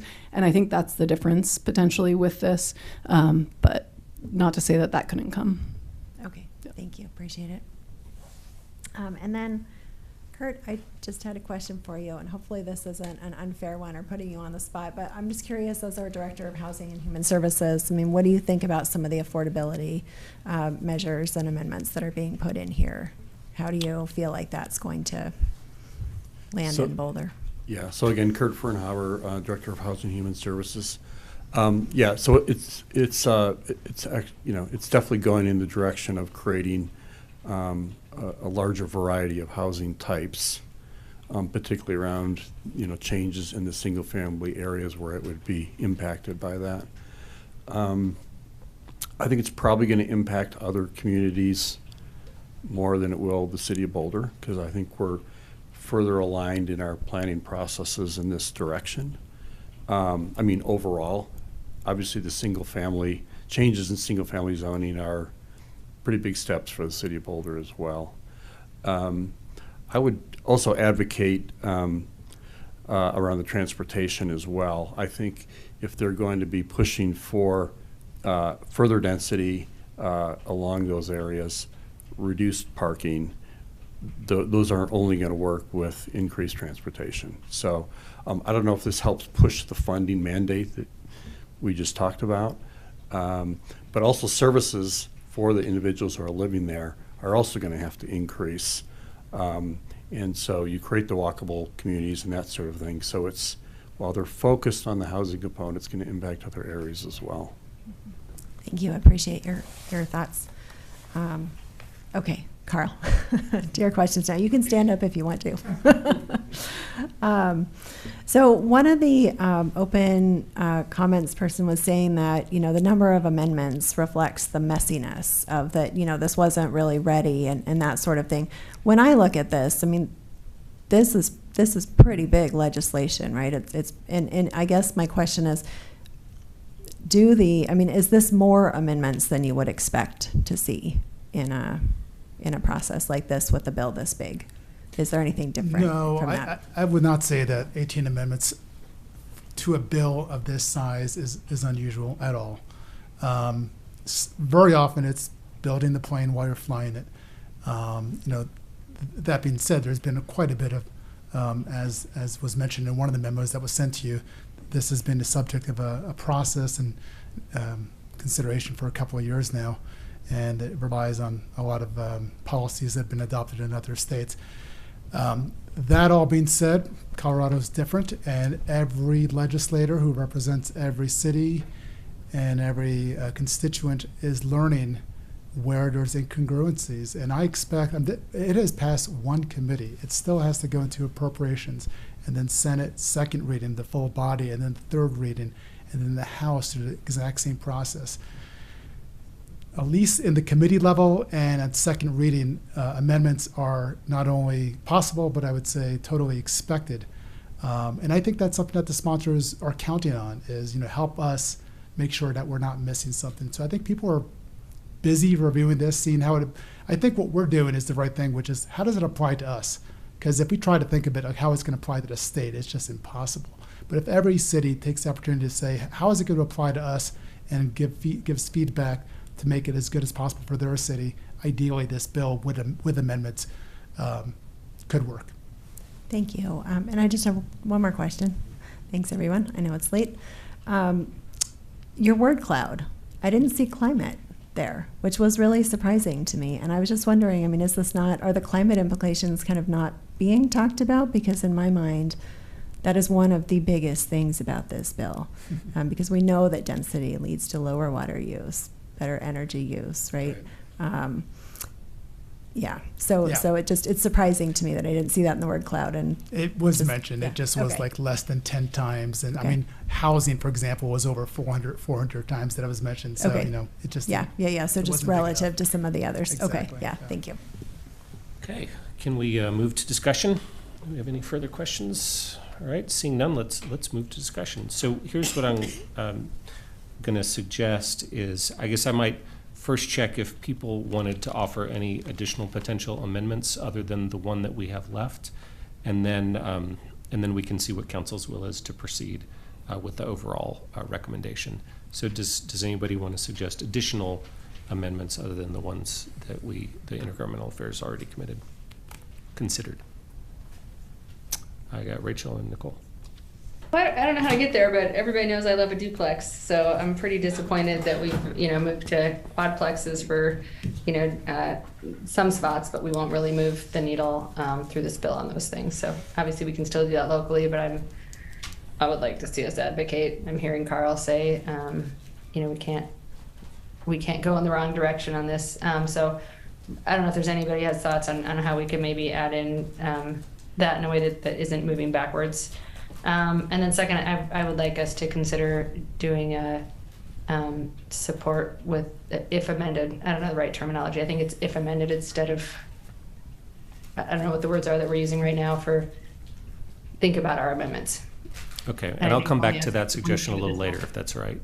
But did on the duplexes, did you have something specific that you wanted to Well, suggest? I threw out, like, I'd rather see duplexes in 100% of the spots as opposed to quadplexes in 30%.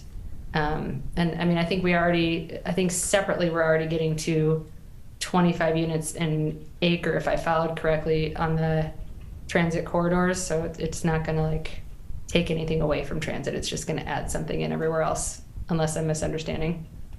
Thanks, Rich. I think Lauren wants to respond. This could definitely use wordsmithing, but because when I do the math, and correct me if I'm wrong, I believe 2 units for 100% would be more units than 4 units on 30% of the property.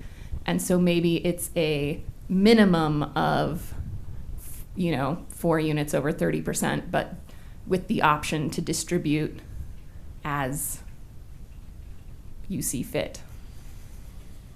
Or maybe even an option for communities to choose one or the other, like opt into as an option 3, duplexes and all single family, as opposed to working through the math of the corridors. So if I could make a comment here, if we're later going to consider support if amended, I think to the extent that we moved back to an earlier point in the bill, like going from 30% to 100%, I think that's extremely unlikely at this point.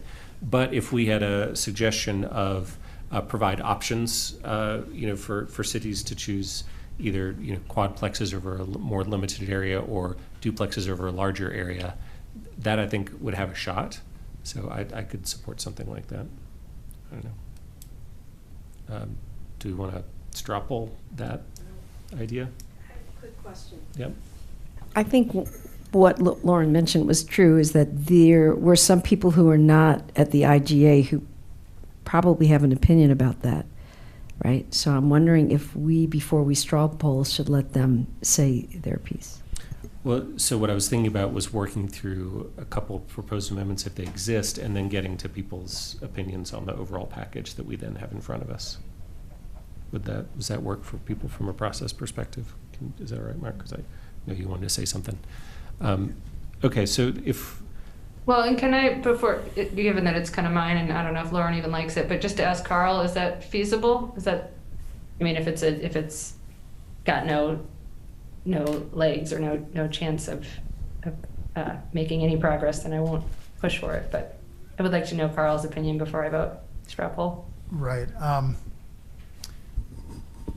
It's an interesting idea. It allows flexibility, and there could be some communities that would prefer that flexibility of having 100% duplexes versus 30% quadplexes.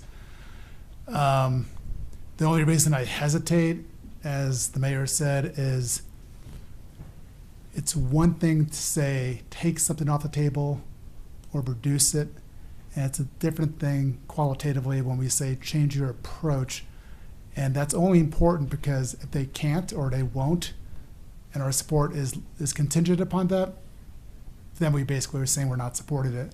But I mean, I think it's an interesting idea worth offering. And then it's just a question of how we communicate what this means for the city's support or contingent support, as the case may be. And do we have any option to say, please consider, as opposed to change? When, you know, like, if that one's more of a, we don't want a contingent, you make things contingent on it.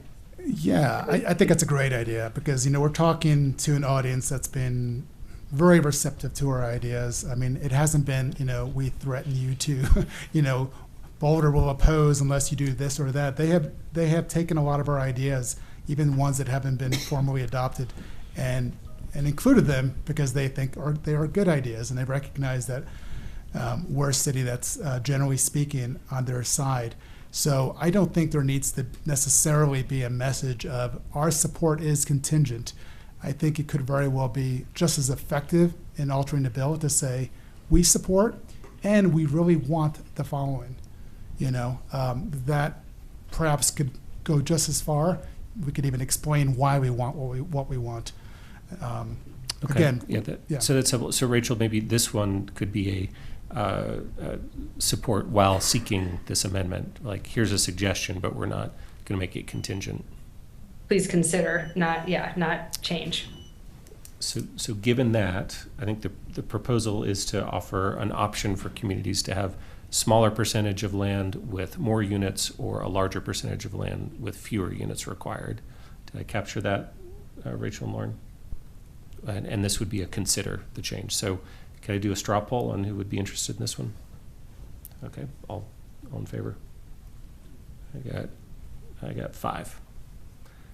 So we can add that to the mix.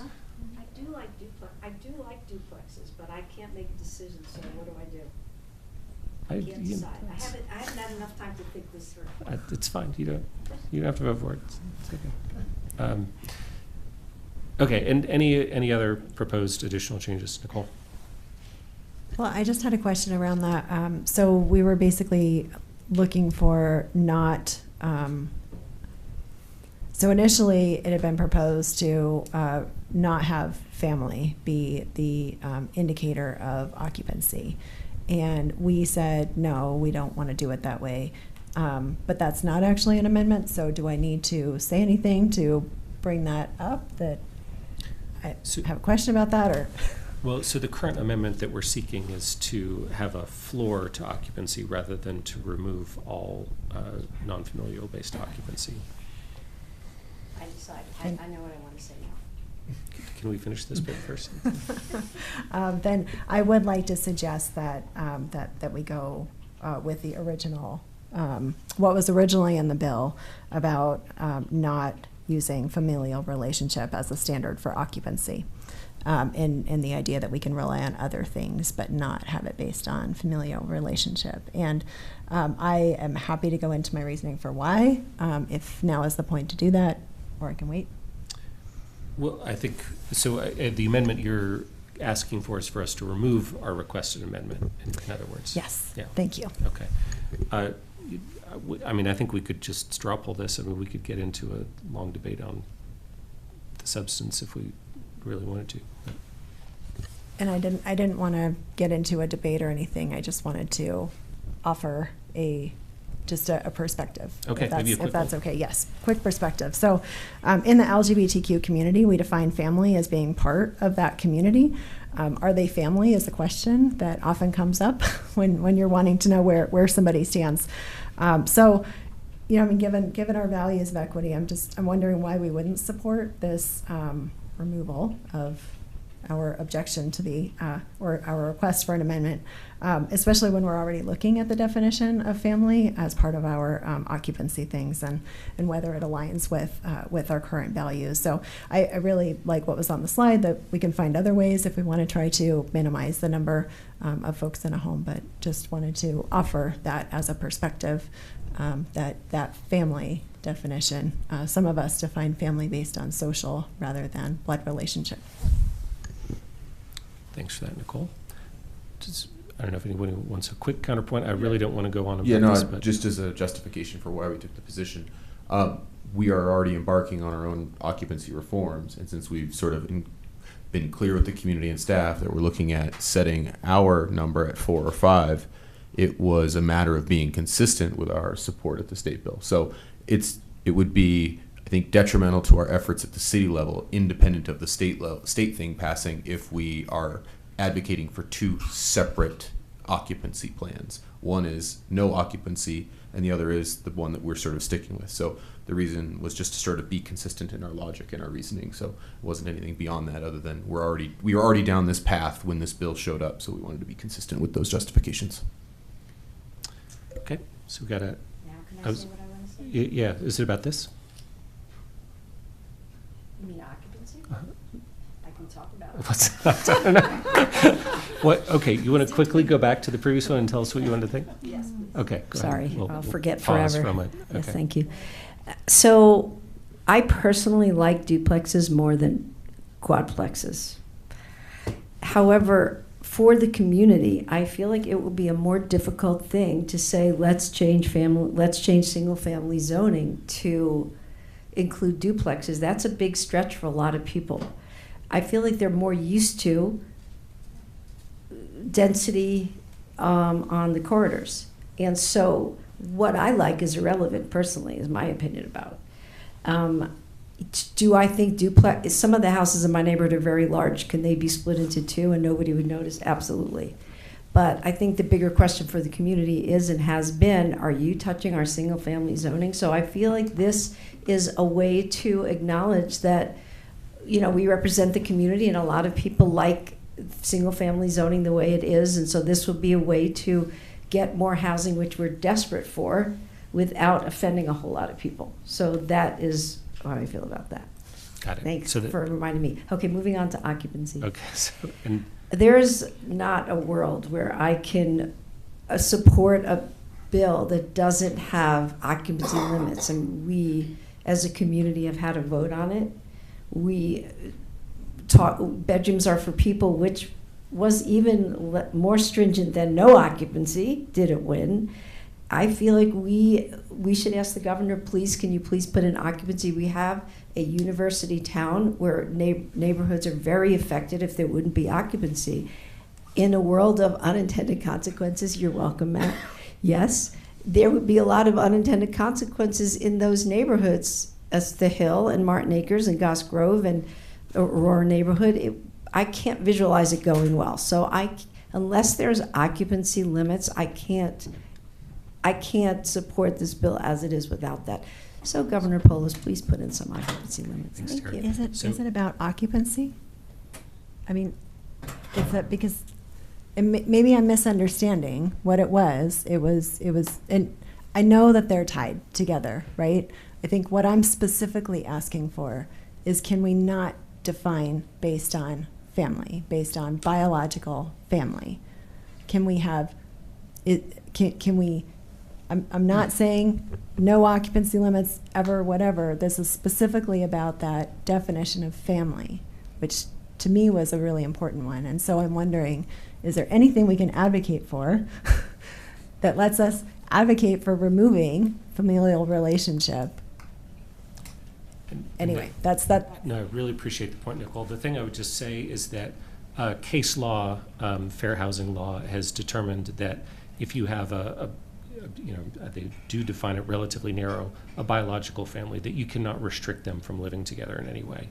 So that if familial status is removed as a basis for occupancy limits, then you cannot have an occupancy limit other than the most baseline ones provided by how many people constitute overcrowding for health and safety reasons. So did I get any of that wrong? Yeah. That's the challenge. There's not really another way to do it given our legal system. So Nicole has a proposal on the table to amend our previous suggestion to remove the last requested amendment on occupancy limits. Can we just do a straw poll for how many people are in favor of that, amending the amendment? And we got 2. So that does not move forward. Okay, so those are the couple amendments that I heard proposals for. So now what we've got on the table is the one last requested amendment from the IGA, which was to provide a floor on occupancy limits rather than to remove them. And then while defining family very broadly, including the kinds of communities that you were talking about, Nicole. And then the other one is an option to potentially have a choice of smaller percent of the city with more units in plexes and versus larger percentages with fewer. That's what's on the table. So now if people can opine on whether we should move this forward, and we can provide final direction. I just had one other one. Sorry. I thought Natalie and Brad brought up a great thing around transportation and sort of the amount of transportation on these corridor lines, and suggesting maybe something around funding for increased transportation to ensure that with these new car light areas that we have appropriate levels of transportation. Is that an amendment? Is that worthy of an amendment or something? I would just say I don't think this bill is ever going to provide transit funding, but I mean, I love the Okay. idea. I just wanted to check. Yeah. You're correct. Okay. I mean, we can carry the intention to lobby for additional transit funding forward. I just don't think it's good. I mean, I guess we could always put it in the category of it would be nice if. If you do, yeah, Sure. do you wanna, Okay. Yeah. I would like to propose an amendment to ask for transit funding along these key corridors to ensure that we have appropriate levels of transit. I second. Okay, great. Rachel. Just a question. Are we going to come back to like which of these we might want to make contingent? Yes, the full yes, package? we are. We are I'm gonna happy to come back ask that nicely question. for this, but I wouldn't want to make it contingent. Okay. Yep. So straw poll us asking nicely for additional transit funding along key corridors. All right, that's got majority support. Okay, so now we've got a package with three things on the table, and so Mark, I know you were jumping before to offer an opinion. Before, do you want to? Yes, I'm always happy. Thank you for your patience. Give an opinion. Give an opinion. Just make sure your mic's on. We have been very happy with our seat at the table. And I'm going to suggest to you that it's a very expensive chair that we've bought. The price of that seat at the table is to abandon our home rule authority. And, you know, one of the speakers tonight, I think it was Evan Rabbit, said, you know, we are very protective of our home rule authority until we're not. And I find this abandonment to be something that is inappropriate. I think it's way too high a price simply to schmooze with the governor and his staff. It's not about each and every provision of the bill, some of which are good, some of which I would have no problem with, but they should be our provisions. They should be enacted in bills by this council, and we should not be making the state legislature our zoning authority. That's for us, okay? I don't necessarily want quadplexes everywhere, but if that's the will of the council and we rezone it that way, that's on our decision, not their decision.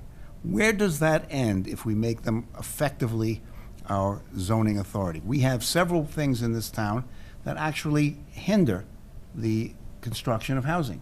One is the height limit. If the legislature wants to take aim at that and say, you can't have that anymore, and you've already abandoned your home rule prerogatives, where does that go? Or you can build housing above the blue line, it's technologically possible, and we think you should build more housing there. And if the answer to those is no, they can't do that, somebody needs to explain to me why, because I don't think that's consistent with the very nature of a bill that is saying to the governor, you can have our home rule authority, just be nice to us, okay? And I love the governor, by the way. I would vote for him any time, but this is an overreach, and it is not an accident that the rest of the state and every home rule jurisdiction says this is a step too far. I was at the Mile High Flood District meeting today, and I was astonished. They they passed a resolution in opposition. This is a mile-high flood district, not a home rule city. And of the 17 jurisdictions there, 15 were in favor of that resolution, and the 2 who weren't thought it didn't go far enough. And we seem to believe that we are the only jurisdiction that ought to be doing this. Nobody else seems to have stepped up and said, you know, this is great. We want the state to set our local land use policies. Only Boulder seems to think that that's a negotiable item and can be bartered away for a political chit. So I think this is the elephant in the room that we're not discussing, which is the appropriateness of making the state, putting the state in a position to control what we do with our land. And I'm not in favor of that, and I'm not going to support this legislation in any form because it does not recognize something that we have held near and dear on almost every occasion until now, because we like to sit next to the governor. It's a great chair, love to be in the chair, but the price is way too high. Thank you. Okay, thank you, Mark. I got Bob. It's probably appropriate that I go next because I'm going to say largely the same thing that Mark did. I'll try to be a little briefer since Mark captured most of my points. First, I'll just say something positive, which is I think that several of these amendments moved this bill, which I originally believed was very bad, to a less bad bill. But I'm still not going to support it any more than I did when we first voted on this before the bill was even drafted back on February 9th. As Mark said, the most precious local authority is land use. And since the founding of this state nearly 150 years ago, cities in Colorado have traditionally had the right to control what gets built where within its boundaries. And this makes sense because community values vary from place to place. Cities like Denver welcome tall buildings. Here in Boulder, we cap building heights at 55 feet. Some cities allow homes to be built right up the nearby mountainside. Here in Boulder, we have the blue line, which prevents this. Now, I realize that these things are not in this legislation, but what we are proposing are statewide changes in other areas that are just as precious to other cities. Cities in Colorado take a variety of positions on zoning, density, population growth, affordable housing, occupancy, parking, design, and mass. People can choose the town they live in based in part on whether its land use policies comport with their own personal values. I believe that it is inappropriate for the 9 of us through the state to impose Boulder's values on other cities. So I will be voting no on this, regardless of how it is amended.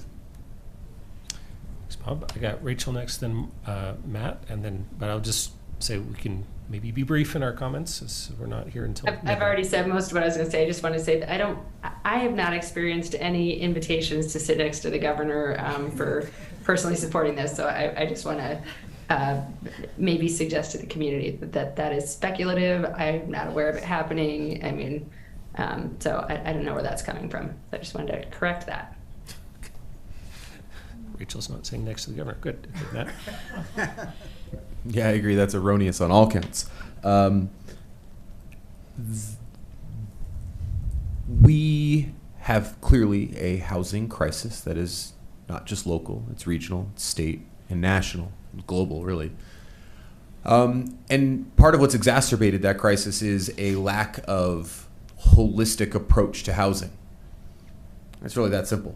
We can sit here and do what we want, but we're not really making a dent. And one can argue, as much of the great work we're doing here in our city, we're still falling behind the pressures of the housing crisis that are on us. It's no discredit to any of the great work that Kurt and everybody else in the staff are doing. We are doing immense work, but we are doing so while we are ice skating uphill. So it is absolutely necessary that, to Mark's point, that opposition we see is exactly the proof that you need a large holistic strategy to tackle the housing crisis, because if we leave everybody unto themselves, it ain't going to get done. This is the same with climate. We could let California lead on climate, but we need a holistic, national, global initiative to tackle climate. So these crises require these minimum thresholds for us to meet in order to meet the moment and set up future generations for success. So I like where we're headed. I'd love to keep us going. Credit to Carl and the whole team and staff for really having a seat at the table and getting it to this place where we're shaping it into a positive direction. And I think there's more amendments to come. But this is how we rise to the moment. And I think we're in a great place to look in future generations in the eyes and say we did our part and at least we tried. Thanks, Matt. Nicole? I'll call myself. Thanks. So Boulder has always been on the forefront on environmental issues, and that's why I see us out in front on this particular bill when no other community is. I think we recognize that we're in a climate crisis and we have a limited amount of time to create a sustainable and resilient community that can handle more people and that is lowering emissions in the meantime. The IPCC has indicated increasing housing density as a key tool to mitigate further disaster. Already, other areas of the country and around the world are facing human rights catastrophes due to the climate crisis. We saw the next generation of leaders at the OAB dinner tonight, and I see this bill not as the single tool to solve all of our housing and everything problems, but really as a way to give future generations a fighting chance to avoid the human rights crisis that we're experiencing in the midst of this climate crisis.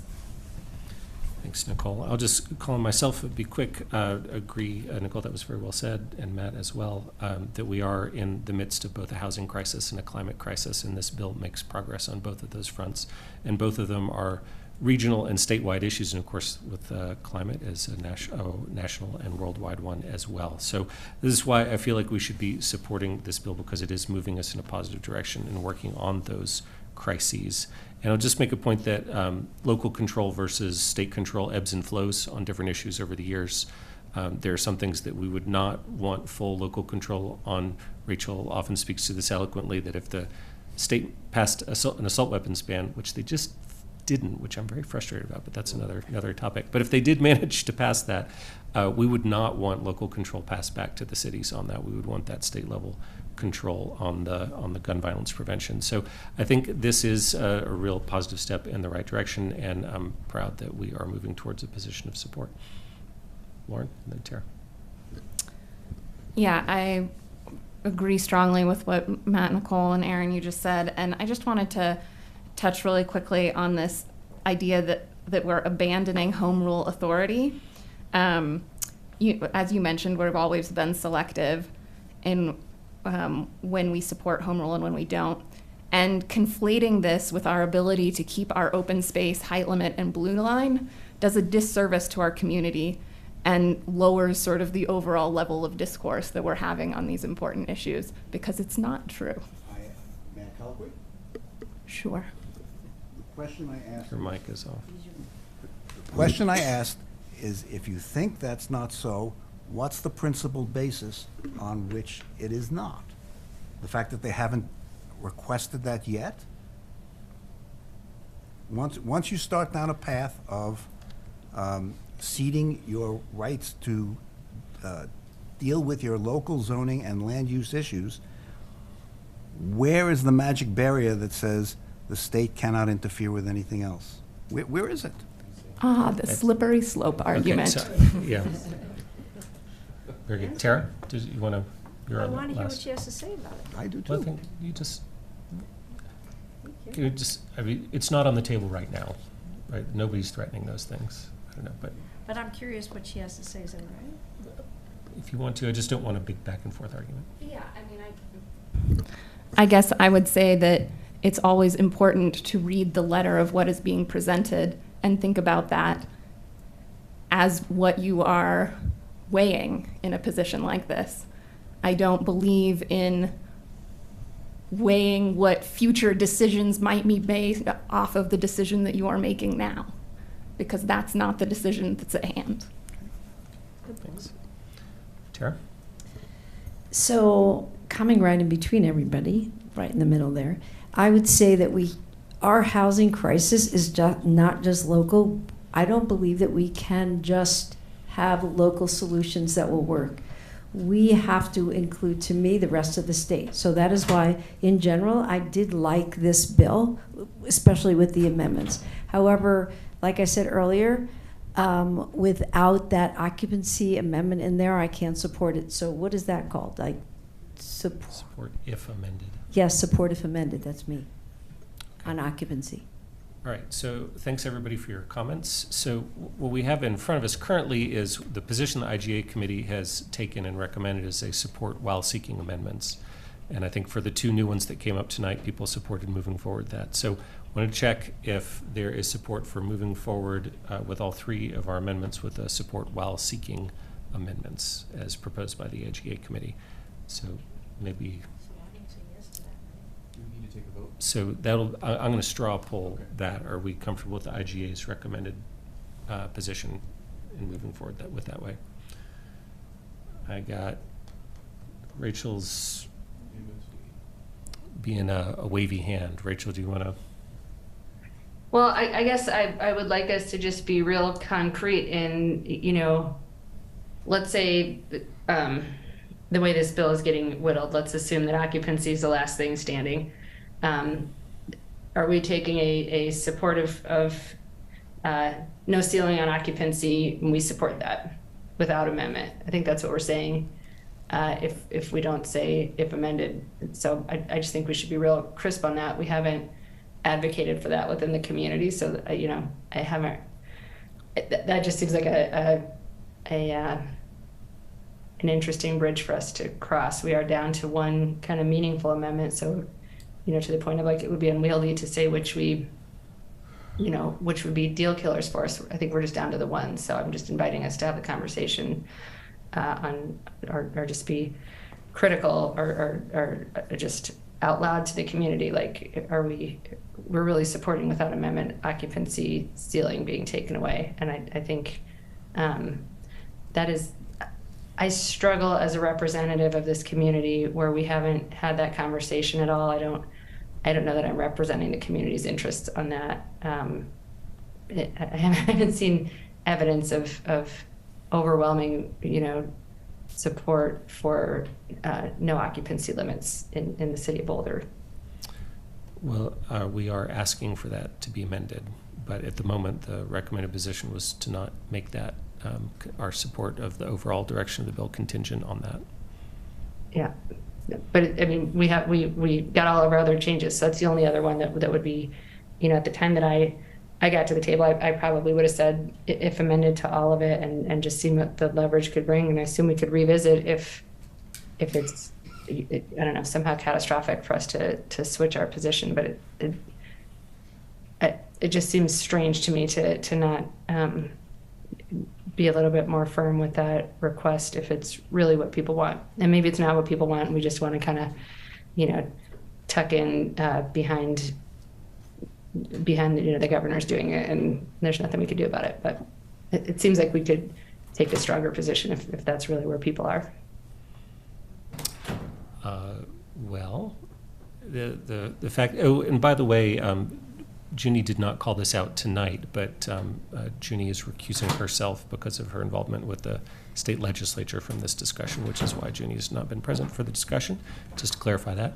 So, well, Rachel, there's not majority support for moving forward unless you're participating. So I guess you are in a position to ask for changes here.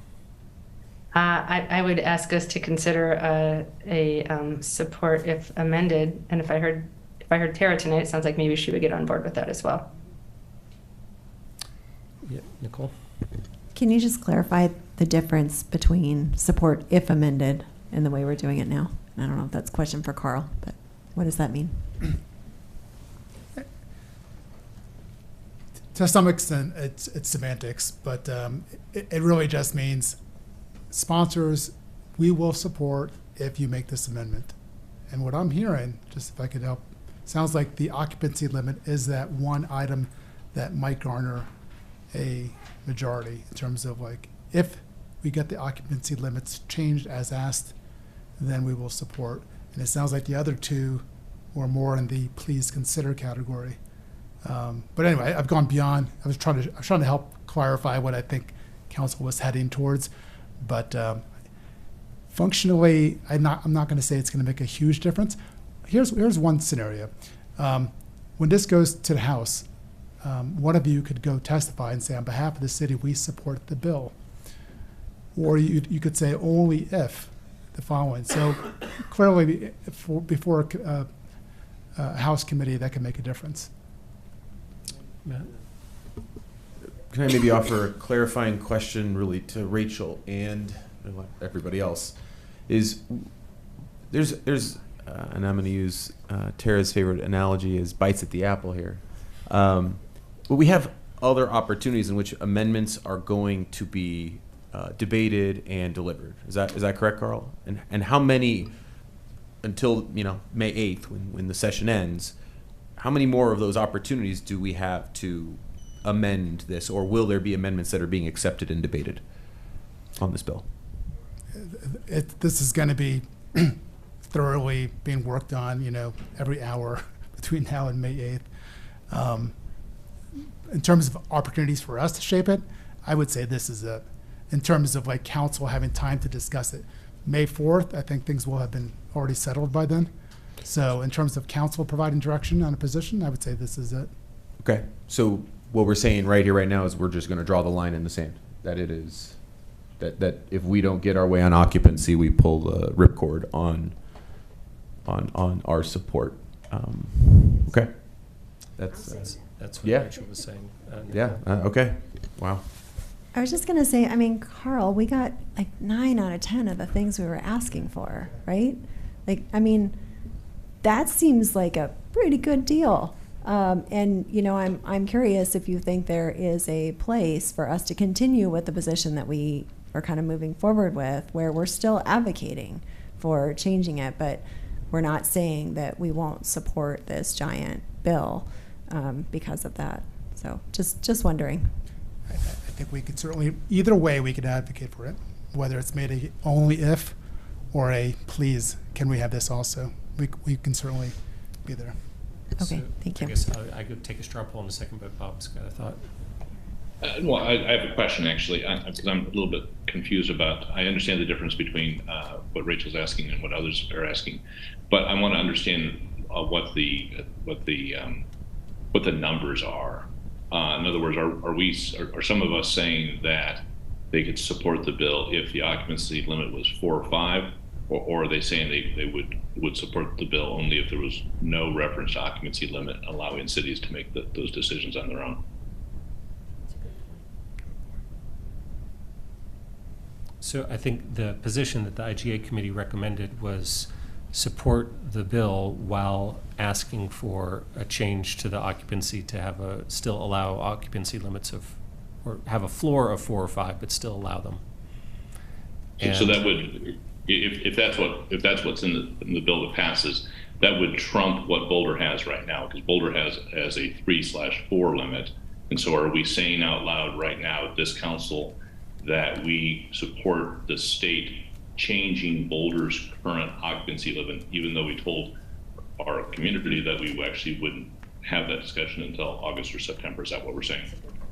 It's saying that if in alignment with the proposals that we're bringing forward to the community of changing to 4 or 5, that we could support the bill with that floor of 4 or 5 requirement. Which is different than Boulder's current law. Correct. Okay, thank you. I got Lauren in first, I think. I remember when it was Carl. So I know that we signaled that we would support this and that we've been working closely with the governor's office to get a lot of these revisions made. If we were to switch to an only support if revised, does that burn political capital for us at the Capitol? I'm really hesitant to say anything that would limit the council from reaching the conclusion that you want to get to, and that's such a subjective question. So I think I think you really should decide what you want to do. All right, well, let's try to figure that out. So yes, sorry, Tara, you were up. You hate to say no to me, don't you, Aaron? Thank you for clarifying that, Bob. So I'm going to say that I said 4 max in a previous vote, and I'm going to stick to that 4 because 5, I don't think will work in the university areas either. So thanks, Bob. So Rachel had, I think, a proposal to change this to support if only and only if amended to implement these occupancy limit changes. So how many people would like to take that approach, a straw poll? Yeah. Yes. Sorry, one more. So what happens if we don't do that? Then where are we at? Do we stay with what the Intergovernmental Affairs Committee decided? I would say that at that point, the city would have no position, which I think that would be burning political capital. I think the expectation is that a decision be made tonight. So I'll do the straw poll of how many people would like to take the approach of support only if amended. I got 2. I got 2 who would prefer that approach. So we definitely don't have a majority for that approach. But Rachel, I'm going to turn to you here. You're holding some cards. So what an unlikely position for me to be in. I mean, I'm not going to block us supporting the whole bill. I just think that it's a crummy outcome for Boulder if the majority of council actually wants to have some ceiling on occupancy, and we are telling the governor we kind of want it, but like it's not a big deal. And then I can see a scenario where that's the least controversial aspect of the bill and the only thing that passes, because it is getting whittled down a bit, and I don't think it has a ton of support. And I think that would be a really I would struggle to speak to the community as to why I said that was an okay outcome for Boulder when. Very, very few constituents have asked for that. I mean, very, very few. I don't remember being on the campaign trail or watching the 2021 election and hearing people say anything other than we're for occupancy reform. At no point were, and I think one person said tonight, well, it's not like I don't want any occupancy, limits. Like, and I understand there's health and safety in there, so it's not a complete, it's not a free-for-all, but I just don't feel like I'm representing Boulder if I don't just make that case. Again, I will move to us. I'm not going to block us because I really support the bill. It's just that'll be a really unfortunate outcome.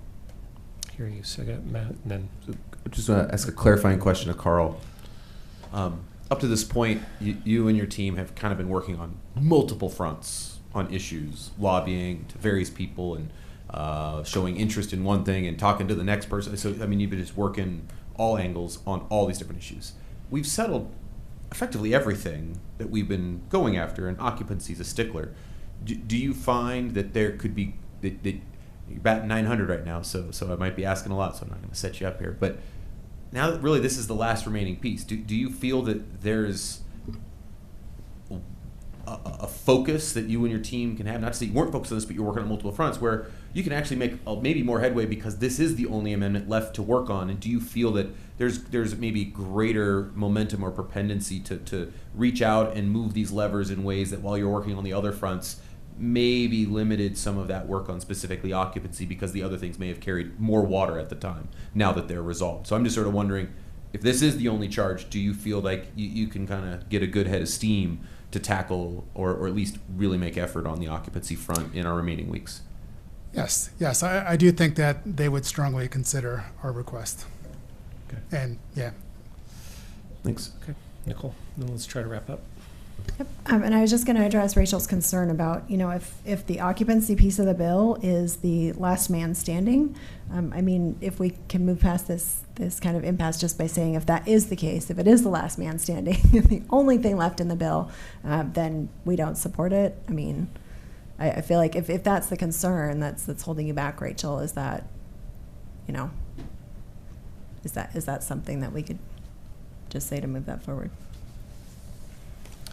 Sure. I mean, I think it's extremely unlikely that occupancy changes would be the only thing left in this 100-page bill. I mean, I think the whole thing might go down, but there will be more amendments, but the chance of being left with just occupancy is essentially zero. But we could say, yeah, that we wouldn't support it if that were the only thing in the bill. And I also just wanted to clarify, Rachel, you mentioned that one person said no occupancy limits, even for health and safety and stuff like that.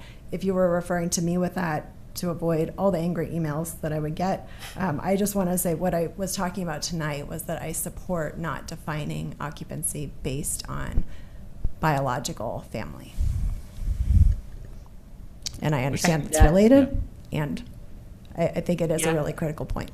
Yeah, great, and which we don't do, and I think it wouldn't either. But anyway, so we had the proposal on the table before with support while seeking amendments with the 3 amendments that we mentioned before. I'm not going to relist them, so I'm going to do a straw poll again and see, Rachel, if you can live with this approach. So people willing to move forward with that? All right. I got 5. Thanks for your flexibility, Rachel. I'm going to be a big I told you so if occupancy is one of the few things that gets across the line on this with unfettered, and that's the one thing we gave up local control on. I think that's going to community will be pretty disappointed in their reps if that happens. Okay, we'll come back to it once. Mr. Mayor, could you just summarize what it is that you just voted on?